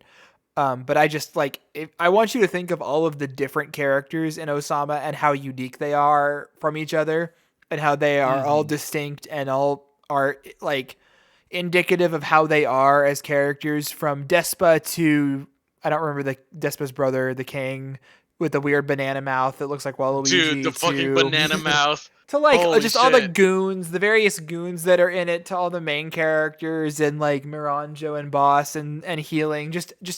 You have to admit, incredible character design Yeah. all the way through. So Cyberpunk Edge Runners, like, it says it's a game adaptation, but like, I'm pretty sure like 99% of those characters were all just made up for this show. they're all original except for Like, the one guy. Yeah, Smasher. except for Adam Smasher. Yeah. And they all look awesome. Like they truly are a cyberpunk. It's a very cool aesthetic, and Trigger pulls it off very well. Anything else y'all have for cyberpunk? Not really. You kind of covered it. Any All other right, shout outs for this one? I have Call of the Night. Very good character designs there. Licorice Recoil. Yes, Yep. agreed. Uh, DIY is my main one. I'm sure this is like the closest this show's getting to an award. Tribe 9. It's got some solid character designs. Yeah. Listen, like the Danganronpa character designer, love that man. I will defend Danganronpa designs to death. I mean, I love him. Akadama Drive is great. Yes, no, Nakadama Drive is awesome, and like But- that's also the same designer. But Alright. we're praising the character design. Yeah. All right, let's move on to best script. I feel like the energy has gotten very low. Because I'm bringing it. Well, I'm talking I'm about bringing the the other same thing script. I'm always bringing. All right, let's. right. Well, I mean, this is not a good category for it. We'll get there. We're getting to the spicy ones in a second. Okay. Yeah. Best script. This one's cheating because this is an adaptation of a really good book from a really talented writer. Yeah, I was gonna say, how do I not put them when they say 1,000 billion words a second and they're all extremely funny? Like, I don't know. I'm just gonna go with Made in Juan? Abyss season 2. Yeah, valid. That fucking And then, story. yeah. Fuck. Hey, Tim gets it. It's Mascot. Wow. Machikado has a great. I love the Machikado script. I think that they do it's a got really. good script. It's really funny. The jokes are really well done and well timed. Yes. I think. I was Yeah, go ahead. I was thinking I was just deciding between Machikado and Bocchi, and I figured that the jokes in Bocchi were a little bit more direction and animation dependent, Visual, yeah. as opposed to Machikado, which is entirely on its right. I On its agree. writing. Yes. No. Yeah. The Machikado writing is much better. Like for, with all like jokes the there. narrator cutaways to like don't give up. Shamiko. Yeah. Don't give up. Yeah. Shamiko. All the writing in that is really funny. But And yeah. I'd say that the sheer percentage of jokes that land is quite high. Yeah, it's like almost 100. It's crazy. Yeah. Which I would say the same for Tatami Time Machine, which is crazy because of how often there is dialogue being put into your ears, which is basically the entire runtime of the show. Yes. Basically. Another thing I do like about Time Machine is that like they keep the Time Machine, the actual like time travel plot is very tight. Yes, it's Like, extremely tight. Everything that gets dropped gets explained. It like they keep everything in check. The whole thing makes sense, which is funny because it's very complicated after a certain point. Which goes to say how well the script was written. You know? Mm-hmm. Like it's an adaptation of a novel, but like, you know, it's I think obviously the novel, and I'm sure this is the case for the Real Tatami Galaxy original animation and Night is Short also, like there is a good deal of adaptational work that goes into making these into anime. I am sure that they are quite different than the way they are in the novels, just because of how Masaki Yuasa works, and in this case, Natsume Shinjo. As directors and just the visual style of these shows, which are very wacky. But yeah, I'm just the clear runaway winner. I would love to see how the manga compares in Made in Abyss, and I'm sure I'll read it one day. But I have to assume there was a pretty hefty amount of adaptational screenwriting that went into it. And I agree with you, Juan. The script, the dialogue and the script in that season in particular is killer. They did a great fucking job. Oh yeah. Can I tell you something that Made in Abyss did not do in the manga? Yeah. The flashbacks. What? Those were at well, I mean, I didn't read through the whole arc. I'm sure they did the flashbacks like as a unit. Like, you know, they just told you the whole story at once, but they weren't sprinkling them in through the chapters like they do in the anime. And I think that what that a cool really choice. helps I think it helps things out a lot. That's fascinating. Wow. The flashback was told out of order. I remember that bit, so very neat of them to do. That is, That's I more think, actually a great way. I mean, to like do it. the way they pulled off the flashbacks was genius. Yeah. In the show. I agree. Damn. All right, we'll move on. Ooh, we got voice actors. Okay, these are pretty fun. Difficult choice.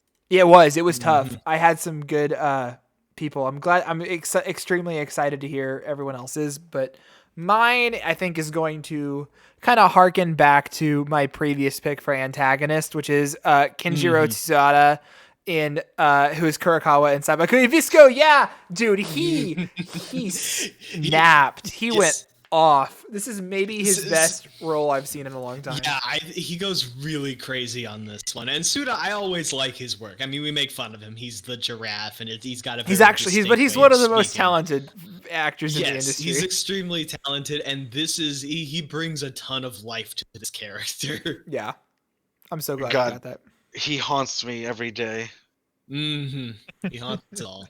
Yeah, I'm gonna go with Kikonosuke Toya as Denji. He is Yes. a brand new voice actor. This is Mhm. his first role, and he fucking kills it. Yeah, Holy he's perfect. shit! Ooh, Tim also did It's- Suda Kenjiro. Yeah. Oh my god! Is yeah, God fucking Suda damn. sweep. Yeah. No, I am Denji's a totally surrounded by valid. Kenjiro Suda. No, God damn it! Completely. I have Denji on my short list. I am extremely impressed by Konosuke Toya. I think that this is an incredible debut. Like, I This really like man the is whole Chainsaw cast, guaranteed but amazing roles from here on out. for sure. Like, he is Denji in the same way that what's her name is Power, which is also peak casting. I Feru. No. Well, yes. The JoJo Jolene. Yeah, Jolene. Yes. It's Jolene. Yeah. Yeah. By the way, she had a good year. Speaking of, I don't know what Very people good year pick. for her. I don't know if anyone has anything else to say. I talked a lot about why Kurokawa made Bisco an incredible show, and I think that 90% of that is the voice performance that Suda does. So, Yes. I mean, that's just how it is. I mean, I was just thinking back to what I remembered about Sabekui Bisco, and it was Kurokawa. Yeah, And it was the voice performance. he does such a good job. Runners. I would say she's more Jolene than Power. I Because don't it's know. literally her whole goal from day one was Of Jolene. course. Yeah, Yes. her. I know the she story. herself We'll talk about that when we was get to Jolene. female voice actors, but like, yeah. I'm trying to think if I have any good runners up. I mean, obviously, what's his name is Reagan is always goated. Like he just Sakurai? kills. Yeah, he's incredible every single time, and it's great to see him wrap up the role. We just don't talk about.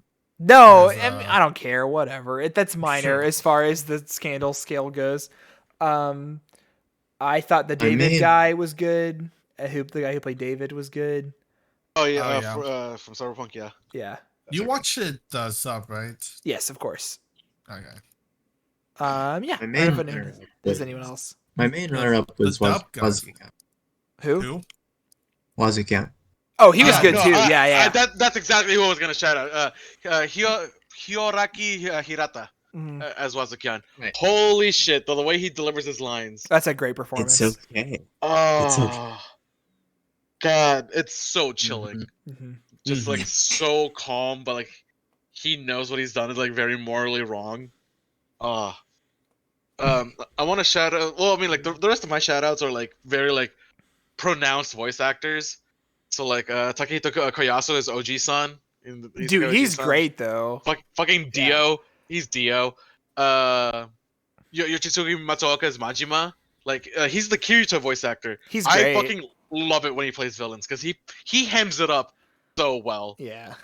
And Natsuki Hane as Shinpei. Yes, he was great. Yeah. He was really He good. does some choice screams in that show. Too. Yeah. Big fan. Great man. All right. Any Hold on, other? I have one more I want to throw out. Okay. I really like the voice work for Kage from Osamu. Yeah. I Is just that a love man the that voice plays actor. him? Oh, yeah, it's the him. Iruma guy, right? I just looked him up. Yeah. Okay, he's great. He's one of the best working in the He industry. has to cover a very wide emotional range because, like Juan said before, he's doing the voice acting for both Kage and Boji in his own sort of way. He does a fantastic job. I love him. He's such a good Mhm. VA. Okay. Female. This was hard. There's a lot of good voice performances this year, Yeah. dude. Mhm. I feel like I'm not going to be surprised if I see some repeats on mine because I just think that she ended up being the quintessential performance. There's a particular anecdote I think that I'm going to talk about. Yeah. Yeah, she fucking killed this role, dude. Mhm. You as well. All right. Mine is it's one voice actor, but she did two major roles in the same season, Mhm. and she fucking killed it in both. Misaki Kuno. Oh Fata yeah. and Hine- She's great. Her Heine Like- was so good. Mhm. absolutely incredible.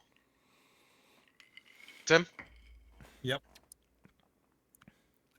Oh, don't. Yeah, it was definitely mine. Yeah. There you go. He destroyed it.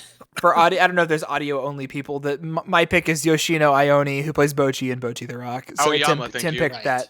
Aoyama. I don't know there's gonna be an audio listener since it's Just Let's in go to case. YouTube. Visual. I mean, hey, awards, I have yeah. YouTube Red or whatever the premium service. I can play without having the visuals. You on. do? Yeah. I mean, like I know I do, but like, yeah. Thank you, Mark, for not so we'll stop with that. joining the Stop Bochi with that. train.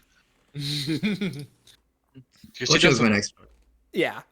she was also my second. There's place. this anecdote from the director where he was like, there's this one scream that she does. And that the banshee And she scream does it when she's again. like having like a seizure on the ground. And the director was like, I cannot believe she made that noise with her mouth. And it was unedited. And I went back to listen to the clip and I was like, Jesus Christ. And like she sounds like glitchy too. Yeah, it's like I can't believe Yes. that he was like, yeah, she did that with her mouth in the studio, and I was like, oh my god, that's when I knew she would win the award for me. Uh-huh. Yeah, it covered a very wide emotional range playing Pochi as well. She really nails the social anxiety in her voice, like incredibly well. It's so just and the whole range of like the delusion, the fast talking delusions to like the actual anxiety, and then all the funny bits too. She does such a good job. Yeah. I really, really want to emphasize how great of a voice actor Misaki Kuno was this year. Uh-huh. Like doing Fapta and Heine, I'd say they're like relatively similar characters. Like how they're like kind of like bratty children, Yeah. but like with immense power, both of them. And like they know they have that immense power, so like when they go like in a fit of rage, like you can like feel that rage. It's insane. And it was in the same season, airing in the same season. Yeah, two Like, that's performances. crazy. I mean, which we don't know when that was recorded, but it is still pretty incredible. I'd assume like within like Similar, a yeah. similar time range. I really like her as Heine. I think she did a great job. I mean, Fapata as well. You know, that's a very unique role too. I went with Fapta, but I'd say Iramui was also uniquely yeah. thrilling. Interviewing's performance. Oh my god. I want to cry. Good screaming there too. Fuck. Ouch. Ouchie. Yeah. That is Iramui is. Oh, hold on. They don't have her on the main page. It is. Her name is Kuno Misaki. She did a great job too. Yes. All right. Runner-ups. Yeah, I have a couple. I have we talked about her a bunch in the last slide. Let's just talk about her now. Ifaro's playing both Power and then Jolene as well. Jolene, yeah. I mean, just literally born to play. Oh, she plays Ugalu in Machikado season 2 as well. Wow, I didn't know that. She's the demon that lives inside the orange one. The citrus girl. Yeah. But yeah. I am ecstatic at her power performance. Its peak. It's literally perfect. It's better than I could have imagined it in my head. And I've seen her. I'm not a JoJo mans, but I've seen her performance as Jolene, and it's incredible. Like she just fucking killed it. Because that was like her dream role, I think. Yeah. No, it's awesome that both her and Kira Buckland both dreamed of being Jolene, and they both did it. Like that's crazy. Like both in English and Japanese. We just absolutely fucking love to see it. Yeah. Any other shout outs from you, Chris? Yes. I also have Chika Anzai, who plays Chisato in Lycoris Piccolo. Chisato is She's such a on my great short list. character, and I think that her VA, and particularly the performance, just sold the shit out of this role, and is one of the reasons it's so endearing to me. Yeah. Chisato would not be the same character with a Yeah, different literally just like not. Those are my Anything ones. else? Those Okay, are yeah. All right. I got Anna Nagase, who plays Ushio in Summertime Render. Also great. Love her. I think this was her first role, and she Yeah, the kills it. accent that she does is great. I don't know if it's Kansai, but I mean, like, isn't it just Okinawa? it's like is it that's what- Okinawa? It's like the southern yeah. accent. She does a great job with that. Kana Uchinose, who plays Suleta in Oh, Gundam she's Witch of great. Mercury. Yeah. Also very She good. does the bumbling airheaded just so perfectly. Oh, I totally. She should be like number 2 on my list. Her performance is incredible. Yeah, like she absolutely. she like the way she mumbles through. Oh, dude, she's great. Really, I really love her. talented. And Okay. no surprise here, Sora Amamiya as Nazuna. Yeah, God, what a Oh. talented voice actress she is. she's great. I love Sora Amamiya. And I mean, like, in any role. I that she does. feel like I don't. I think we've all given awards to these actors before, but we don't need to highlight any of the Kaguya people, right? That we all acknowledge that they're goated. Yes. I know we're spending so much time on this, but it's a stat category. Hold on. I can't pull up her name. Anya from Spy Family, so I'm thinking of. I don't remember the VA. Oh, Oh, her plays her. Asami something. Yes, Atsumi Tanizaki. Just Yeah. doing a great little girl voice and also just nailing the tone that comes with Anya and her whole deal and expressions and face. She is killing it. Also I extremely think she good. works exclusively for Wit.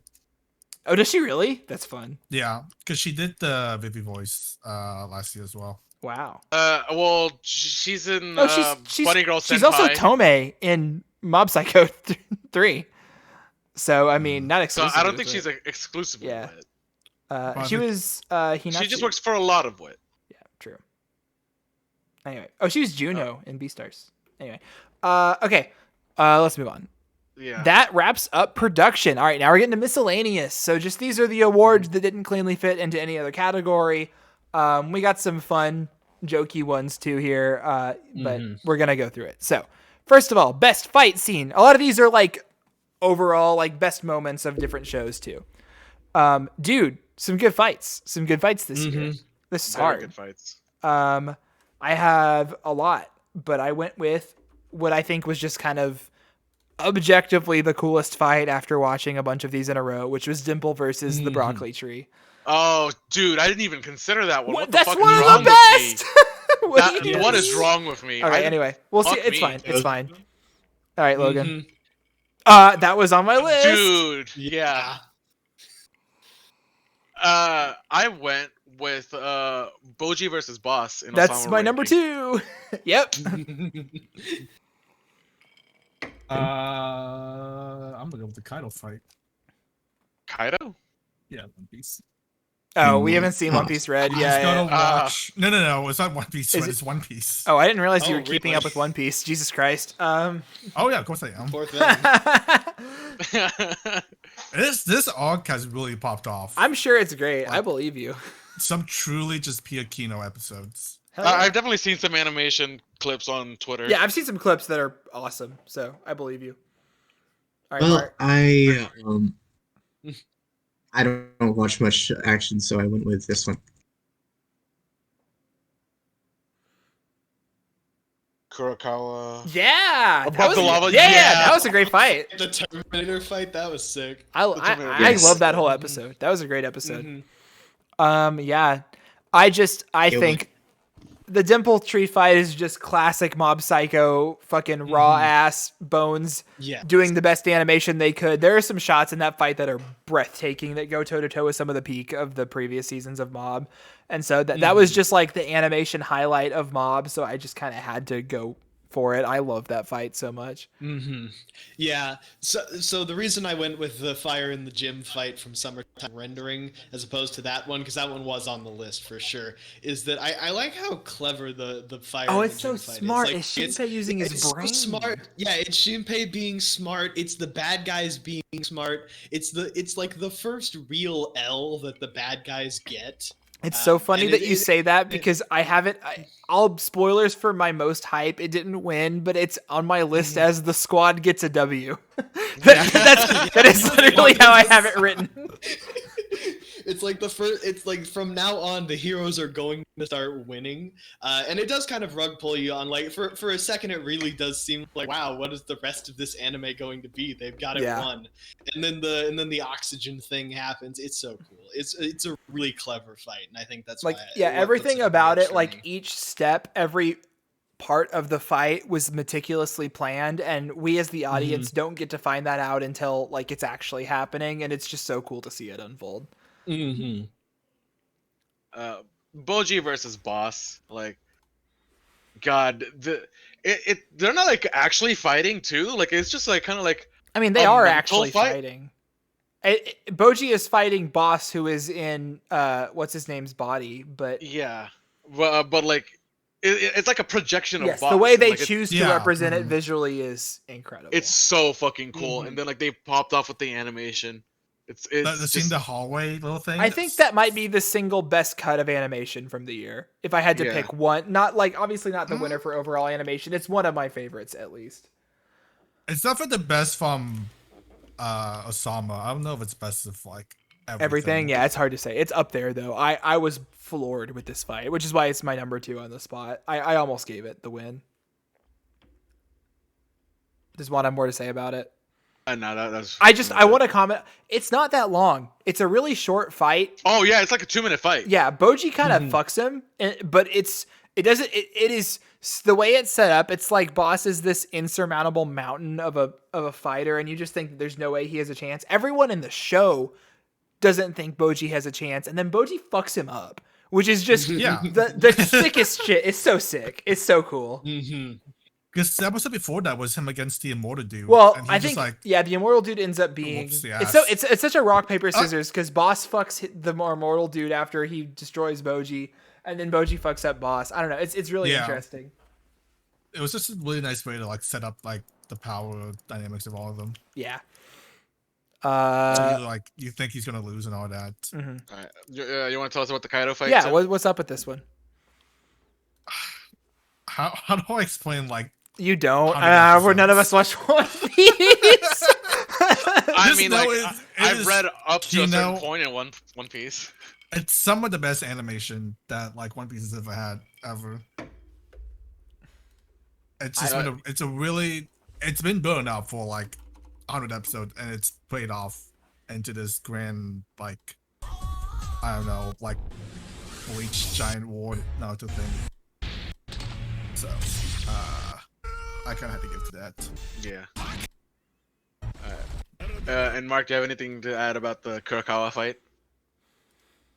Very early in the year, so my memory is honestly a little dim. But the fact that it stuck out in my memory at all, True. it's, I mean, honestly, it's really carried by the voice work. True. It's, It's still a cool fight. Like the Uh-huh. animation's great. Saibiki Bisco has some Right, really good right. animation, actually. Right. The there's the animation, and it's just a really cool scene where Bisco is, Bisco is shouting out Kurokawa, and she's and he responds with some of the best voice work at all impossible. It's very good. Remember when he sinks in lava and then doesn't die? Yeah. Anyway. And he doesn't. All right. Let's move on Any- to. no, Oh yeah. well, I got Yeah. shout-outs. Hit me up with the shout outs because I have them too. All right. Tengen versus Gyutaro at the end of Kimetsu season 2.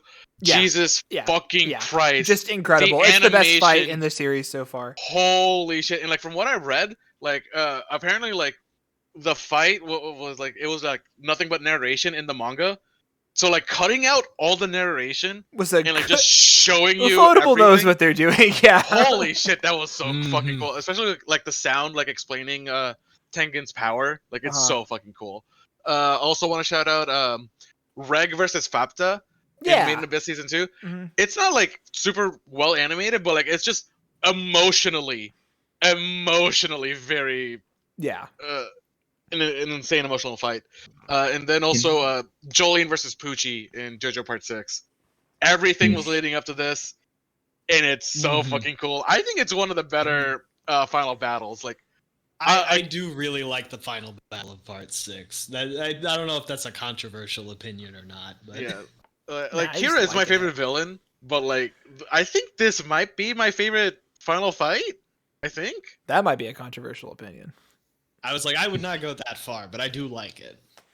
All right, my shout outs. Obviously, I had Boji versus Boss. That was like I almost picked it. Main versus fucking everyone they throw at him in Cyberpunk in episode 6 is just one of the most incredible pieces of media I watched this year. I didn't mention Maine as one of my nominees for best boy. Yeah. I fucking love It that man. just absolutely fucking one of the most brutal pieces of animation I've ever seen, but also just incredibly cool as he shreds everyone in this suicidal meltdown. I love that episode so much. And then Ronco versus Zoya, the boxing match in Akiba made. No one mentioned it. Episode 3. Holy shit. That is when I was already so in on Akiba made, but dude, that episode, the fact that they did a perfect boxing episode so early, I was like, oh my god, this show can do no wrong. It was incredible. I also love that Zoya joins the team after it too. It's such a great fight. I gotta respect you. But also Ronco, my girl. That's all I got. Any other shoutouts for fight scenes? As well, I mean, speaking of Fapita versus Reg, the bit shortly after that, where even though Fapita has been shown to be a force of nature that is currently massacring all of the villagers, just straight up normal monsters from the abyss come in and just absolutely. Oh yeah, shop. just wreck shop. Yeah, that's less of a fight and more of just a man versus nature death spiral or whatever. That's why I didn't put it up. And then like Ro plays for the second time and just watching Fapta getting ripped apart sucks. Right. That was not fun. So fights are hype, but we have to expand on to something a little bit more broad. This is any most hype moment. This one is what got you like hopping out of your seat, screaming, hooting, hollering, etc. This was the easiest award in the world for me. Oh, really? Fascinating. All right, and I'm going to cheat because I've given this an award already tonight, but I'm going to give it to the Ano Band concert sequence. Absolutely fair. In Bocchi the Rock. Absolutely fair. Absolutely fair. I'm going to give it to a slightly different sequence from Bocchi the Rock. Play slide. It's on the concert at the school when she uses the can. Breaks the string. She breaks the string and she plays the slide guitar. It's sick. Oh, that part, dude, that was super fucking hype. If I had to go ahead, Juan. I'm surprised you guys didn't go with this. The rocket launcher out of the fucking car. I mean, obviously, yeah. This was the only award I wanted to give it. Because, good lord, this had me hooting, hollering. Mm-hmm. Tim? The Kage confession. Of course. Understandable. Fair beat. Of course. And you know what? Stay tuned because maybe later in one of these categories you will see that from me. Anyway. Right. See, like, I didn't want to get most emotional because, like, it was more hype than emotion. True. Yeah. Just the build up to it was like. It's so. Anyway. So good. Mark. So remember how I said that best insert was the first award that I gave. Hey, let's go! That's why you're my guy. All right, and I was gonna wait. I mean, if you have more to say, go for it. Oh no, I mean, we're talking about the same thing. It's very specifically one particular moment in this scene because the whole sequence is great. So this is the one. It's their first concert. It's a typhoon. It's raining. They don't have any people watching. It's like a couple people watching. They play their first song. They suck. It's not good. And people are losing interest. They audibly suck. Yes, they audibly suck. You can hear it. Me and Logan rewatched this episode recently in prep for this. And then Bocchi, who again, if you even haven't seen this, you can maybe get the idea from us talking about it, is a extreme introvert with severe social anxiety who doesn't want to put herself out or take risks. And then while Kita is like stumbling her way through the introduction, just fucking pulls her guitar out and starts ripping a fucking solo. Like this. It's and is like, we have to get back in the groove. I know we're better than this. We've practiced better than this. And she just goes for it and like shreds the coolest solo in the entire show. And then they go on to fucking nail this song. And the whole crowd loves it too. It is my favorite moment in the show and it's incredible. So yeah. It's so often. Yeah. So something, and go ahead, Mark. No, that's fine. Okay. All right, and I do love that scene, but something that put the slide guitar scene over it for me personally is that like Kita comes in clutch like right before she figures out what she's going to do. Like it gets to the part where there's supposed to be a guitar solo and Kita just like naturally starts playing something. Yeah. And it doesn't sound as good as Bochi ever does, but she can tell that Bochi's floundering and it's just a really good moment. And then she just looks down and it's one of the cans lying on the ground that the bassist had just the drunk dropped bassist, somewhere, yeah. which is another great bit that she accidentally saved her with that can. And then it's just like, oh yeah, of course, slide guitar. It doesn't matter if you're not in tune. That's how slide guitar works. No, And, that was incredible. Yeah, for Yeah, ingenuity excellent reasons. Yeah, what the fuck can I say about a rocket launcher out of a fucking car chase in a golf show? Yeah. What the fuck? The show is insane, and I wish it stayed insane. I think I have high hopes. Bochi had heart, but a rocket launcher out of a car had a rocket launcher out of a car. It's true. It's hard to debate. All right. You want to talk about the Kaguya confession, Tim? Because I'm just letting you know right now we will be talking about it later. We can come back to it then. Okay. If you want to. Any other shout-outs? I have, but yet again, Boji beating Boss specifically in Osama. Again, as I mentioned before, the Summertime Squad getting a W is the most hype I ever got in that entire show. I was like beside myself. I also have the Kaguya rap battle, not the ending sequence, the rap battle. Yes, the rap sequence with Chika and Shirogane, which is peak. I have you guys were saying like Anoband and Bochi playing the slide. My pick for the most hype moment in Bochi the Rock is the fucking name drop where she's like, wow, you really are like Bochi the Rock. And like all of us were like, whoa, she said it. Yeah. She said that. I love it when they say the name. Yeah. And I'm surprised we didn't do anything with Akebo Maid, but like Nagami placing the flag on top of the maid. Oh, dude, I was trying to. I have the boxing match again and like a couple other moments, but it's okay. Yeah, like that. It's so fucking cool. Well, the problem with that scene is that you just know that they're all gonna be fucked for doing it. So I think it kind of dampens the hype. You're like, oh no. But like I'm glad that like Nagami like got the confidence to like do it for sure. And then me personally, Martin realizing her feelings for Gojo and Dress Up Darling. I love that moment so much. Logan, you got any other hype moments? Nope, we've covered a lot of stuff. All right, let's move on. Move on to funniest scene. Funniest scene. This was tough. I had some choice moments. And I'm gonna keep mine vague to see if y'all know what I'm talking about. Karen Kino sees God. I try. What show is Karen Kino from? I'll elaborate when we get to it and let y'all move on for now. All right. This is another one from. Yeah. That was also mine. Yep. Off censorship. Where like it's after episode 6, or during episode 6, like once they finished our audition. Oh, like outside. And like yeah. Butcher's like, oh, I'm so relieved. Dude, the stage dive! The stage! I love the stage dive so much. Oh my god. I actually didn't even consider that. That's also up there. I think Mark is still up. Never mind. I would say Bochi is up there in volume, but there was that time. Let's see.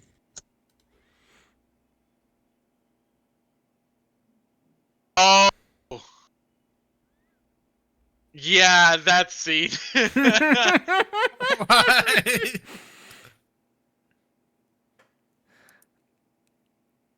That scene. That was, dude. I don't know. The dinosaur scene. The dinosaur scene is probably my favorite one. The fucking dinosaur scene is insane. But the elf one is an insane bit.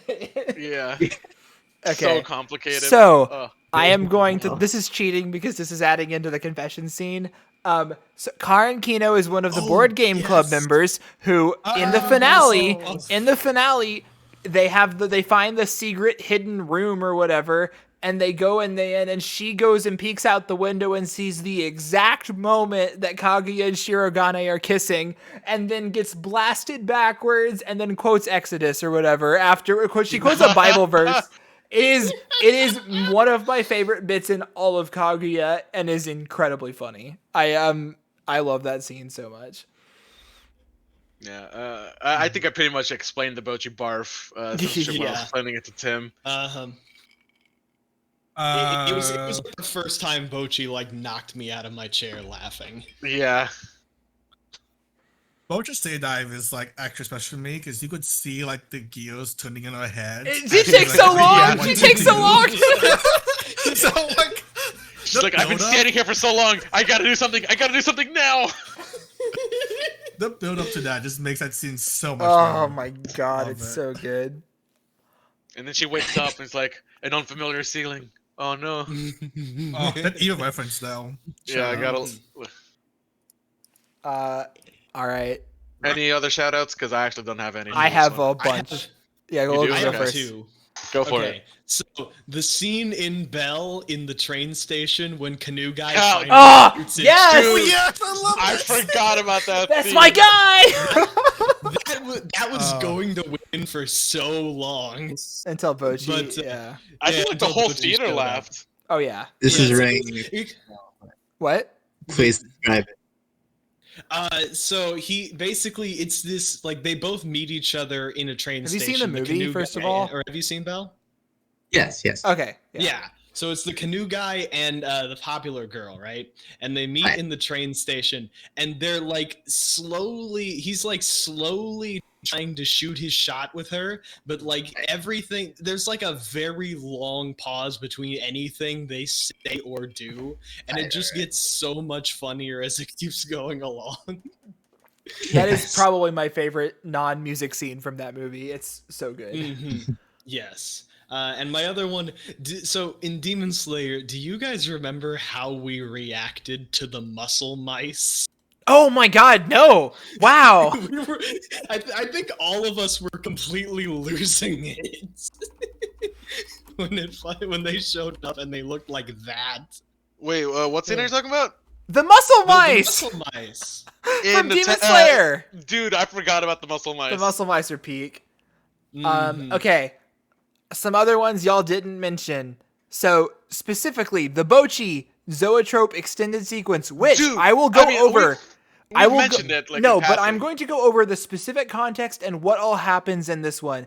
Because Yeah. in the original manga, this is just a throwaway joke, and they put it into like a 2-minute custom animation sequence. So they just mentioned the like concept of a cultural festival and like, or like an athletic festival or something. Yeah. And it spins into this elaborate, that's where the zoetrope bit happens with the clay animation. It has the post-apocalyptics bit is in that too as well. It is like 8 different specific, like extremely custom animation bits all in this one scene, just because someone loosely mentioned it. It's one of my favorite bits of the whole thing. Yeah, just because she hates the concept yeah. of teamwork. And then Yes. I look, I gotta talk about it. The fucking monkey shirt in Mob. Oh my god, the monkey shirt! After so much emotional like baggage just being at the end of unloaded, the and episode, then dude, you see what it an looks like. episode of monkey shirt. And Dimple's like, bro. It's Like, so the whole fucking emotional crux good. to that episode is Dimple going, "What are those?" Exactly. There's a lot of bits in Akiba made too, from the boxing match to what's her name, like vomiting into her ramen at the end of this. It's just, like it's hard to nail down though. Anyway, hey, I don't know if anyone has anyone else. I'm good. Okay, lots of good haha moments though for sure. Totally. Lots of chuckles. You good? yeah. You have- Now for the opposite. Unless We didn't mention Tim? the headphone scene in Kaguya. Oh, that's one of the best bits too. Oh my It god! was How so the excellent. fuck did I played forget She's just that? like to the me for moon. real. She's not actually. I don't know, but Incredible. Okay. You don't listen to ASMR in your free time, Chris? I really don't, actually. I don't like ASMR at all. Okay. Now to pivot entirely. All right. I will say, spoiler warning, I'm going to talk about a major character death in an anime for mine. So just keep that in mind. Wait. Whatever. I'm just going to do it. Oh, sure. Okay. It's early enough. Mm-hmm. Yeah, that scene hurt. That's number 3 on my list. Speaking of major character death. Yeah. I don't want to go as spoilery in mine, so better. I just have it vaguely as the end of episode That's my 7. number 2. Because, or maybe I should call it the bow sequence. It's really more of a mix of 7 and 8 together that are mine. But yeah. Anyway, Tim. Let me find it. Where did I? Oh, just my notes. Dude. Yeah, man. Was feeling some type of way. That's all I'm gonna say. Yeah. David's face at the end of that episode. I can't believe it's a Fuck. meme. I know, it's so crazy. It's All right. yeah, it's really funny. that face is a meme now. Mark. Nothing wrong. Yeah. So the same as mine. Yeah. Okay. Yes. Just because I have the outlier. I mean, Juan does, or Tim does too, but I guess Logan does too. Anyway, I feel like surprisingly we haven't actually talked about Chainsaw Man that much, which is an insane sentence to say. But this is one of the more impactful scenes in the entire Chainsaw Man manga, and it was adapted just perfectly, gorgeously. I can't sing the praises enough. It was like haunting the way it happened. I love every shot. I love the crawling hands of the ghost devil coming out. It's a really famous shot. I'm sure y'all know what I'm talking about, of it coming out as her arm goes away or whatever. And just as the fight progresses, the more parts of her body just falling away, and then it cuts to Ecchi after the snake devil just eats the ghost devil entirely, and you can see the pure despair and shock on his face as you watch the empty pile of clothes. It's a lot to take in. It is one of the more emotional parts of the show, at least what we've seen so far.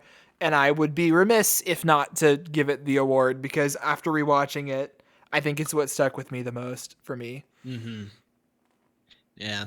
So for me, Dimple's last goodbye, that was, part of what I like about it is that you know, kind of based on the scene, things are not going well for him, but you get to find out progressively, just as the camera zooms out across him, that he's messed up. Yeah, he's bad. He's missed. At first you see he's got a scratch on his cheek, and then it's he's got an entire arm missing, and he's facing a giant psycho helmet, and it's really heartbreaking that Mob keeps looking back and he can't see it because Dimple won't let him see it. Because he just sees normal Dimple or whatever.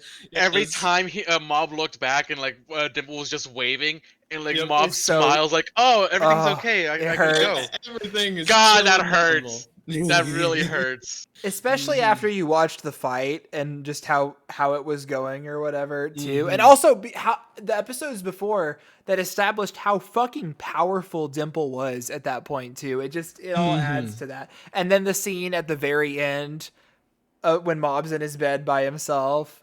Just He's I can't wait to see crying. Dimple. Anyway.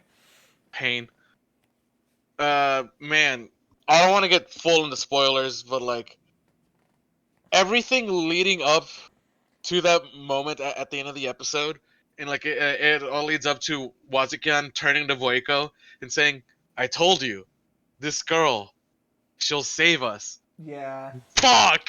Yeah. Fuck. I don't know. I think for me, Fuck. as much as that scene is, it's compounded in the next episode more so, and then obviously later when the actual conclusion happens. But yeah. Fuck. I think the scene that fucked me up more, that I put number 2, was Vueko and Irumi in episode 8. It's when Hmm. Vueko is when like they're like suicidal hugging and each other. yeah, and she has the not knife. too much into yeah. spoilers, but like Yeah. fuck, Yeah. that one hurts too. That one really hurts. Because I think, as unfortunately for Irumi, Vueko ends up being the emotional core of this season just because of what happens to Irumi, and she just becomes not a sentient human essentially. So it's just seeing Vueko's emotion and how she deals with it is Heart wrenching. and also especially with the context of what happens at the end. I mean, like, she lived a long time, but it's still Shut up. Yeah. it's still brutal. Anyway, Mm-hmm. talk about. I don't know if Mark has inputs because it's the same scene. So I mean, I'm just saying that I would like to say I felt it in my heart, but I felt it more than anything else in my gut. yeah. Yeah. Yeah. Anyway, Tim, tell us about Maine. What a The raw state? episode. It's the maybe the single rawest episode. I don't know. Exactly. Like, I don't know, just the slow, like, death that they show of him just losing his. Like, Sanity. you know he's fucked from the beginning of that episode. Yeah. too. So the whole Yeah. episode is just to torture you and, like, make you just in pain. It's also much worse in the context of the whole show. Yeah. If Yes. you know how the show goes and you know how David's arc ends, Oh, it is, yeah. it is immensely more tragic. Which just makes the whole show like an almost Shakespearean tragedy, which is what is so good about it, I think. All right. Any shoutouts? I got two. Okay. So the first one is Belle's last concert. In Of Yeah, course. dude. It's beautiful. Fuck Me that scene. goosebumps. Beautiful song. It's crazy because it's super corny but it's like it doesn't matter when I watch that scene. It still just completely gets me. And then the second one, which I would have chosen, of course, but it was entirely too sad, is Momochio not getting to pet the tiger. Oh, I didn't want to bring up so many terrible memories in the awards show, but it was very hard for me to watch. this is manga, but Denji not getting to keep the penguin. Dude, That's this year. That's 2023. yeah, exactly. That hasn't happened yet. Anyway, Mhm. mine I actually are mostly covered on this slide right now. The only one I haven't, I'm just gonna be what happens to Ronko. Don't shut up. And then when I Reagan almost cried. then when Reagan saves Mob at the very end. Of Yeah, Mob dude. Psycho. Reagan saving Mob. The Yeah, confession. Yeah, it It's was really emotional, the Arataka Reagan feat reveal. Yeah, Shut up. true. I hate you. Lots of emotions. Ruining a moment. Anyone else? No? Okay. All right. Cool. That's all the emotions we go. felt. No. All right. This is an important category. We are here today not only to celebrate the best of the best, the greatest of the greats, but also sometimes You're skipping a category. anime are mean to us. They think they trick us with I a don't think we're premise. there yet, Chris. Oh wait, am I just skip ahead? Christopher. Oh, I'm so sorry. I skipped ahead. Anyway, pretend I said all of that in about 15 minutes. Anyway, most memorable scene or episode. So this is the scene that stuck with you the most, or maybe the full episode that stuck with you the most. We have different interpretations for this. This is the one that really just stuck with you the whole year after you saw it. This was pretty tough for me as well, I think. But I also alluded to it earlier. So, I mean, there it is. It's funny. I'm also picking something from Kaguya. Hey, the rap it's is from a very different direction. Yeah. All right. For me, normally, like, I didn't realize we changed it to most memorable scene / episode. I would have, if I knew that, like, I would have changed the emotional scene to the or the end of episode 7 to just episode 7 yeah. Of Made in Abyss. But since I already talked about it, I'll change it to my runner-up, the prologue to Gundam Dude, Witch of Mercury. Yeah. Jesus What a good episode. Fucking Christ!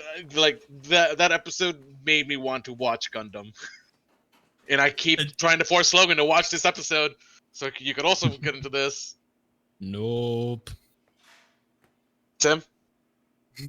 The Bush performance. Yeah. Aces, I- very good. I can't say too much because Juan hasn't watched it yet, but like that scene was like the change, the tipping point in the show. Yeah, you And suddenly realize you're watching a different movie. And what a cool performance that was too. Mm-hmm. Like the visual flair it has in it. I think even with our kind of mild spoilers, and like honestly, if you had seen any promotional material from the movie, they like all the like brands on Chris, Twitter. me seeing I know. promotional material, never. But like I'm glad I got to go in blind, but at the same time, I still think the movie does a great job of lulling you into thinking it's something different, but then it just changes, and I think that you'll be caught off guard by it still. So, my insert was my first award. Most hype moment was my second, and this was my third.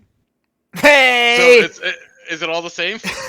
Yes. Was it all the same Let's thing? keep going. No. I went down, I scrolled down and put Anofando on each of them. Awesome. Based alert. Mm-hmm. Anyway, we talked about the confession before, but much like Tim said earlier, it's everything about it. It's the slow drip of information. You get the whole plot with them the mysterious phantom detective shit. Oh god, and that's cool. The bonfire plot, and then you realize that everything has been orchestrated by Prez to like as part of his confession, and you see how embarrassed it is. It's so fucking cute and perfect, and you understand what it's all in service for, and they are still so scared to do it at the end. There's just, I could write an essay on it. I could go on and on and on. It's just such a perfect episode. Also, like, you get the Ishigami and Ino scene where he goes and brings her the iPad and shows her like how good the bonfire turned out. Like, there's a lot of great parts of that episode. It's just fucking excellent. Yeah, I do love that they like threaten to rug pull you a couple of times. Like, oh, is he gonna pussy out? Is he gonna whiz out? And then he doesn't. Then it's so nice. Yeah, exactly.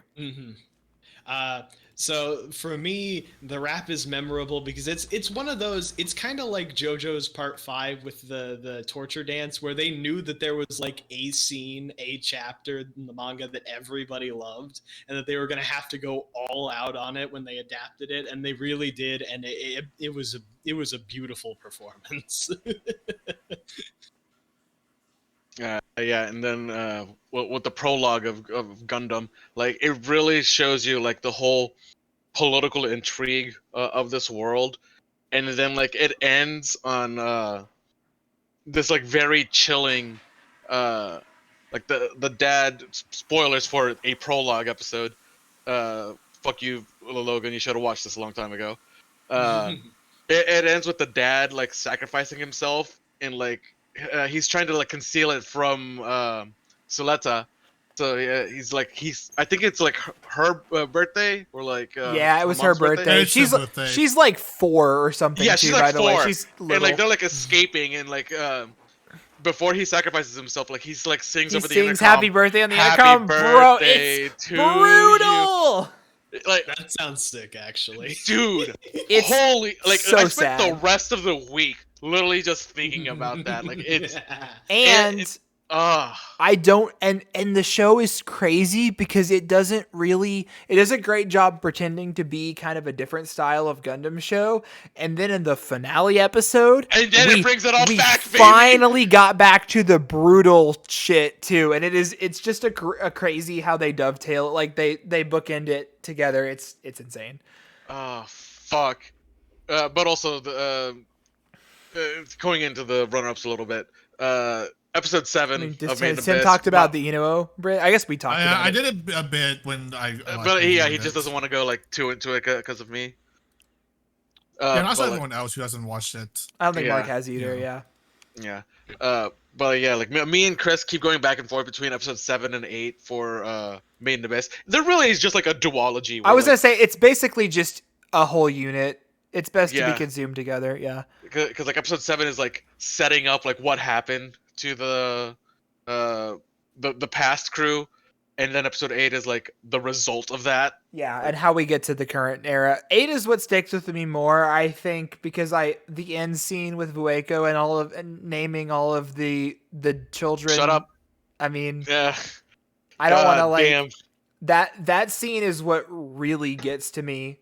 Is it out of all of it? That's what really like sticks with me long term. Anyway, okay, is everyone good? Yeah. Okay. Oh, runners up. Do we have any runners up?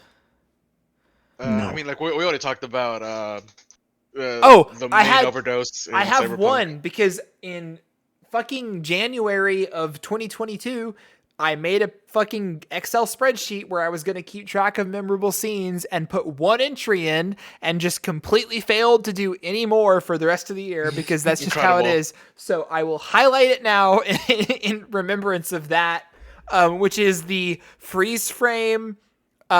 Just truly incredible shot, freeze frame, like rotation around scene in Attack on Titan where Aaron's head gets cut off. Dude, I forgot about that. Like Holy what shit, what that was an a good scene. incredible piece of cinematography. Like because it's such a consequential moment, and for them to like highlight that moment, I'm sure it was different in the manga. Me and Juan have not read the manga. We decided both, I think, to stop where the finale, the final season, which is now, who knows how many parts it's going to be at this point. We decided to just watch the anime instead of finishing the manga, so I don't know how it was. Anyway, that was the one entry I had because I think we watched it like 2 weeks after we did our last award show. I was like, oh yeah, I'm gonna remember all the moments this year, and then I just didn't. Anyway. Hilarious. Okay, let me see if I can remember what I said last time. I was like, all right, well, we're here to We got some celebrate. stinkers. We're here to celebrate the greatest anime of 2022, but we gotta save some room for the biggest train wrecks, the ones that tricked us, the ones that made us think maybe there was something going good for them, and then it was actually not the case. I will say, I don't have my answer this year is not quite as clean as some of the previous years, which again, the biggest element is getting tricked. But I did finish this show, so it gets to win this award, which is Tribe 9 for me. Yeah, I'm gonna have to do the same thing here.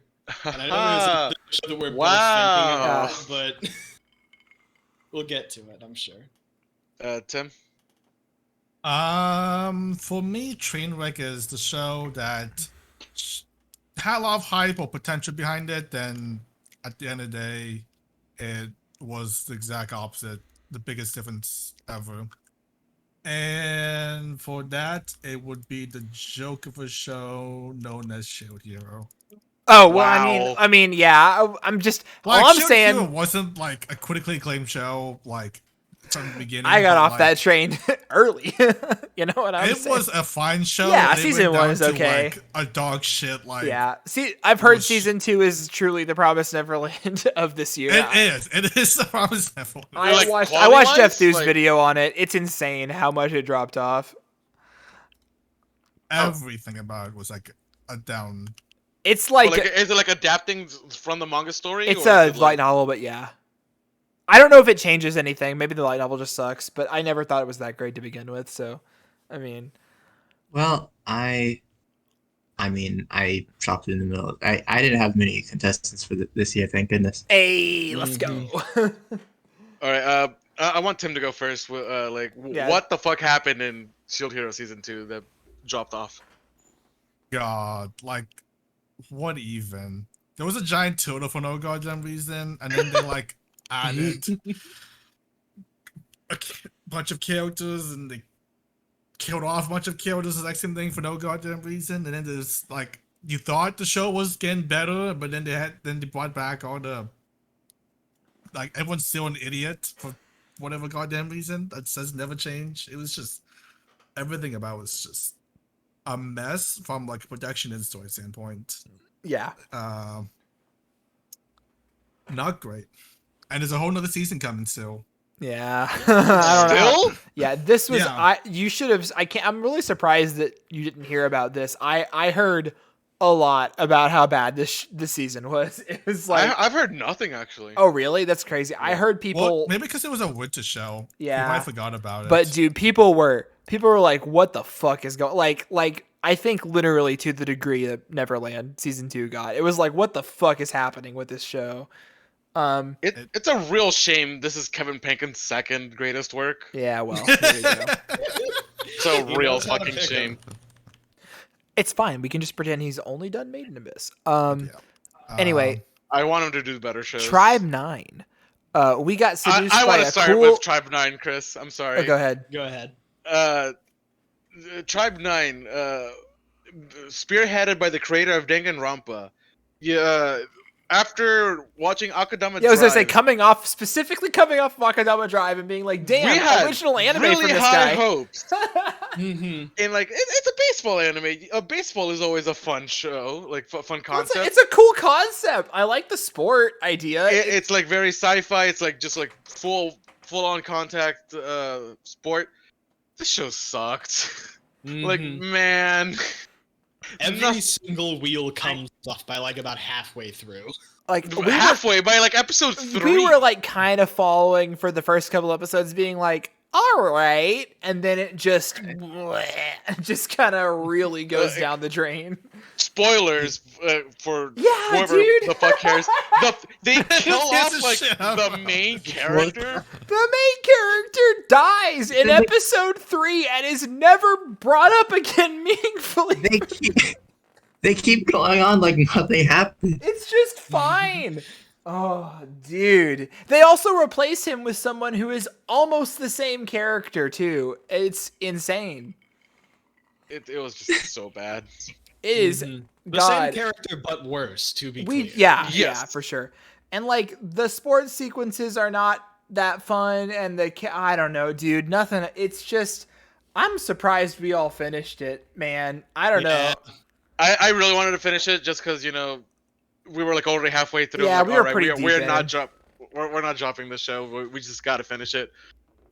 The Um, one good thing to come out of this show is that Corpse Husband did the dub voice Oh yeah, for the bad guy. For the bad guy, yeah. I Which, forgot about that. holy shit, I would like Corpse Husband to do more dubbing. Yeah, that'd be cool. Did you guys even watch the dub though? No, No. we just Or saw did you that just like watch online. one clip and was I just saw the yeah. clip and like I'm like, It's oh, just that's cool. interesting that he did it. But also, other famous streamers, Toast, Disguised Toast, and that Valkyrie showed up like near the end. Really? Yeah, Yeah, I remember this now. I remember Toast. I didn't realize Valkyrie was in it too. wait, That's not Disguised Toast, Sakuno. Saikuno. Yeah. Oh, that makes more sense. That's what. Wow. Weird. Yeah, And you know what? all because of Corpse Husband. Pro ZD was Kage in Osama ranking. Yeah. So some are better than others. That's all I'm saying. But Pro ZD is also a real voice actor, unlike the rest Yes, of them. no, So I mean, he's in Fire Emblem now, so Yeah. I love him. oh, he's the goat. Anyway, this was such a disappointment in basically every way possible, and just really got worse with basically every single episode. Yeah. So anyway, another honorable. I guess we get to enter it in the. Oh wait, Chris. Did Yeah. we even say why it's called the Franxx Memorial Award? I mean, it should be obvious. It's It's kind of for obvious. Darling in the Franxx, which is Darling the in the progenitor. Franxx we like. Yeah, for the Yeah. progenitor for this award. Was it in 2018? Yeah. Franxx is Damn, 2018. Yeah, and I think we just called it Biggest Trainwreck, and we And added then we added Franxx Franxx Memorial Award. Yeah. Yeah. Which, to be fair, before 2018. to be fair, we didn't. That was 2018 was the first year we did this show. Yes. Also, At to, least, to like, be fair, all of the big as groups. once we get to the championship bouts, Franxx finally did get dethroned last year, so we'll see. Mm-hmm. It Uh, did? Oh my god, yeah. it did. I All right. highly doubt it's going to get dethroned. No, this we'll year. get there when we get there, but I agree. Okay, these are a new feature. We have added this for this year. So we've decided that everyone is going to get their own category to give their own individual award. Which is kind of a recent idea we had. This is inspired by Logan having his best cat category in the previous show, which morphed into best pet, which everyone does. So this is mine. I like Yuri shows. I'm known for it. I get baited into watching bad anime by the prospects of the girls kissing. And So sometimes I watch good shows like Legitimate Yuri, like Bloom Into You. Sometimes I watch bad shows like Akuma no Riddle, which is terrible. So this year Did you finish that show? Oh yeah, dude. That shit was bad. I know, I watched it. So this is not necessarily an indication of a bad show. There's plenty of great anime that Yuribait, such as Hibike Euphonium. So this is the award for the biggest Yuribait, where I thought maybe the girls had a decent chance of kissing, and they never did, or even were implied to get together. And I am so sad to give this an award because I really love this show, and I think it's actually genuinely really good. And I also think even within the canon of the show, the girls could totally still get together despite this. I know that's probably cope, but like there is literally canon LGBT relationships in this show. It's just the dads and not the girls that I want. So the winner is, of course, Lycoris Recoil. Look, I wish they were gay. they're gay as hell. You look, maybe I'm just Well, like looking at too canon. much art on Twitter. The way that that fucking Chisato picks up Takina at the end of that episode, she's grabbing her whole ass. That's all I'm saying. They're in Hawaii. They're gonna have a great time. It's not as explicit as I would like it to be. But I got baited. Nothing happened. That's my admission. I still love this show, and I still ship them hardcore, and I think that they should kiss. Anyway, all right, we're moving on. All right, Logan, you ready? Right. Yeah. Great choice. So this was a very hastily done last minute thing, but as fans of the podcast, all none of them know, I do the manga pre-read every season, so I have for the most part the best context on how like manga adaptations look before they are adapted. And so my personalized award is the most improved award, the manga that like most gained from being an anime adaptation. And for a while, I thought I was going to give it to Osama ranking because the pacing and the art is considerably better in the anime. But I couldn't stop thinking about how much the music improves Bocchi the Rock. And that's not to say that the manga is bad. It's just that actually being able to see the music or hear the music and see the like crazy turns of animation that they do every once in a while in an episode, it really adds a lot to a show that is about music, and also a show that is about the same kind of like violent anxiety that Bocchi has. I think that both the motion and the music add a lot to it, and so that's why Bocchi the Rock is 2022's most improved. And I have just because we cut our best adaptation category this year, I'm gonna talk a little bit here. In a year with Spy Family, Chainsaw Man, Demon Slayer, Attack on Titan, and Mob Psycho 100, and Kaguya, Summertime Render, a Machikado, a plethora of manga glow-ups, just really good, loving, really care-driven adaptations. Bocchi the Rock is the best one, and maybe the single greatest manga glow-up of all time, potentially. It's like up there. So and it's just this late runner in a season, not only in a season full of good manga glow-ups, but also just a year full of them too. So there we go. All right, Juan. All right, baby. All right. So, watching anime with me, I am very vocal. Like, I will just spit some shit, and I tend to scream a lot when something happens, like very, very shocking. So, I only had like the one award here, but like actually like looking at the list of anime that I covered, I remembered in JoJo Part 6 when the people started turning into snails, and I screamed out, "Why snails? Why snails?" For the record, Why Snails is presently the name of our JoJo's group chat. I was a bit fucking baffled. I can't and really. Juan, when you learned Why Snails, were you satisfied? No. The answer is no. Araki just wanted them to be snails, man. I don't know what to tell you. Anyway, carry on. Another moment I can think of, not any specific moment, but Rent a Girlfriend. Pretty much any time Kazuya did anything like batshit insane stupid, I'm like yelling at him like, why the fuck are you like this? But the award that I actually want to give it to is the episode 6 reveal in Renai Flops. Why can't I click? There we go. Oh, yeah. Dude. So Renai Flops, Ecchi Bros show. We were binging Renai Flops because like we're just trying to like watch as much as we can. And like my sanity is just like slowly going down because like we had to deal with onsen episode, and then like we went through this like ninja episode. Ninja Tim, episode. are you gonna allow me to say what happens in episode 6 or no? I mean, I'm here.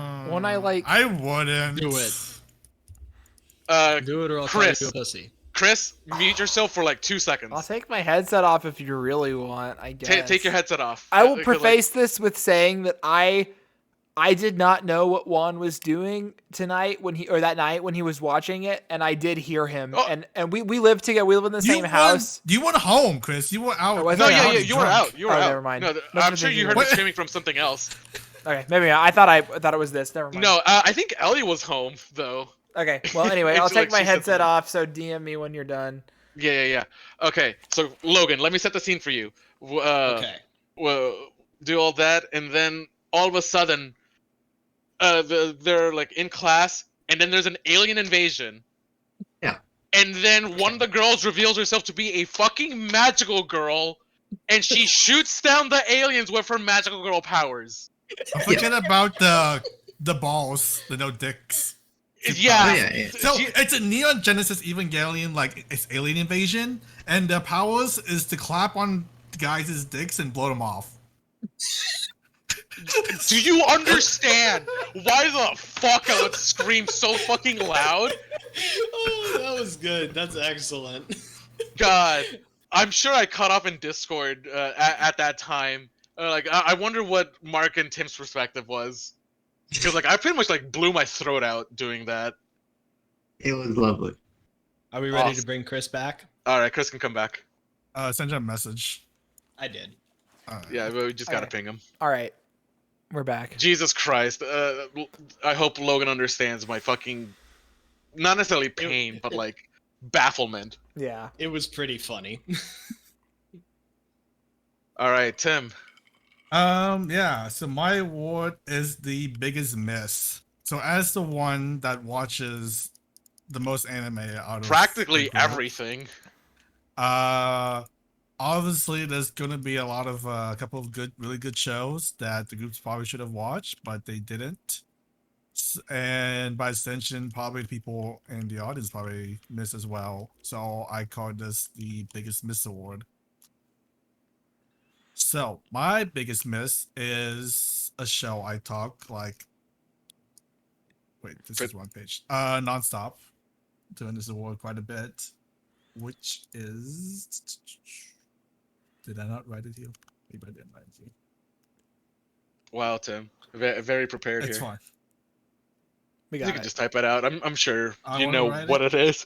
As Inuyasha, with a bonus rec for Chris, specifically that he needs to watch Healer. Yeah, I didn't Actually, end up having everyone time. should watch Healer Girl. I just think Chris is. I didn't end up specifically having should watch time. it. I was gonna do it.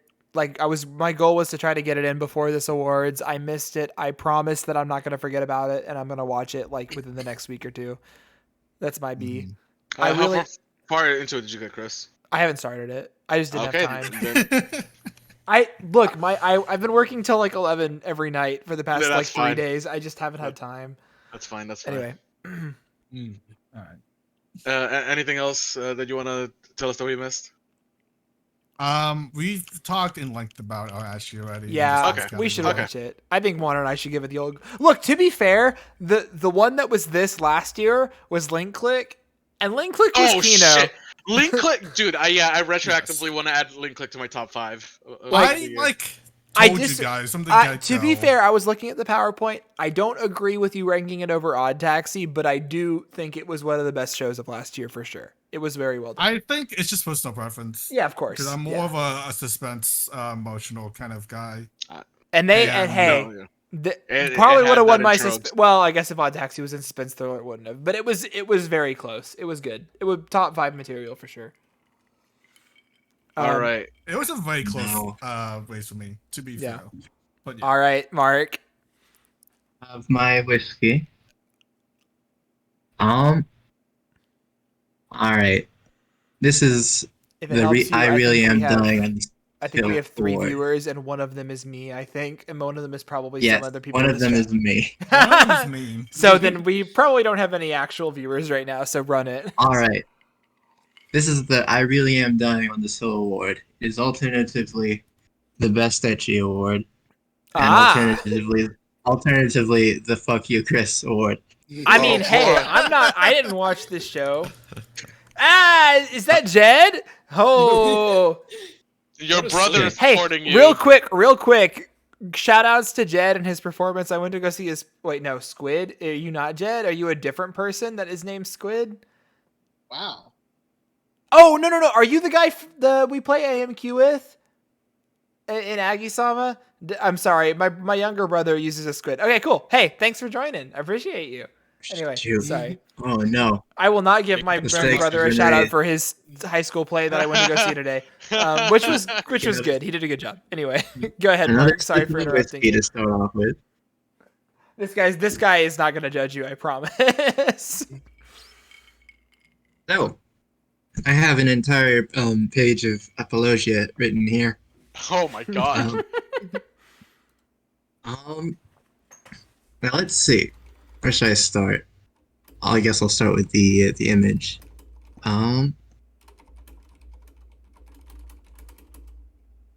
Here you go.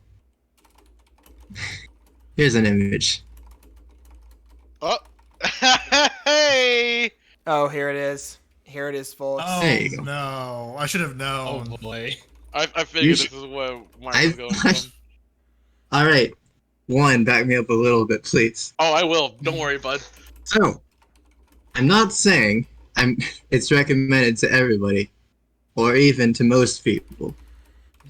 It is Kuma content that only degenerate filth, like myself, and some of the Ecchi bros might enjoy.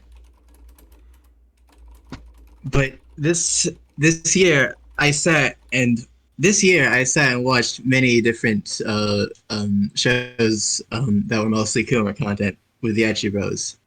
And for most of them, the primary enjoyment I got was listening to Juan react to them. I did not, in fact, enjoy the shows in and of themselves, such as World's End Harem. I thought that was kind of I can't garbage. believe you That one was guys bad. watched that. That one was bad.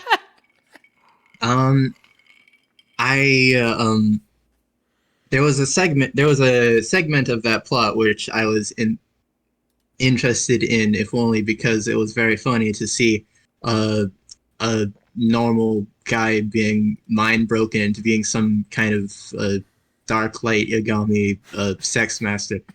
Yeah. But the other half of the plot was of zero interest to me entirely. Mhm. There was also, let's see, what were the other? I mean, it wasn't an ecchi, but I was entirely dragged, mostly against my will, through Rent a Girlfriend. Naturally.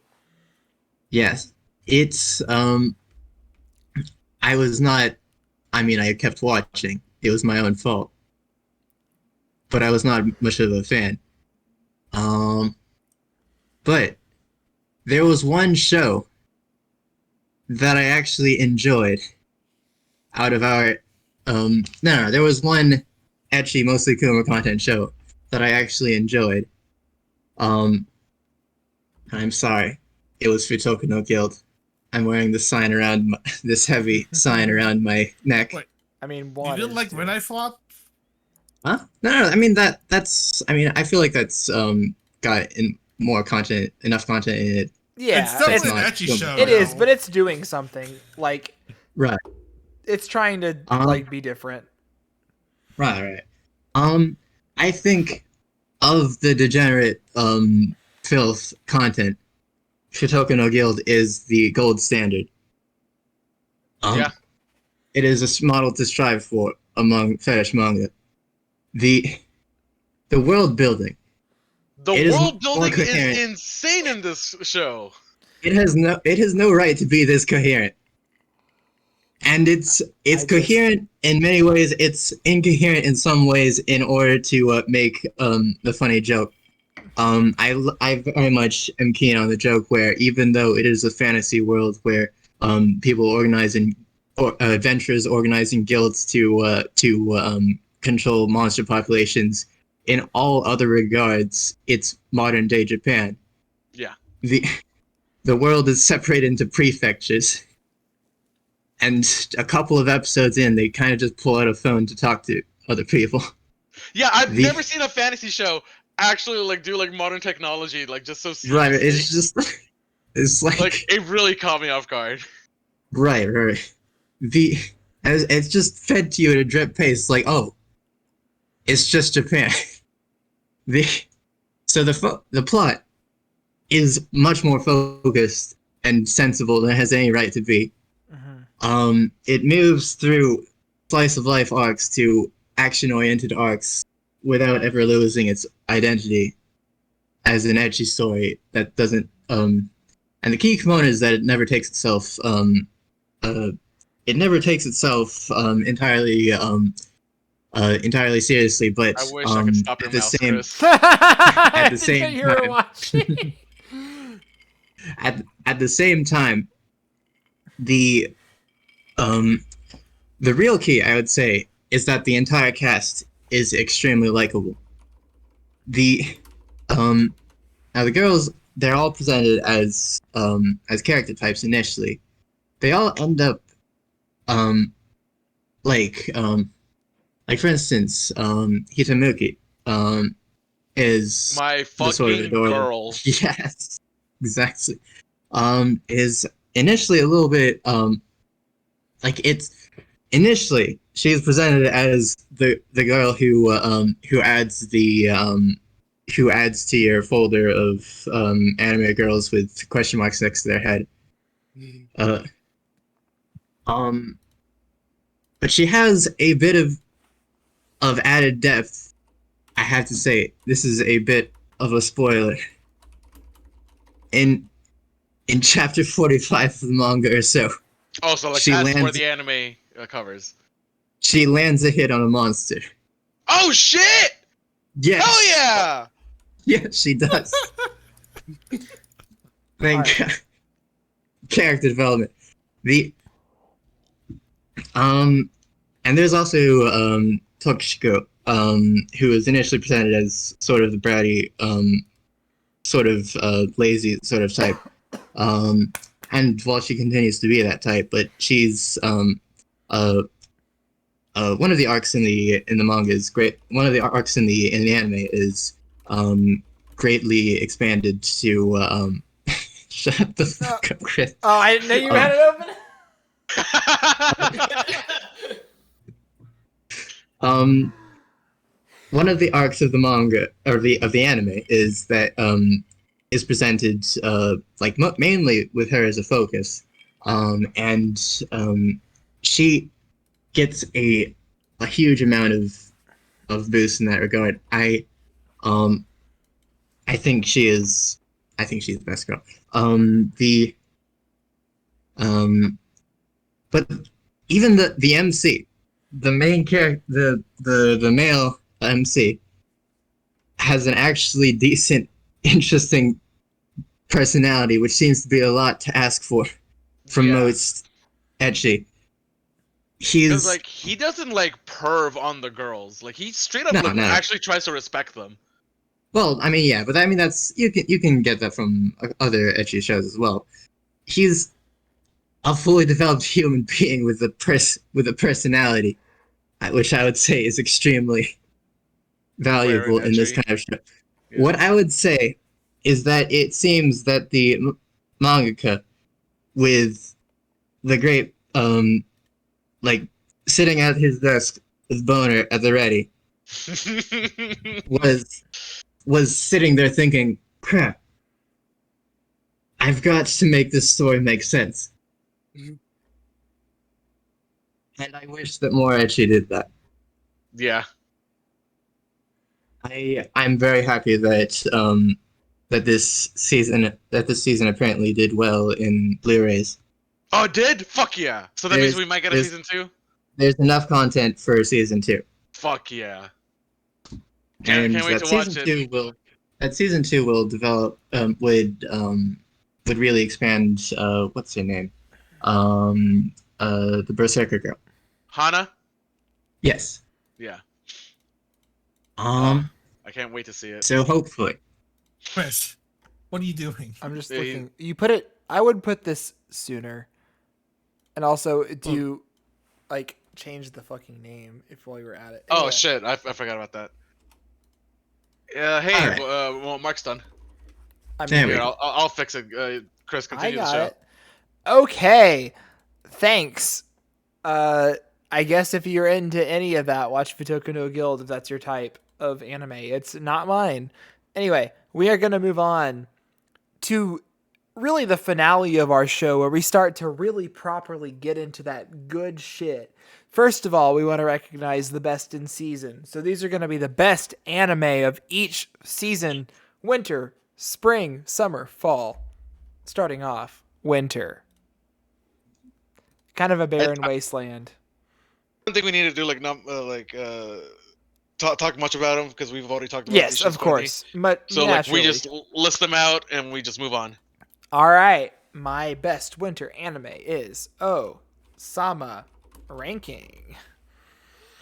Logan. Obama. Barack Obama. Can I ruin it? Ah, whatever, man. Ah, fuck you. ruined it. You ruined the joke, Tim.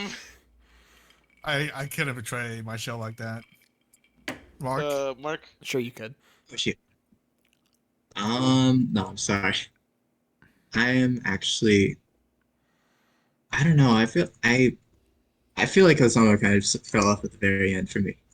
All right. Bisco. Wow. All right. Bisco fan. I'm not alert. alone in ruining the list. Okay. Let's All go. right. Spring anime. Real one check. Real one check alert. Mm-hmm. Ah, you say that, Christopher. Wow. Oh, I am Logan, Damn. surprised. dab me up, brother. Dab me up. From Logan. I am actually wow. a little surprised that y'all both went there. I'm not And- surprised and that Mark Mark was. with a Not, dark that's horse. not surprising at all. I am Yeah. a little surprised that Logan went with Summertime over Kaguya. I mean, I understand, but I also I really like summertime. I know it's great. It's a good show. I'm not gonna roast y'all for that.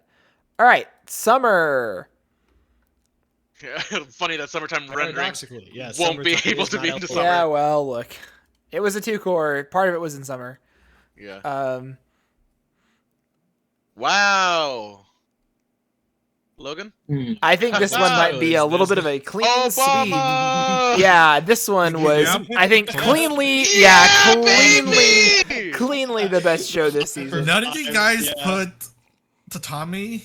No, dude, shouldn't I'm do Made in Abyss, man. Tommy, look, Like, these are the- Tommy was very good.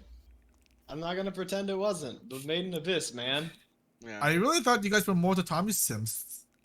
I If didn't it want was Tatami to. Galaxy, I would have. Yeah, I was saying I didn't want to overrate it just because it was related to the Tatami Galaxy.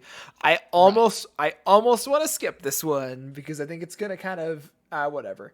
Anyway, Oh, okay, yeah, fall we can actually talk a little bit more because like this I don't one is know. stacked. I think we we're should gonna just be present it fighting. without comment and then get to the lists. True. True. Anyway, All yeah. the shows that are ineligible for. Oh, Oh. Oh, I got it wrong. Oh! I got it Yeah, I was gonna say there's gonna be Oh. some variety in here. Oh, I think I got Tim's right. Maybe. Oh, I got Okay, two of them. okay, Okay, so I it's got just two me of and them. Logan. Maybe. Okay. All right. And then best sequel show. This was an What? Oh yeah. extremely easy one for me.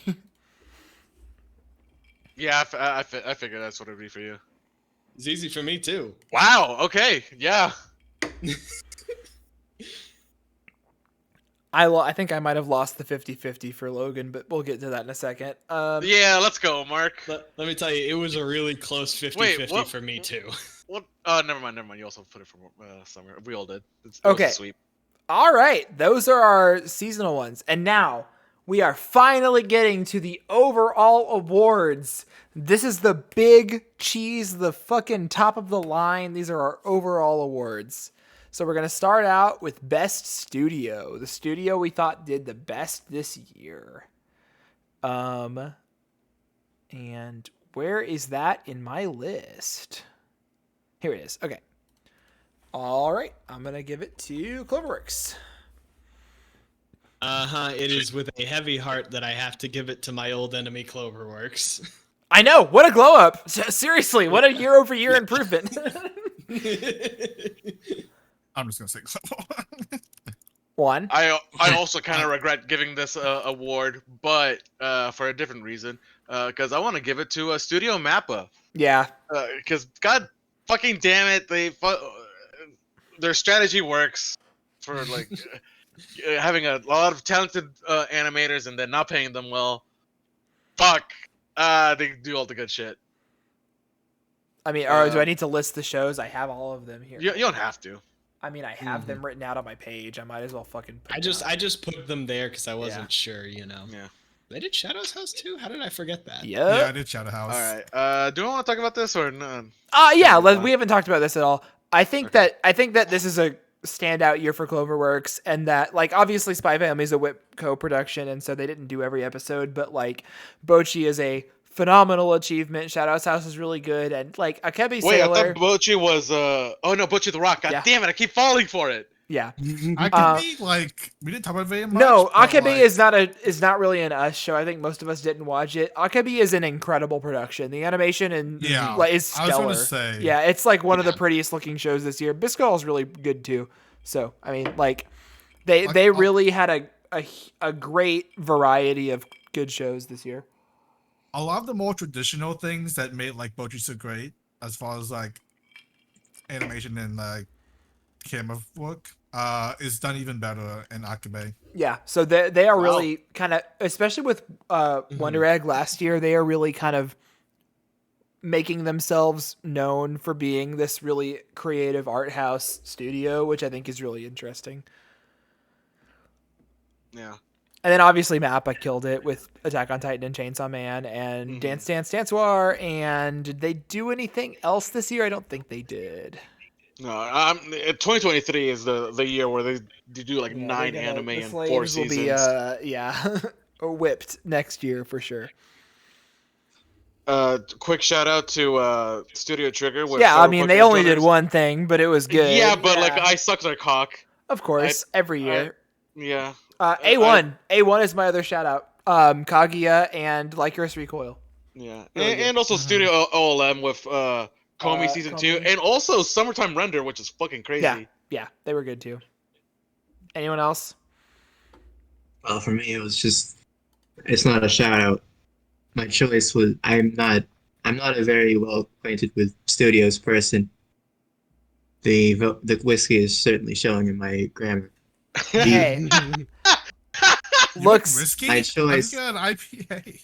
Hey, you move on. I had a beer way earlier, and I'm drinking fucking rye now. So who cares?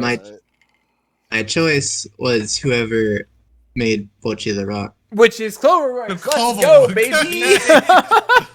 All right. Oh, now we're gonna pivot. We've talked a little bit about movies, but I think maybe some of our movie choices might surprise you.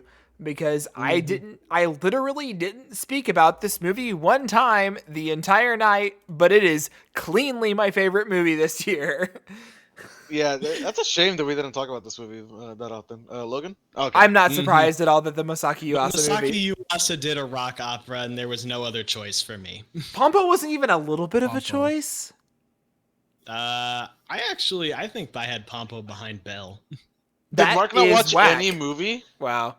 I Mark didn't needs to watch any movie eligible. Okay. That's Didn't you watch crazy. the okay. Precure movie? Yes, I watched. I'm not playing the Precure movie. You might as well. All right. I thought it was good. This is not a knock against was Inuo, fun. which I think is incredible. Also, I like Bell more than Logan does, for the record, because I'm a huge Hosada fan. But like, look, Pompo is a Pompo cinephile. is a masterpiece. Oh my god. You remember the end of that movie when they the when they end talked fucking hits. when they talk about a movie being perfect at 90 minutes and then you realize the Yes. runtime of Pompo is 90 minutes and you're like, "Oh my god!" I loved looking at That's my one watch of at the that best moment. Jokes. Mm-hmm. It's- We should have it's just- included that in most memorable scene. And I'll be honest, I love film and I have a film minor. I was told you I was going to bring it up at some point, and just this is a movie about making movies, and that, look, I'm a little weak to that, but aside from that obvious point, Yeah, it is just Oscar winner. it is Chris. just such a fucking good movie. They do such a good it hits every button. I loved this movie to death. It was like an instant 10 walking out of a theater. I was like, yeah, it's a masterpiece. Chris. Yeah. The squid guy left. So That- now it's just me and Tim watching the stream. I don't care. So It's late. literally no one watching anymore. I just think it's funny that The expected bottle, as the much. bottle. It's Yeah, literally it's a literally 6-hour almost thing. 2 in the morning. Yeah, I don't give a shit. The Yeah. VOD, people watch the VOD. It's fine. I hope so. Because like we're actually talking about what matters here. He just said he's still here. Also, fuck you. What? Then what? Yeah. Did Tim leave the Steve? I don't know. I'm I don't- here. mine doesn't Jim count. Reed, Steve. It's whatever. Who cares? It's this too. Whatever. Hi, Squid. Glad you're still here. Yeah, thanks for Or- stopping by. Anyway, keep talking. Oh, we got 3 now. Anyway, You said that's so fucking weird. Your drunk is starting to show. look, All right. I'm trying to be good content, man. Let's go. All right. You pretty much covered everything from Pompo for me. So Tim, Dang. did he cover I'm just everything? glad that y'all liked it as much as I did, because I felt it was a very personal movie for me, and I don't think it's a perfect movie. It's a really fucking good movie though. And also just like all the other movies I saw this year were kind of mid. Fuck I you, was Deer in- King. I was It was very in- upset with Deer King. what about Belle? You It didn't was like a Belle? movie that Bell is I unsuccessfully pushed my college friends to watch. They didn't Bell watch is it. a good singing. The songs are great. I like Everything else in between. for the and record, it's pretty. I like because all it's of Mamoru Belle. Hosoda.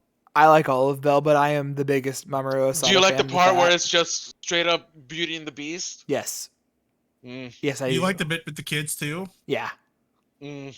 Interesting. I think it All was right. all good. All right, let's go. All right, original anime. Oh, hold on. I don't know if Tim has anything else to say about Oh, Tim. Pompo. No, I think you. Oh, said Logan most should of them talk a little bit Pompo. about Inuo, because we talked about it a little bit, but not that much, and I love this movie too, so it deserves Mhm. something. Inuo is something really special, and I mean that in the sense that it doesn't really make a whole lot of sense But when who you just kind of cares? explain the plot out loud. But exactly, who cares? It's about the ancient Japanese invention of rock and roll, and it friggin' rules. It's the best thing ever. It's got a song that's like 13 minutes long at the end that plays through like 7 scenes or something. I will say there are times when I think the song goes on for a little too long. I think the song about Inuo, Yeah, the middle one, other yeah. guy singing on the bridge, that It's a little goes too on long. for way too long. That's a 5-minute song that should have been a 2-minute song. But everything else, it's also a really nice visual spectacle because in addition to inventing rock and roll, Inuo also invents like whatever that cool dancing is called. Oh, when he's on the and, pond. Mhm. Also, Yes, Yeah. that's- also, with the lighting in the the pond, yeah. not Inuo, but the main character is blind, Mm-hmm. and some of the early sequences that showcase him like hearing the Right, world, I'd forgotten like the about really those. painterly scenes, are some of the best looking anime I've watched all year. It's just Mhm. it's just Yuasa at his best, and like Mhm. you go to a Yuasa joint and expect like visual greatness, and you get Mhm. it. It's just how he is. Mhm. So Mhm. this is my obviously like if Yuasa's gonna impress me with one thing this year, he did it. So I mean, yeah, Mhm. everyone should watch Inuo, but you should also watch Pompo the Cinephile because they're both excellent. Yeah. Any other movie shout outs? I didn't watch as many as I would like to have this year, I will admit. No, let's just I go. don't know if Tim has any, but he's the one who watched more. But For anime movies, Mhm. And you want to let shout me out? see. I feel like there was definitely some movies I wanted to mention. The Deer King was like interesting, but I don't think the writing was very good. I love Belle, and I think everyone watching should watch Mhm. Belle. Like, The animation for Dear King is really interesting. yeah, I but think the story was story's a little pretty bit weak. bad. But Yeah, that also makes sense because like that's a story that would probably take like it should have been a full 40 feature. Like, episodes. yeah, it should have been a full Yeah. anime, and it wasn't. They rushed it, but it's whatever. Anyway, we can move on if you don't have anything else. You can move off on it, yeah. All right. I mean, that's it. We're moving it. Oh no, sorry. Best original No. anime. We cut best adaptation because we thought it wasn't a very good category, so we're just gonna reward the best original anime. This was Majority. Oh. actually the year of adapted shows. Like almost Yeah. everything major was adapted this year. What were you trying to say, Tim? Mm-hmm. I forgot about a movie. It's the Sing a Bit of Harmony. Oh yeah, I heard about that. Was that That good? one. It was good. Cool. You guys should give that a try if you have time. Okay. All right. So this we are going to be rewarding the best original anime. Like I said, a lot of the best shows this year were adapted works. Even the more like obscure ones, like technically Cyberpunk is an adaptation of the game, the board game, and the video game. So it's just like you go down the line and all the peak shows this year, like Mob, Bocchi, Chainsaw Man. All these shows are adaptations. So you know. Which do you pick out? And I had one clear. Akiba Mark made. Shut up. This is why you just copy and paste. All right. I'm gonna fight for Cyberpunk to be an original anime because it is like 90% original. That's valid, sure. And I'll be completely honest. If we're going by pure rankings, then if you're counting it, it would have been mine too. But I want to give Akiba made the award, so I'm giving. That's it to fine. That's fine. Yeah. Tim. Cyberpunk, 100% not original. Yeah, I Like- think it doesn't count, but it's fine. Whatever. Literally like 80, like everything but the character in the story is like ripped off from the game. Yeah. I mean, to and be fair, that's most of the show. show. Yeah. I think that's most We of don't the have to story, get but, like, into it. There's We way don't too have much to get- influence from the game to say I it's think- Whatever. Whatever. I go by the Just make a databases, choice. which is what it ended up coming Make down a to. choice. Which way, Western Um, man? Choose. He's an Asian man. Where He did lives in I- America. What are you talking about? He's an Asian man. All right. Alright. When I fought.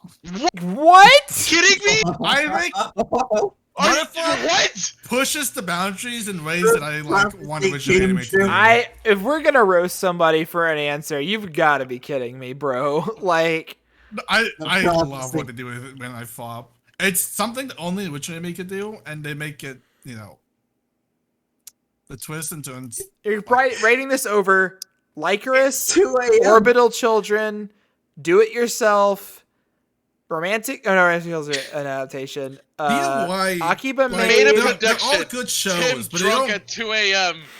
Here, Friend Night Fox is the anime of the year, and here's why. And he's It's not fucking anime of the doing year, it. but he's saying best original anime. It really encompasses what I want from original shows. Like, I think auto shows are definitely better than When I Flop, but like DIY feels like it could have been like a adaptation for all One I care predicted about. it. That's insane. I mean, I told him the chat that I was gonna put When I Flop again later down, so it wasn't Insane. the hardest guess. All right. But I mean, I want more shows that pushes the boundary like When I Flop. I does. mean, sure, but you don't necessarily have to say it's better than anime that are objectively better than it. I don't know. All right, Mark, what you got for us, King? It was a choice for me between recency bias and this. Yeah. Yeah, it's Fair. high. Absolutely Honestly, fair. I think no, not quite. Orbital Children and Right, Lycoris, right. I think, are higher than my. But it's close. It's really close. I love that It was show. a choice between this and Orbital Children for me. Mm-hmm. I just had to get down to what I like out of shows more, Right. and it was Do It Yourself. Do we want to expound on this, or should we just? We've move? talked about it a decent amount. I think that it's really like just the peak of cute girls club shows, and the world building and the way that it's set slightly in the future. Also the Slightly in character the- writing. Yeah. What were you saying? I wonder. This is the. I wonder how badly a Ted Kaczynski joke would go over. Whoa! What the fuck does Ted Kaczynski have to do with do it yourself? What? Are you kidding? They're in a wooden hut building wooden things surrounded by technology. Okay, well, they're not building bombs. they're building like a treehouse and craft benches or whatever, dude. I don't know what to tell you. 2 a.m. mark is different, except it's not 2 a.m. for him. It's like 2 p.m. Look, That's Even- true.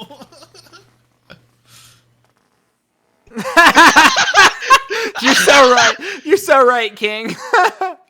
Oh wow. Oh, 2 a.m. nut bar is different. All right. Anyway, we're gonna This is move where on. we're It's We're- the big we're one. gonna- Alright. This is Alright. it. This is hold on. I don't know why. So I feel like happy I I just finally noticed made that the it joke. was HDR was fucking it up. I guess it's been like that the whole fucking time. Whatever. I don't think it made a difference. Oh, hey, new Wordle. Shut the fuck up. God. Anyway, all right, it's time.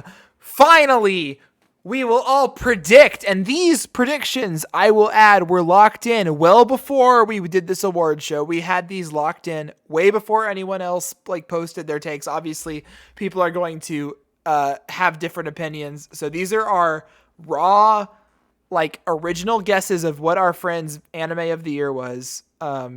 So I will be entering them as is. Obviously, things have changed as the show goes on. That's just the nature of it.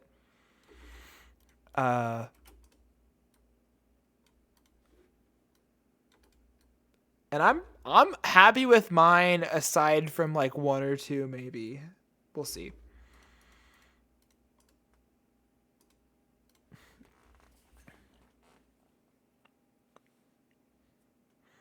So Wow, we got- Chris. wait, what? You Why are gave you three predicting people LSU for voting me? Yeah, wrong. I did. I really thought it was gonna be Bochi Sweep this year. I'm not gonna lie. Why did you? Logan. Are you serious, Juan, with Marks? Is Oh, that a whoops! bit? I messed up. I messed up. Sorry. I was sorry, gonna say, sorry, like sorry. he watched one episode.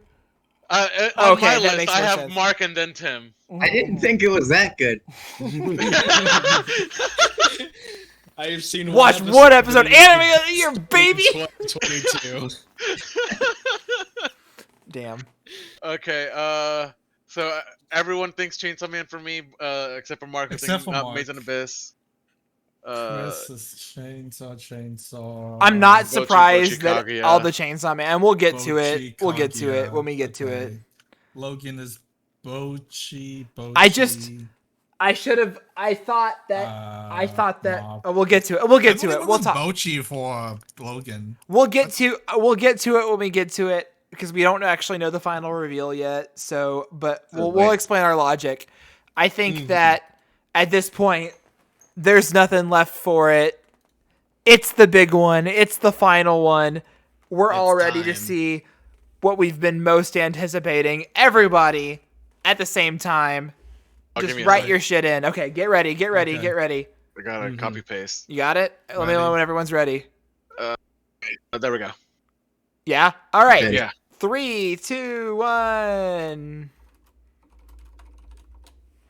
God damn it, Tim. Why is yours like that? We did it! Because I'm copying from the. Look. All right, I'll take 3. That's not bad. Oh, wait. Oh, Juan fucked me. Oh my God. I'm so surprised. Actually, you know what's fucked up? I bet Juan's reason is the same as mine. And I should have thought about that when I made my own decision. I'm so Yeah. mad. Yeah, Chris.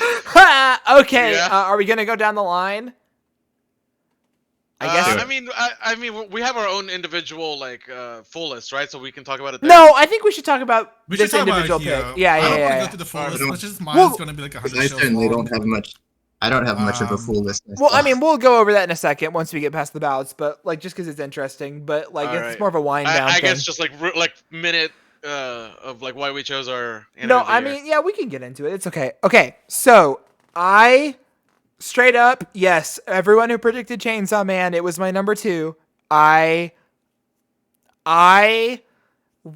it was probably my original pick for a lot of reasons. The more I thought about it, the more I talked about it, I felt like it would be a better use of my time and energy to highlight Bochi this year because it was doing something unique and special and something that I loved and moved me deeply than if I pick Chainsaw Man, because I think Chainsaw Man is going to probably earn it in the later seasons, which I know is a cop-out answer in some ways, but I have a sinking suspicion that Juan feels the same way, and I feel stupid because I thought the hype would get to him, but maybe he is arguing it the same way, and I'm just now realizing that that's okay.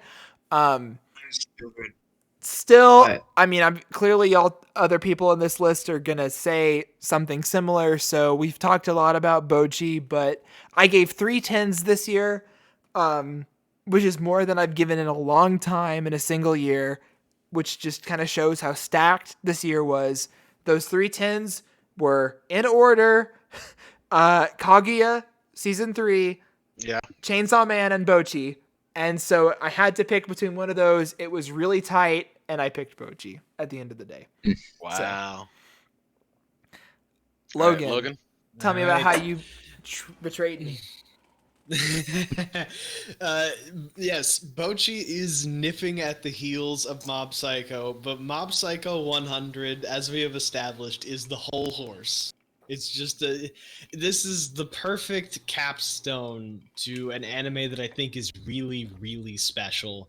And I mean, I've talked all night about the things that I love about Mob Psycho, and it's not to say that I don't love a lot of things about Bocchi the Rock, but you know, they stuck the landing, and stuff doesn't stick the landing so often that yeah, it was barely. Everybody who said Bocchi, you were very close, but I had to give it to Mob. Yeah. All I'm Alright. saying, Logan, before I'm just going to cut in real quick. And I know I told us to not be mean to each other at the beginning of this episode, but, Oh boy. but you picked fucking Sarazanmai in 2019 instead of Mob Psycho Season 2, you motherfucker! That's all I'm saying, is that I picked Season 2, which is the best season in the year it came out, and so that's it. You're just waiting till the Drunk end of the Chris, franchise. oof. Anyway, that's it. I think this is a totally respectable pick, and it's totally fine that you did it. Okay. Yeah. Like Chris was saying. Normally I would have gone with Chainsaw Man, but because I read the manga, I know that it gets better. So I decided for this year to really highlight other shows. I feel like if I didn't read Chainsaw Man, I think I would have absolutely fallen for the hype and like chosen it like immediately. But Made in Abyss season 2, like Made in Abyss season 1 won my anime of the year for 2019, 2018, 2017, 2017. No. 2017 was no. It was Yeah, 2017. no, it was 2017. Okay. Yeah. Yeah, Stacked Made in year, by Abyss the way. won my anime of the year that year. It won movie of the year for me 2 years ago. So now winning season 2, holy shit! This story just keeps getting better and better. I get way more emotionally attached, and it keeps getting me more and more emotionally wretched. Absolutely insane. Fuck, Kevin Penkin is my god. All right, Tim. Butcher the I'm just Rock. saying, I should have thought about it. I don't know why I didn't make Well, the Chris, conclusion. it's funny because like I also chose Chainsaw Man for you. We did the same thing. We did the exact same Stacked thing. each other. We were like, oh, he'll get caught up in the hype and not. And I'm like, oh, Chris is gonna get caught up in the hype. Hey, next season though. Oh, Anyway. All right, Tim. Butcher the Rock, what's up? for me, it was like a really, really close call between Kaguya and Bocchi. I mean, hey, I thought when Kaguya came out, I was like, this is it. This is my anime of the year. I thought the exact same thing. But Fool. at the end of the day, like, Kaguya is phenomenal, like a true masterpiece. But as largely has to do with the source material, just Kaguya being like phenomenal. And the anime does elevate some bit, but like most of it was already like fantastic to begin with. While Bochi was like truly like an instance of a studio taking like a manga and elevating it to like exponentially better in a way that like can only be expressed through anime. So I had to like sit and contemplate for a long time until I settled on Bochi. All right, Mark. Any reasoning for the Bocchi? record, I completely agree with Tim. Like just word for word. I think like none of the studios could have like been given Bochi, and none of them would have done it as well as Cloverwork handled it. Yeah. It was just truly phenomenal. For Voci, first I want to say that as far as my predictions went, I was making them under the false assumption that Chainsaw Man was a currently ongoing anime running until winter of 2023. Oh no, it's done. Sorry. But aside from that, I have to say that it was a very difficult choice between Machikado and Pochi the Rock, and as well as Maiden Abyss. It really speaks to the musician in me. The scene after Anabando, which I have previously spoken about several times, about 3 times specifically, that. I mean, I would just continually think about that scene for the whole week or so after it happened, and it prompted me to practice the cello quite a bit more. And I mean, I Logan, have to say, Logan bought a guitar, and he didn't even pick it as the anime of the year. Like I almost yes, voted Bochi because of that for Logan, but It Yes. wasn't just cause of Bochi. in the you know, end, none of us believe that, right? that is why I I- predicted Logan winning Pochi the Rock. I mean, yeah, me too. I mean, I had to consider it financially. In the time since Pochi the Rock began airing, the number of instruments in my tiny Japanese apartment doubled from 2 to 4. Wow. I bought a digital piano for about $100 or so, and I bought a melodica for $20 or so. And I will soon buy a bass guitar for about $20 or so. So, in terms of sheer financial inspiration, it's Pochi the Rock. Damn. It's All very right. good. What a year. Good year for you. But that does mean that Bochi is the undisputed Yes. Absolutely. winner of our Thank collective goodness. anime of the year, which means that it gets to go on in the gauntlet. That's which totally fine. Mhm. I have great news. Logan, would you like to cue us in? Yes. Yes. Would you like me to So- start the music? No, not yet, because Okay. I have to give my big speech detailing all of the title history. Are we using So- Yeah, copyright-free go back to music? the Grand Championship bout slide. It's Mhm. back. So, the Nut Bar Anime Awards has always searched for greatness, true greatness, the kind that can survive seasonal hype and the monthly flavor. And so, in 2018, 5 champions were chosen to stand for the past against the crashing waves of the future.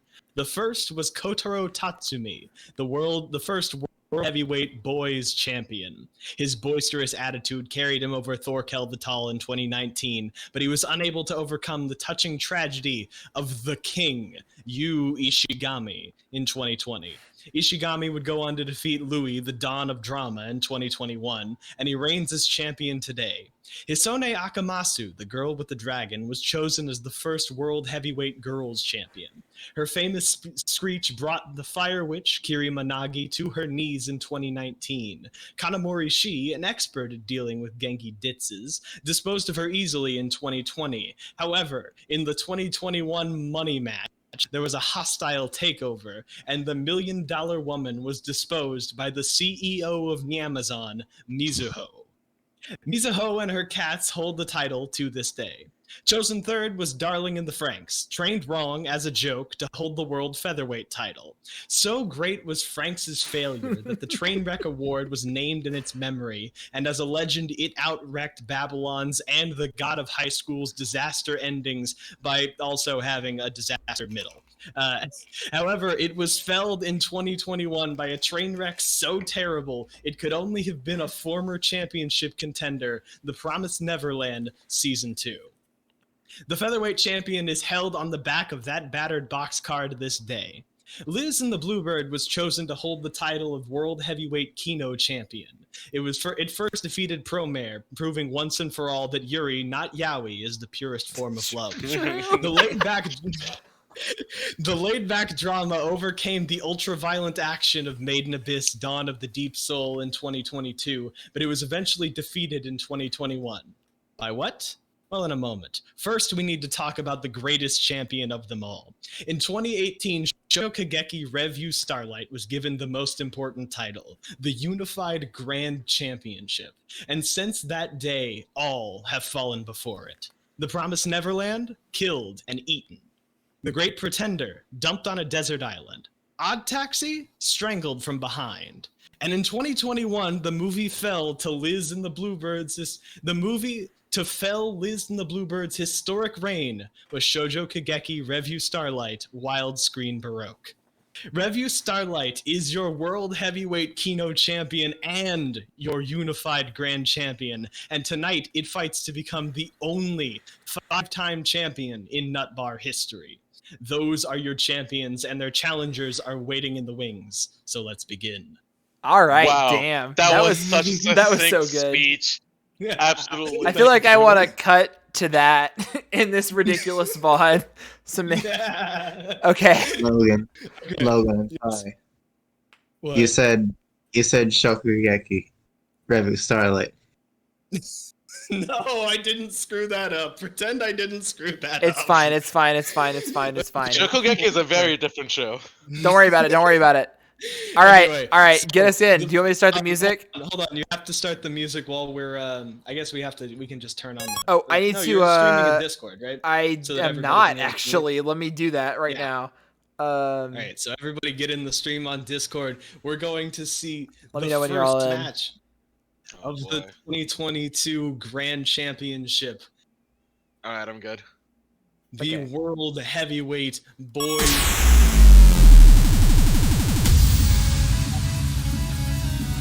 What song is this? King. Oh, You're so quiet. yeah, Logan, your mic's fucking up real bad. It's getting worse. Okay. Hold on. Is I- it I will need to do a couple things. I need to turn the slide way down and then you way up. Let's start over. okay? Can you hear me back now? Am I? No, what the fuck's going on with your mic? What happened? Okay, what's the problem? Describe it. It's like keeps cutting off. Like Crap. literally like every other. Just like, speak a little quieter and I think you're fine. So, our first World Grand No, No, no. sorry. Turn off the NVIDIA, Logan. Yeah, maybe turn off the filter. That might help. Sorry. Any better now? A little bit better. yeah. Yeah. Try talking. Okay. I'm gonna try talking some more, and I'm You're just fine. gonna. Yeah, this is good. This is good. Perfect. All right. So the World Heavyweight Boys Championship for like the 15th. Oh, no. No, we lost Your mic does not like you being loud. The challenger Prince Boji versus the King Yu Ishigami. All right. Choose your We fighter. must. Oh, whoops. I can't. Oh, God. Can I not? I don't think I can type while the song is playing. Ah, dude, Oh, that what? sucks. What do you want, It's Chris? the end of the world. So, yeah, I was just say, pick Ishigami for me. I was like, I'm also gonna do that. Yeah. Yeah! Wow. Look. Hey! Wow. All I'm saying Ishigami got to be in the anime this year too. That's it. It doesn't look. Did Boji have a chance? No shot, bro. Ishigami's back, baby. Introducing your three. Logan again. Wow, your mic is having really fucking up. You Ishigami, I hate this game so much. What's wrong with it? I don't get it. I don't know. I think if you get to a certain volume, it starts peaking and then you start cutting out. It's very strange. I don't know what to tell you. Yeah, I've tried turning down the gain a little. Is that? Are you on your fancy mic or are you on your headset mic? I'm on my fancy mic. Maybe switch to your headset mic. I don't know. That would probably just be worse. Whatever, I'll figure something out. You sound fine right now. I don't know. It's weird. No, anyway, not I'm just gonna continue talking like this. Okay. So, all right. Let for me our move on. second Oh wait, grand champion. I don't have Go a ahead. music. Oh, it's down here. You've just hidden it in a strange place. Yes. Some of them are in different places. So, introducing first the challenger, the nervous wreck, Itori Bochi Gota, versus the CEO of Nyamazon, Mizuo. From Sunny Boy. Yes. Yes, From Sunny Boy. From Sunny Boy. She doesn't have a last name. I hate to otherwise do it's this. Sunny. I hate to do this. It hurts me. But I hate to do this. put me even down more. put me down for Bochi. I mean, it's no question. Yep. No contest. What the fuck? Yep. Oh shit! Dwayne The Rock Johnson! Let's go! Oh, shit! Wow, Oh, no, our first the official steel chair. decrowning. With the steel chair! That's a huge crown. She's Somebody big. tell her when she wakes up. All right. Okay. Alright. Fell from the crowd. Has Oh, anyone here this- seen Pompo? I don't know if Mark has, so that makes him biased, unfortunately. Uh, everyone else it's gonna has. I say we some leave time. Mark out unless it's a tie.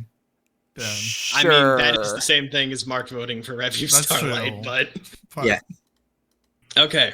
What's So, the music and here? now for the World Heavyweight Kino Ooh. Champion. And as a double champion, Review Starlight gets to pick its own entrance music. This is the Review of Pride. Oh, Introducing shit. first, the challenger, Pompo the Cinephile, versus the only dual champion in Nut Bar history, Shoujo Kageki Review Starlight. Everybody ready? Yeah. Why is it all red? Why is it red? Okay, whatever. These are, just for the record, these are both 10s for me. Mm-hmm. Put me down for Revy Starlight. Yeah. Wow! The biggest Pompo simp. Oh, Oh, Mark Okay. needs the They wind tie up break! breaking the tie, and by a very tight decision, Shoujo Kageki Review Starlight holds on to its second of two crowns. Dude, but this- can it hold them both? This Hold on movie's a something second. else, man. Let me tell you what. It's Very amazing. difficult. But I eventually made this decision. Yeah, I well. can't believe Chris, I know it's the hard biggest for you. Pompo Mike. simp. Sorry. Absolutely crazy. I mean, it's really not. If you've seen I this love movie. the review of Pride. Love Okay, was this an is a excellent song. big one. I feel like we don't even That need big to at all. tease it. Look, I think we just put it down. Look, no. No, please It's play the extremely music. important that we play the music for this one. Hold on. I'm scared. Oh, it's not playing. Stop playing? Wait. Oh, sorry. I'll start it over. No, I think it's just like a late start. Okay. I think it It is doesn't just a start late until like start. 5 seconds It in. came out. It came in. Yeah. Chris. What All right, is take this? us off, Logan. It's Gurenge on a recorder. Ah, But introducing first for the featherweight championship, the challenger Tribe 9 versus the only boxer to fall back down to the boxcars, the Promised Neverland. Now, having only actually seen Tribe 9 all the way to the end, I can only vote for it. Put me down for the Promised Neverland, please. 9 is not that. Tribe 9's not that bad in retrospect. Yeah, dude. and by near universal acclaim. This track is something. Wow. Yeah. This is terrible. Turn it off.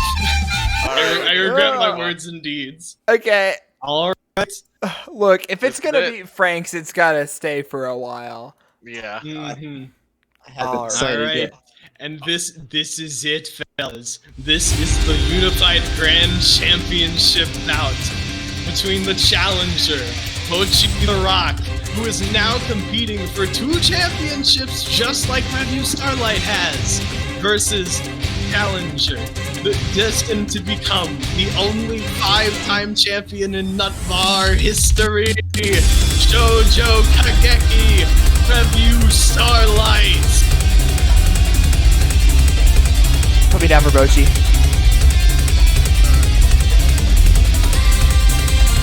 Mark, Look. be strong. The review show is at 9 on my list. I have to go by numbers. Yes! Logan! Holy shit, you saved us! Logan! No!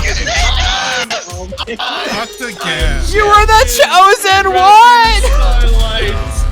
Oh, You were meant to Logan, bring balance to the Ow. force! Stab me up, brother! Stab me up! I can't do this.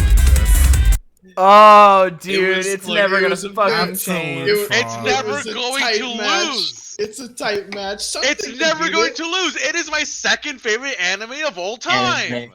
Of the century. Logan, it's you. It's always gonna Mark be you! dies. Me and Tim have the ability to change. It's you!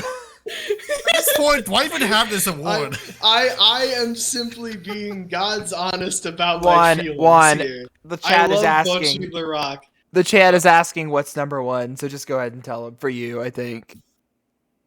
Oh, my personal number Yeah, one? it just Kill a Kill. yeah, we all know, but just for the Yeah, but for the audience. Anyway, Logan, what were you saying? I was just saying, I think for me, there's lots of things that compete Review Starlight. You know, maybe they could make a sequel to the Tommy Galaxy, or maybe Biscuit Hammer gets God, I adapted. hate you something so much. I, Well, If Mob was up here, would you have voted for it? Well, what put Review Starlight over Bochi for you, Logan? I think that I just like Review Starlight's experimental. Just vote for the style a fucking bit movie. more. It's better. I Except voted it's for not. both. It's more of the same. Oh my god. I can't. This award is pointless at this point. No, we'll stay strong, That- Tim. 1 year. That's why I that's why I said let's reboot literally next year, Chainsaw Man season 2 is going to be. Yeah, but it's not I'm gonna come not out gonna the vote for best part. Chainsaw Man too. Yeah, I would say. Well, hey, unless it changes your mind. Who's to No, say? I think there's it might. no universe where Chainsaw Man. All beats out right. Dude, you'd be surprised. Anyway. We are moving on to the final overall lists. Everyone is gonna need to copy and paste their shit. Yes. So give us a second. This is gonna be a process. Logan was smart and he just did his ahead of time. Yeah. Yes. Because he's a. I did bitch mine fucker. before we even did the grand chant. Look, I knew that I was going to be wearing myself out with Look, that. So. it's. You don't have to have the stream. You know what I'm saying? So That's true. That's true. I'm the one that has to do it. Anyway. I didn't really compile that much of a list, so I mean, Fine. hey. That's totally fine, my guy.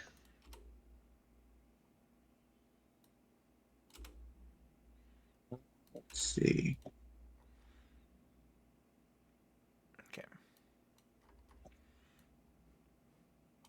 Okay, so we want to single space this and then make it small. Okay, that's the bottom one, and then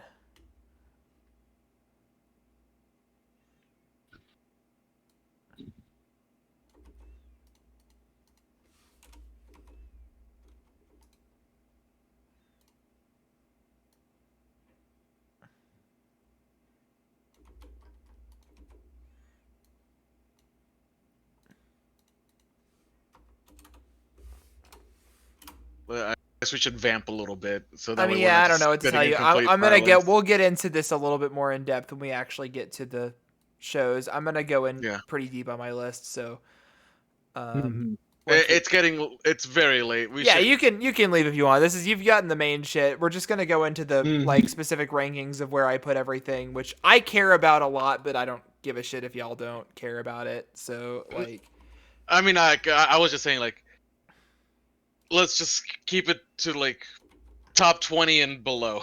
yeah, I'm not Or gonna go above- line by above line. that. I have 30 shows. I'm not gonna go line by line. Like it's Yeah. fine. It's mainly just gonna be the big shit. Oh well, that's not gonna work. Whatever. I mean, just move your shit. I'm working on it, Jonathan. Just relax. I see Mark's. Yeah, it's like anybody Yes. who's free, who's got free time, go check Mark's page really fast. I'm gonna need another slide, Chris. Okay, I need to maybe move this up to the top, and then I'll move this one higher. Oh my god, There we Tim go. had to make a fucking second slide. Wait, really? Tim got a second Yes. You slide. did it all on the other slides last year, whatever. Okay. I Chris, look. I got trust mine. me. So I don't know, dude. I'm honestly one of the biggest surprises. I had way more anime last year than I had this year. I only had 30. Mhm. I Yeah. had like fucking 50 last year or something. It was insane. This is just a very top heavy. Yeah, Yeah, it's- very top. yeah, heavy. the top starts- extremely top heavy. and we all know that I love top. Anyway, Uh-huh. Aha! all right. Is everyone getting their shit together for the most part? I've been done for like 15 minutes. Oh well, you started early, man. I don't know. Chris, Give me a second. Yeah. he cut out Yeah, so. man. random. Yeah, he really did just kind of like cut off mid sentence, and then I guess he was just away from the mic. I wonder if he's like big pissing.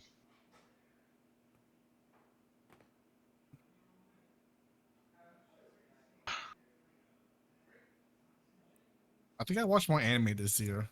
Yeah, I can fucking tell, Tim. I'm pretty sure you watch like everything minus like 3 shows per season. Hold on, let's wait. Like, Hey, you know what Tim didn't watch? Magia Records Season 3, baby. Anyway. and okay. he's better off about it. I disagree. Exactly. I disagree. I think Season 3 was pretty good. Okay. Also, Tribe 9. Well, look. He's also better off about it. Okay. All right. I'm back and ready to go. So I'm going to go through this real quick. The bad shows don't need stating. I don't know. Does anyone have any hot takes about my placement of anyone in the top in the 20s? Like, Everything kind of tracks. I was to say, I know a lot of people like the final season, Attack on Titan final season part 2. It's extremely well produced. I just am getting irritated with Aaron and his shit. That's not a knock against the show. It's extremely entertaining, and I am enjoying every episode. It's just, man. Okay. Moving into it. Let me go in. Romantic Killer, really good, really nice rom-com, extremely elevated by the animation. Had a great time with it. Pari Picome, I am so happy that PA Works is making these really cool, quirky shows. It's a great concept. It's executed really well. I really like Kongming and the main character and their dynamic. It was fun. Do It Yourself, I think Do It Yourself is the line. Everything below it is like either solid or okay, and then Do It Yourself is the line where the great anime start, and I think that they would have all gone much higher placings on other years. Do It Yourself is incredible.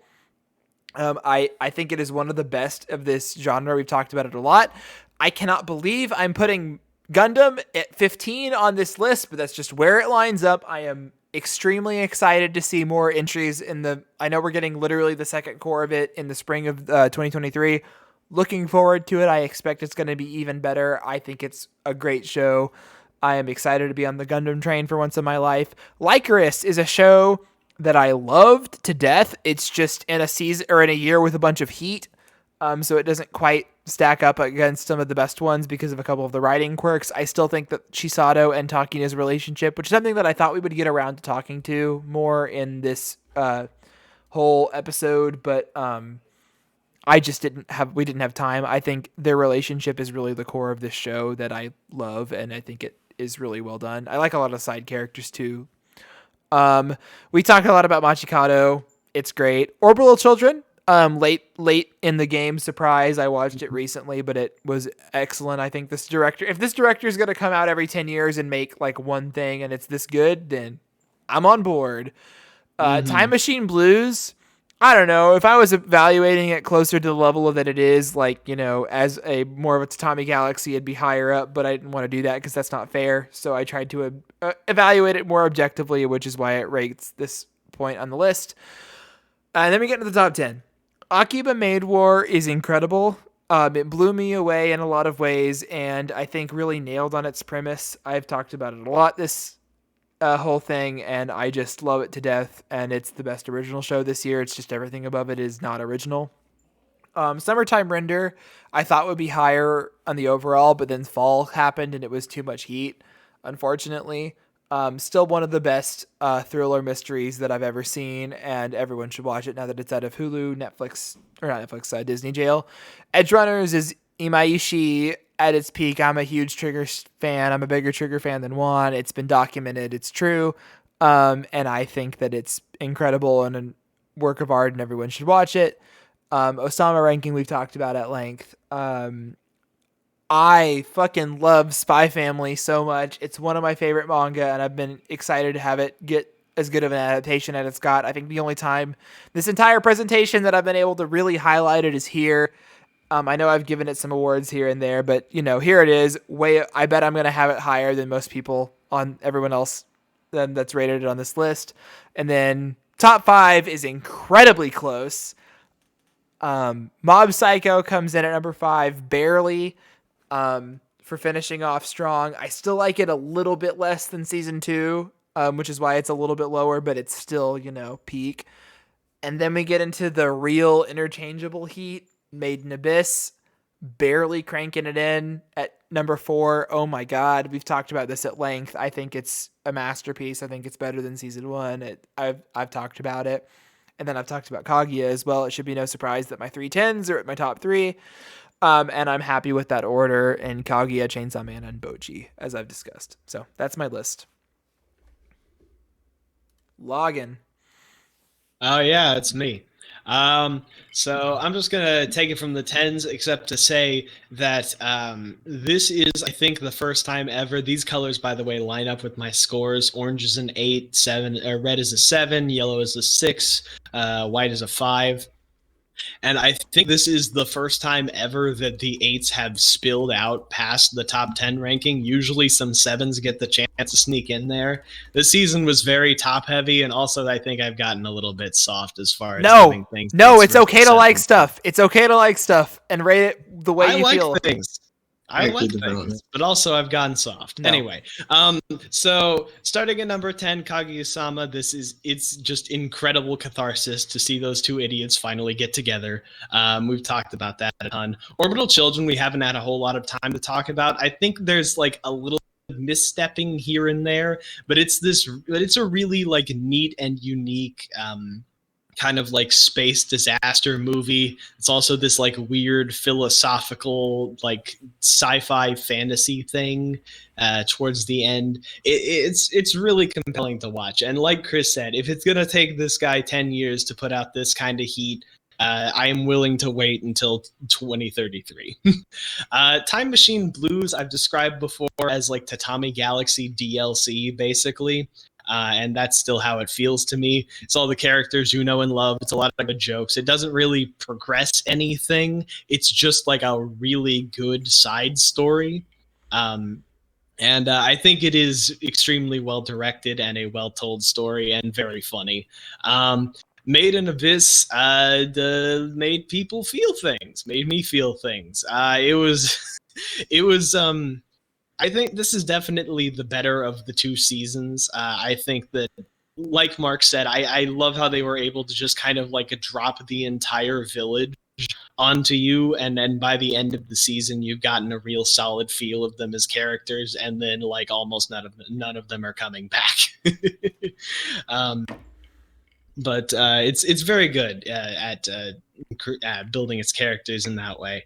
Machikaro Mazoku is more Machikaro Mazoku, and this season was really good. Chris and I were joking yesterday that it's kind of weird that we got what felt like the finale of the season halfway through, because that is what that whole the Darkness Peach scene feels like me.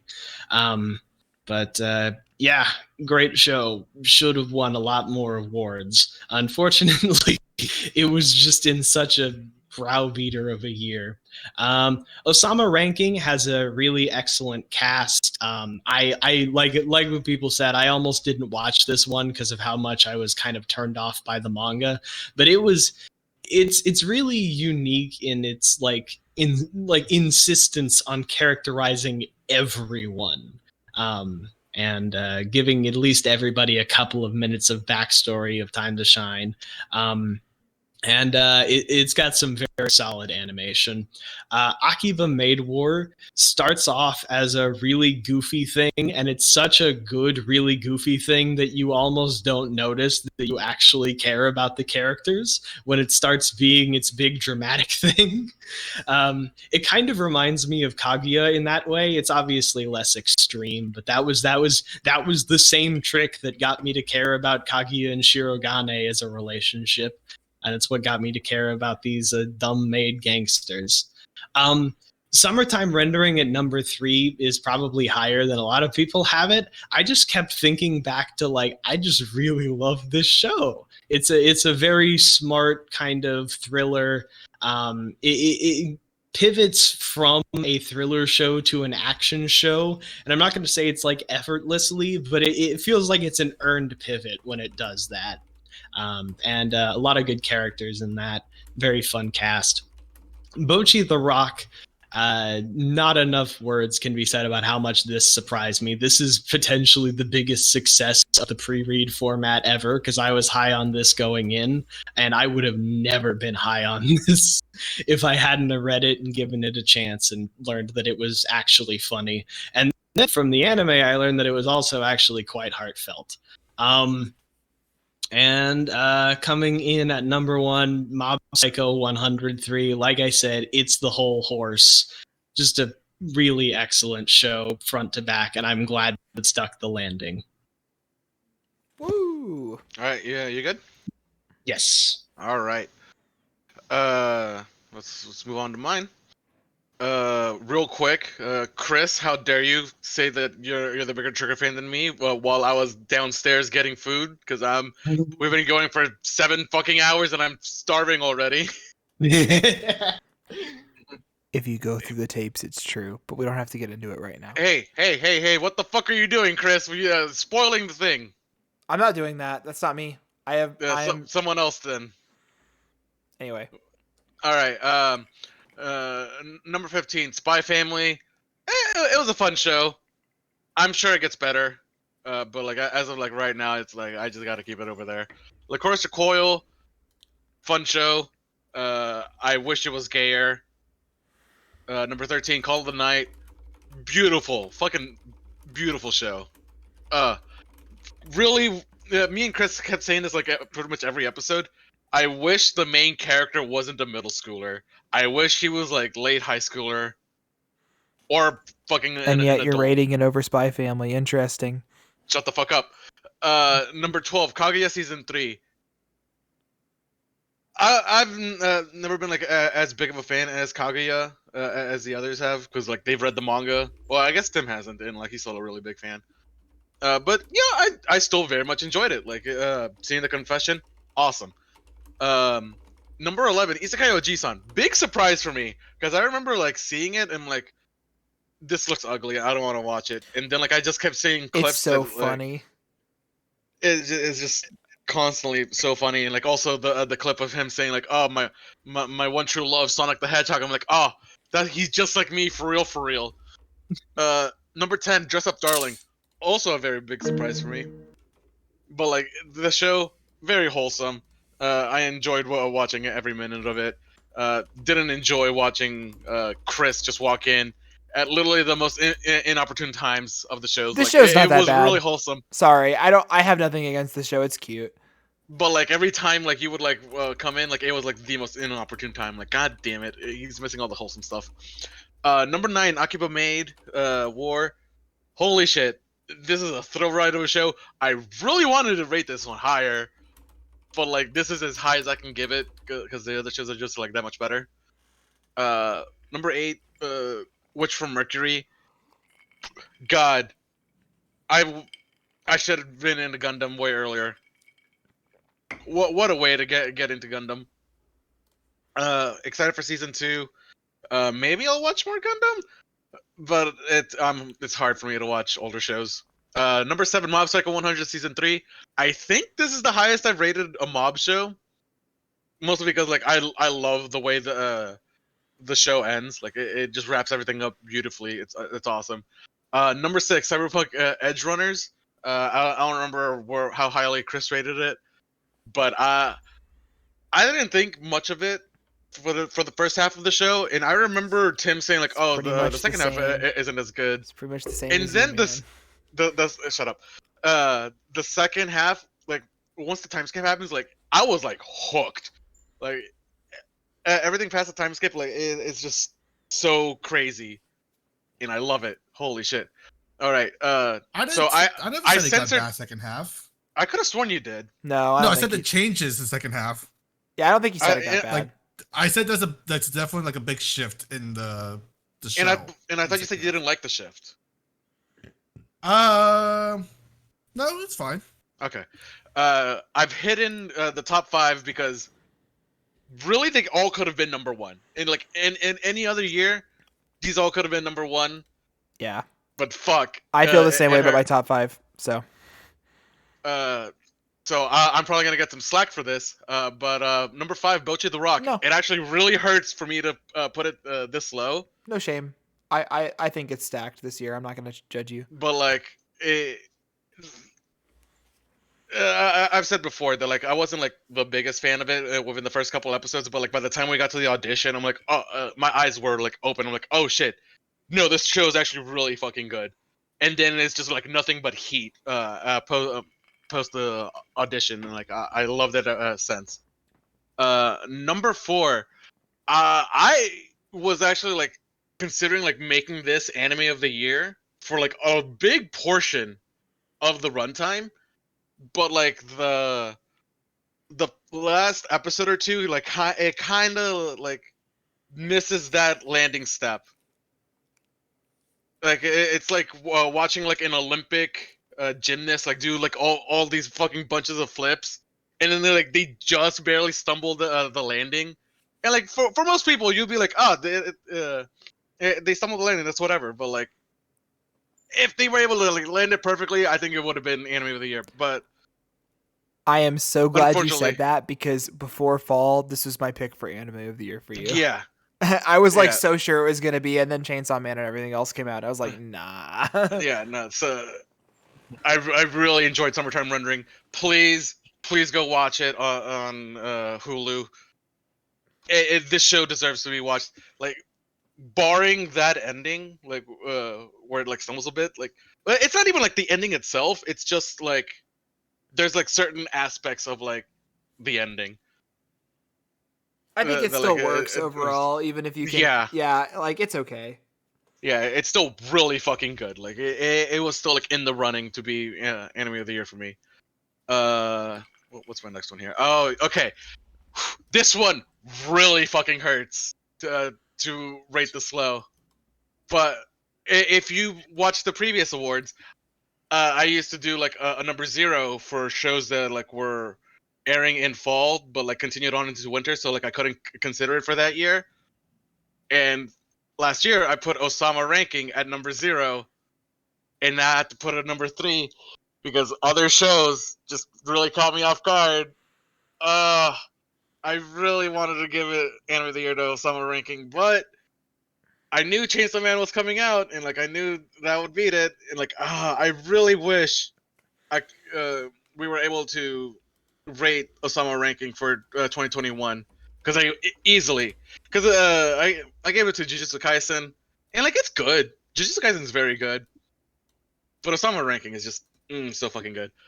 And then yeah, you can kind of like go from there. Chainsaw Man, my number 2. Like I said earlier, if I didn't read the manga, I probably would have given it number 1. But like because I know that it gets bigger and better from here, I wanted to give it the number 2 spot and like let number 1 have the time in the light, and that number 1 goes to Made in Abyss season 2.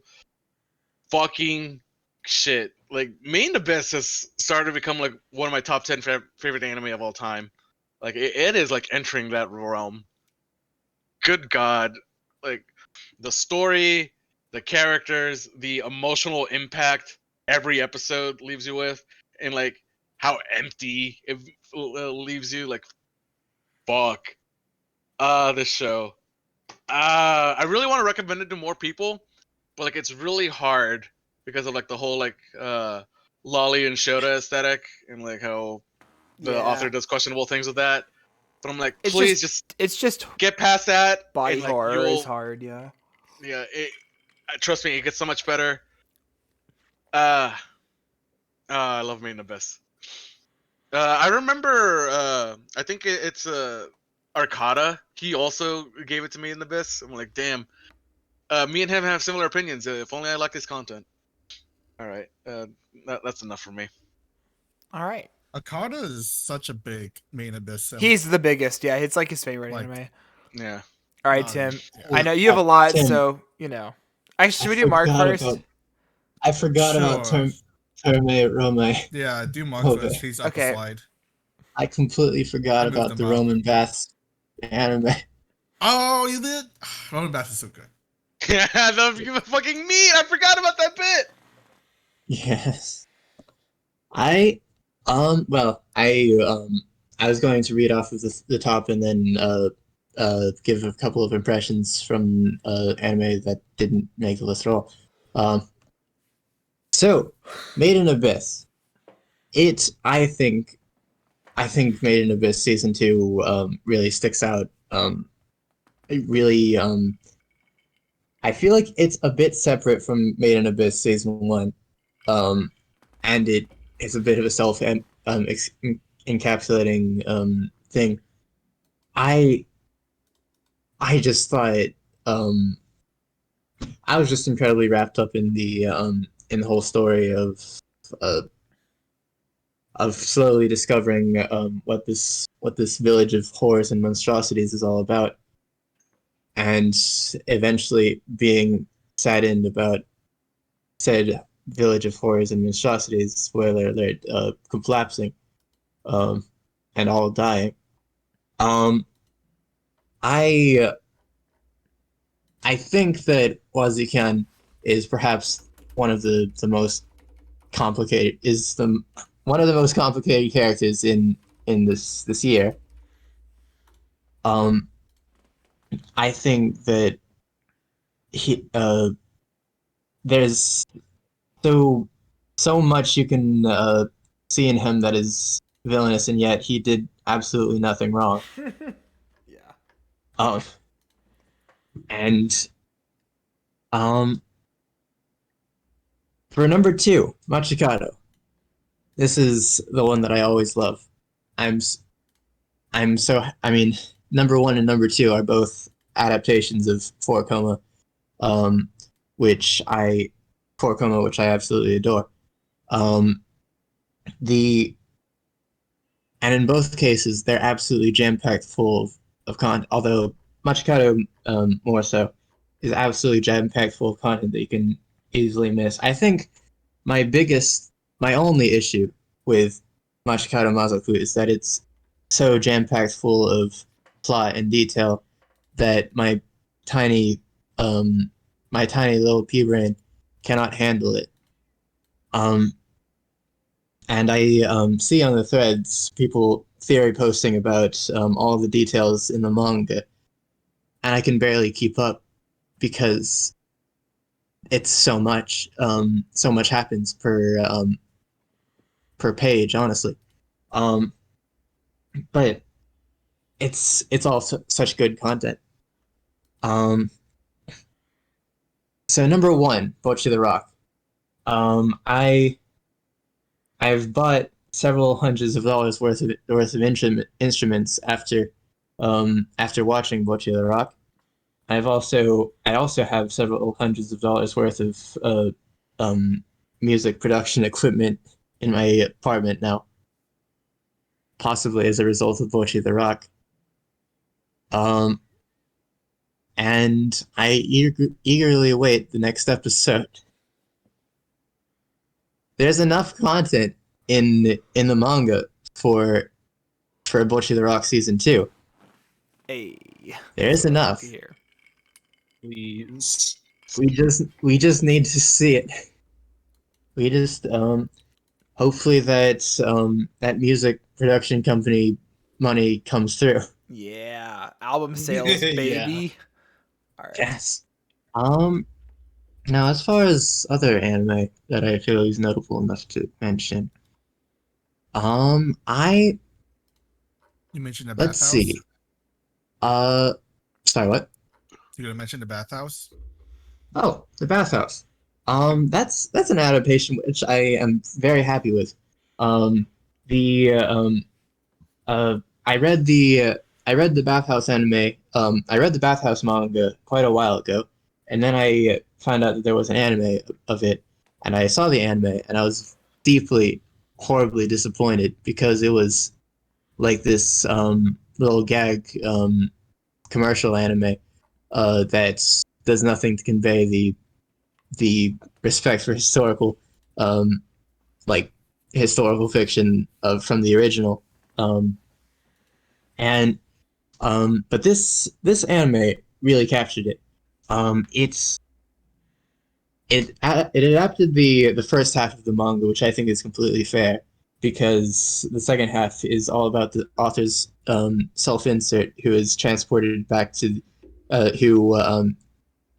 all about the author's self-insert who falls in love with the main character and eventually goes back to ancient Rome with him.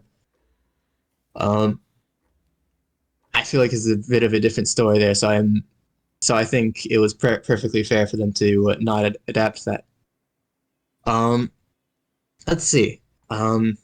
There's also, I feel like I wasn't as big of a fan of Pop Team Epic season 2 Well, as the rest of Me you. too. No, dude. I Like, think that's Pop pretty- season 2 was definitely weaker than season 1. I feel like the video game tie-ins seemed like a random thing at the start, but were eventually revealed to be not a random thing, which was unfortunate. It was just very disorganized, but which of course is in the spirit of the thing, I suppose. But it certainly started and ended great, so I liked it for that. Let's see. Red Eye Flops, I felt was pretty disorganized in a good spirit of chaos sort of way. I was very satisfied with it. It was a very fun run. And I don't know why I'm continuing to watch Rent a Girlfriend, but I still am. I like how Unfortunately. both me and you resolved to quit after this season, and then it gave us that big old cliffhanger. I'm like, I guess we're watching season 3. Yes. After this, we can stop. After this, thank God. We're It gonna was a finish the long grandma road. arc, and then we'll put it down. Right. Although I heard it gets a lot worse later on. There was a very famous page that I got heard. that even Logan knows about. I have not seen it, but I've heard about it. I've seen all the reactions, and I'm very kind of curious about Alright. what it was. Just for the sake of, Aside from that, oh yeah, go ahead.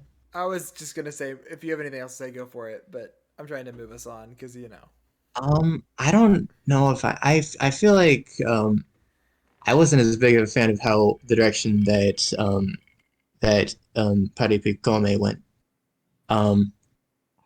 I think it desperately needed more Kong Ming.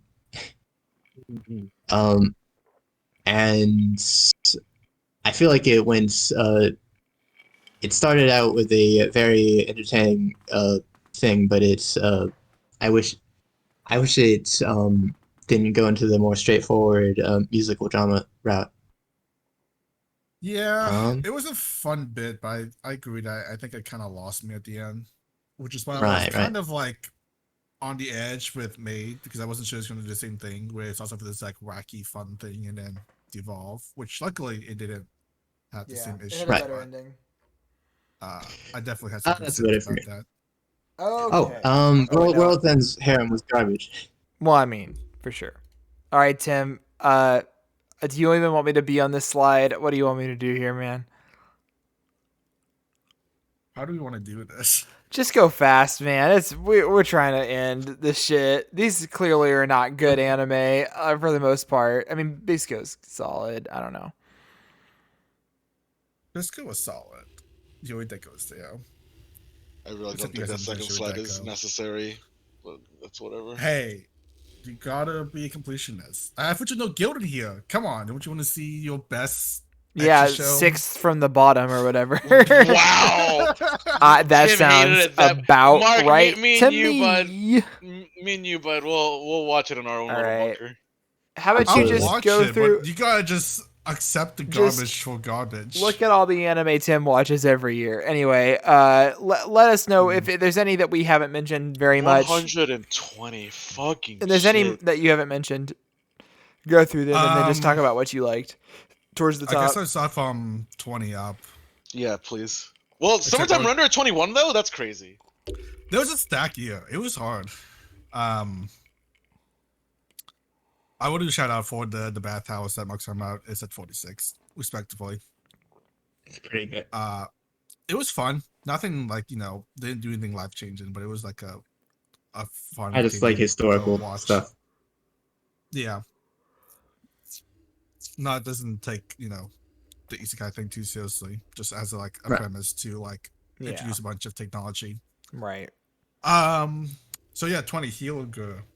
I cannot stress anymore how much people should watch Healer. It is so charming that really intertwines music in the show into the first anime musical, not like review musical where it's they fight and there's music number going on, but it's the story and the very core of the show is built around the music.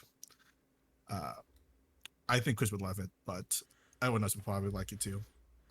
Attack on Titan, let's skip over that. Bistar. Kotaro was the Netflix one. It was weird because it's at times it's trying to go off as this charming little kid living alone, comedy slice of life thing. And then it gets randomly incredibly dark and depressing. It was a bit of John back and forth, but it was fun. Regardless, it was just a little weird. Chainsaw Man. I think I am the least fan of Chainsaw Man in this group. Granted, I didn't watch it. I mean, yeah, obviously a cyber mark. So, I mean, I think no opinion is better than a bad opinion. Because my opinion on Chainsaw Man is not great. Granted, I'm the only one who hasn't seen the manga, but the only reason why Chainsaw Man is this high is because of the production value and direction it takes. But as a story and source material, I'm not a fan. We talked about everything here. Magic Kaido. Actually, I didn't check where Magic Kaido was on you guys' list. But I assume this was high. Magic Kaido, Dance Dance, Awashi. I've already sent enough for that. And then we have 10 will be Dance Dance, the drama was about earlier. 9 Awashi. Peak Shonen Sports. 8 is Do Yourself. Also can't go any wrong. That's basically everything I want out of Slice of Life, and they handle it really well. It hits me a little bit harder just because of the craftsmanship and engineering they do. Kind of hits home for me more. Spy Family, great adaptation, great story. I was a little bit on edge, and it lost a little bit of points just for like the suspense of belief that happened in the first few episodes, with like that U.S. confession, for example, with the grenade. Like as like fun and over the top that was, it was kind of just dumb. And like I don't know how this super pro assassin person is unable to realize when grenades and bullets have been shot at her.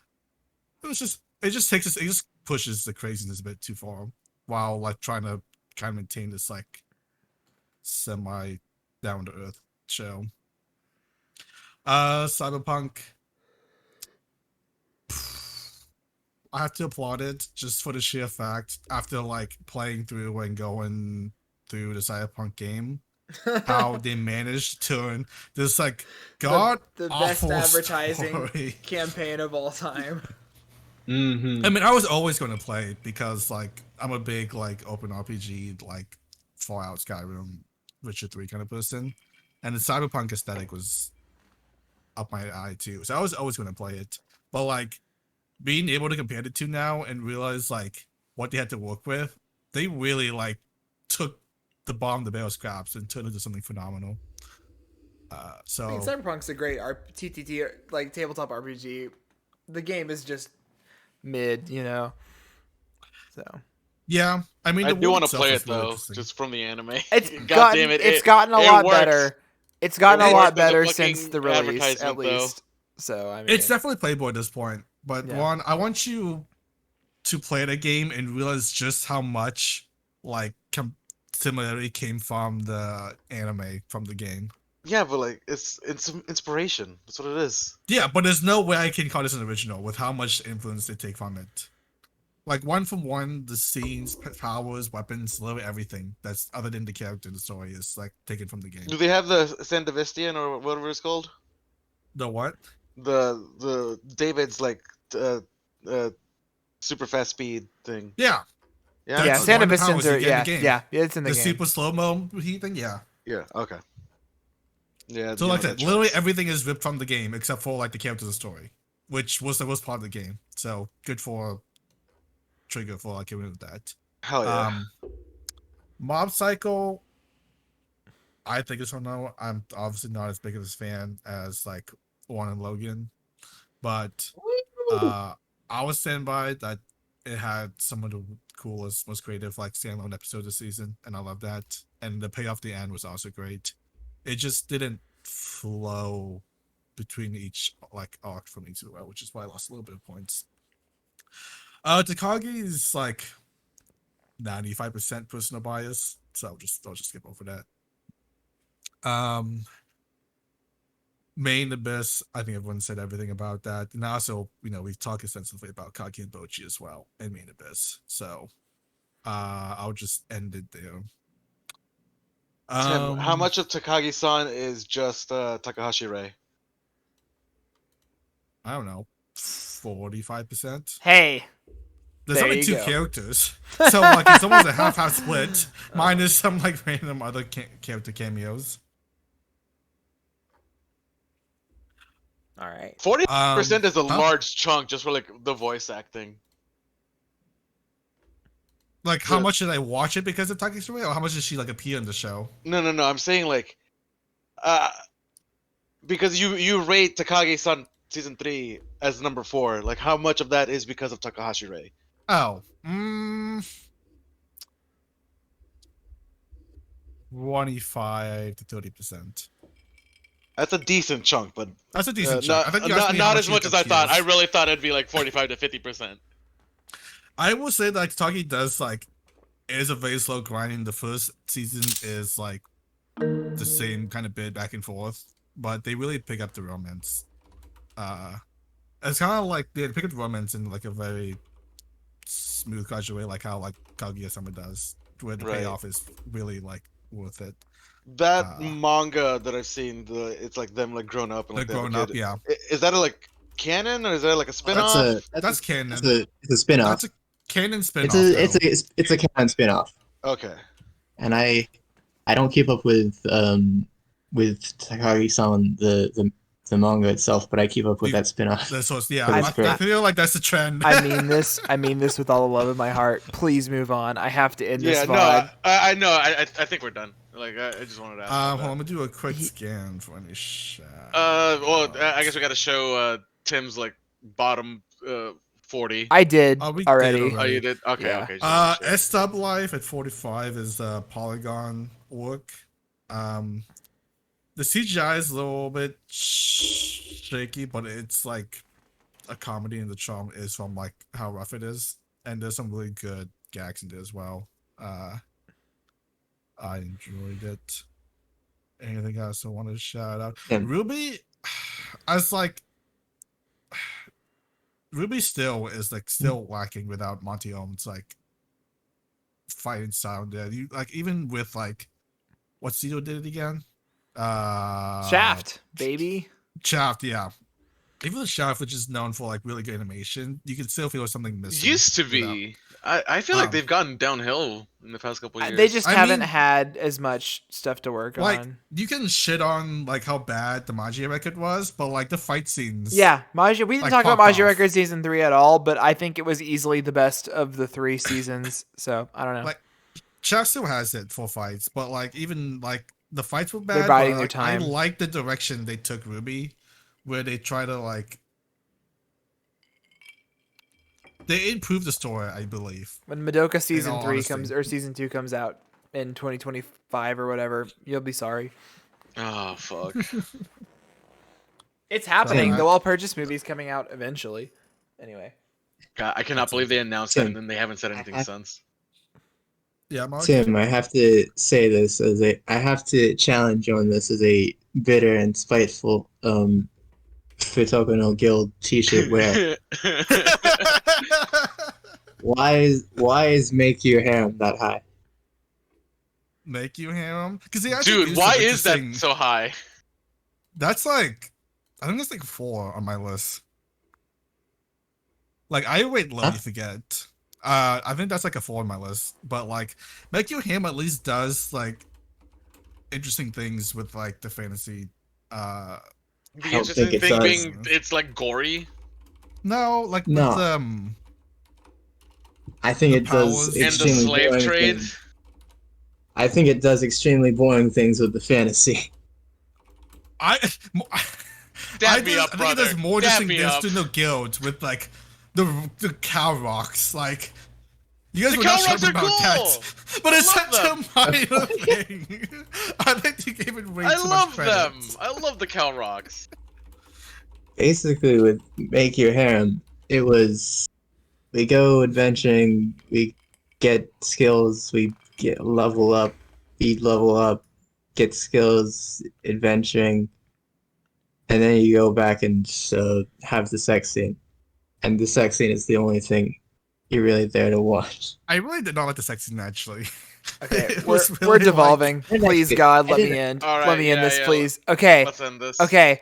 I wish I could will edit say, this. Hold on, let me add a quick thing. I'm gonna just say that it is 120 shows, so obviously the ranking are not like finalized. Yeah, it's not. Uh, I get it. so stuff may shift in like the next couple of weeks while I like re-examine everything. Of course. Okay. Thank you guys. I don't know who's still here. Fucking whatever. We have Um, Iden and we have Squid, our Yeah. best Yeah. two viewers. You guys are the real our ones. biggest fans. See, look at that. That's insane, and y'all are the greatest of all time. Yeah, I don't. the real anime of the year are 2 new fans, Iron Ore and Squid Anyway. 2403. I will upload the VOD, which is maybe what some people are going to be watching at this point. Thank you guys for sticking around. This is, I think, the longest of all This time. is easily the longest we've ever I don't know. done. We Easily, did. yeah. We This is did. longer than the The decade one. was split into We- 2. I don't remember how much the Mhm. combined time for that one was. I think combined time it might have been like 8 hours. Yeah. So anyway, we were trying to go shorter for this one and failed spectacularly. So that just proves what we do here. Thank you guys for showing up and sticking around. If you will tune into any of this at any point, you're the GOAT. This just proves that we are here for the love of the craft more than anything else. This is the best part of my anime watching year, and I had a great Yeah. time with my pals. watching. I Mhm. fucking love watching anime. Me too. Anime's This was maybe the best year I've watched seasonally. I'm not gonna lie. It was Yeah. so fucking good. Pretty good. And I am excited to share that with y'all. So thank you guys, and have a wonderful rest of your night. Goodbye. I'm going to fucking bed. Me too. I'm exhausted. Good night.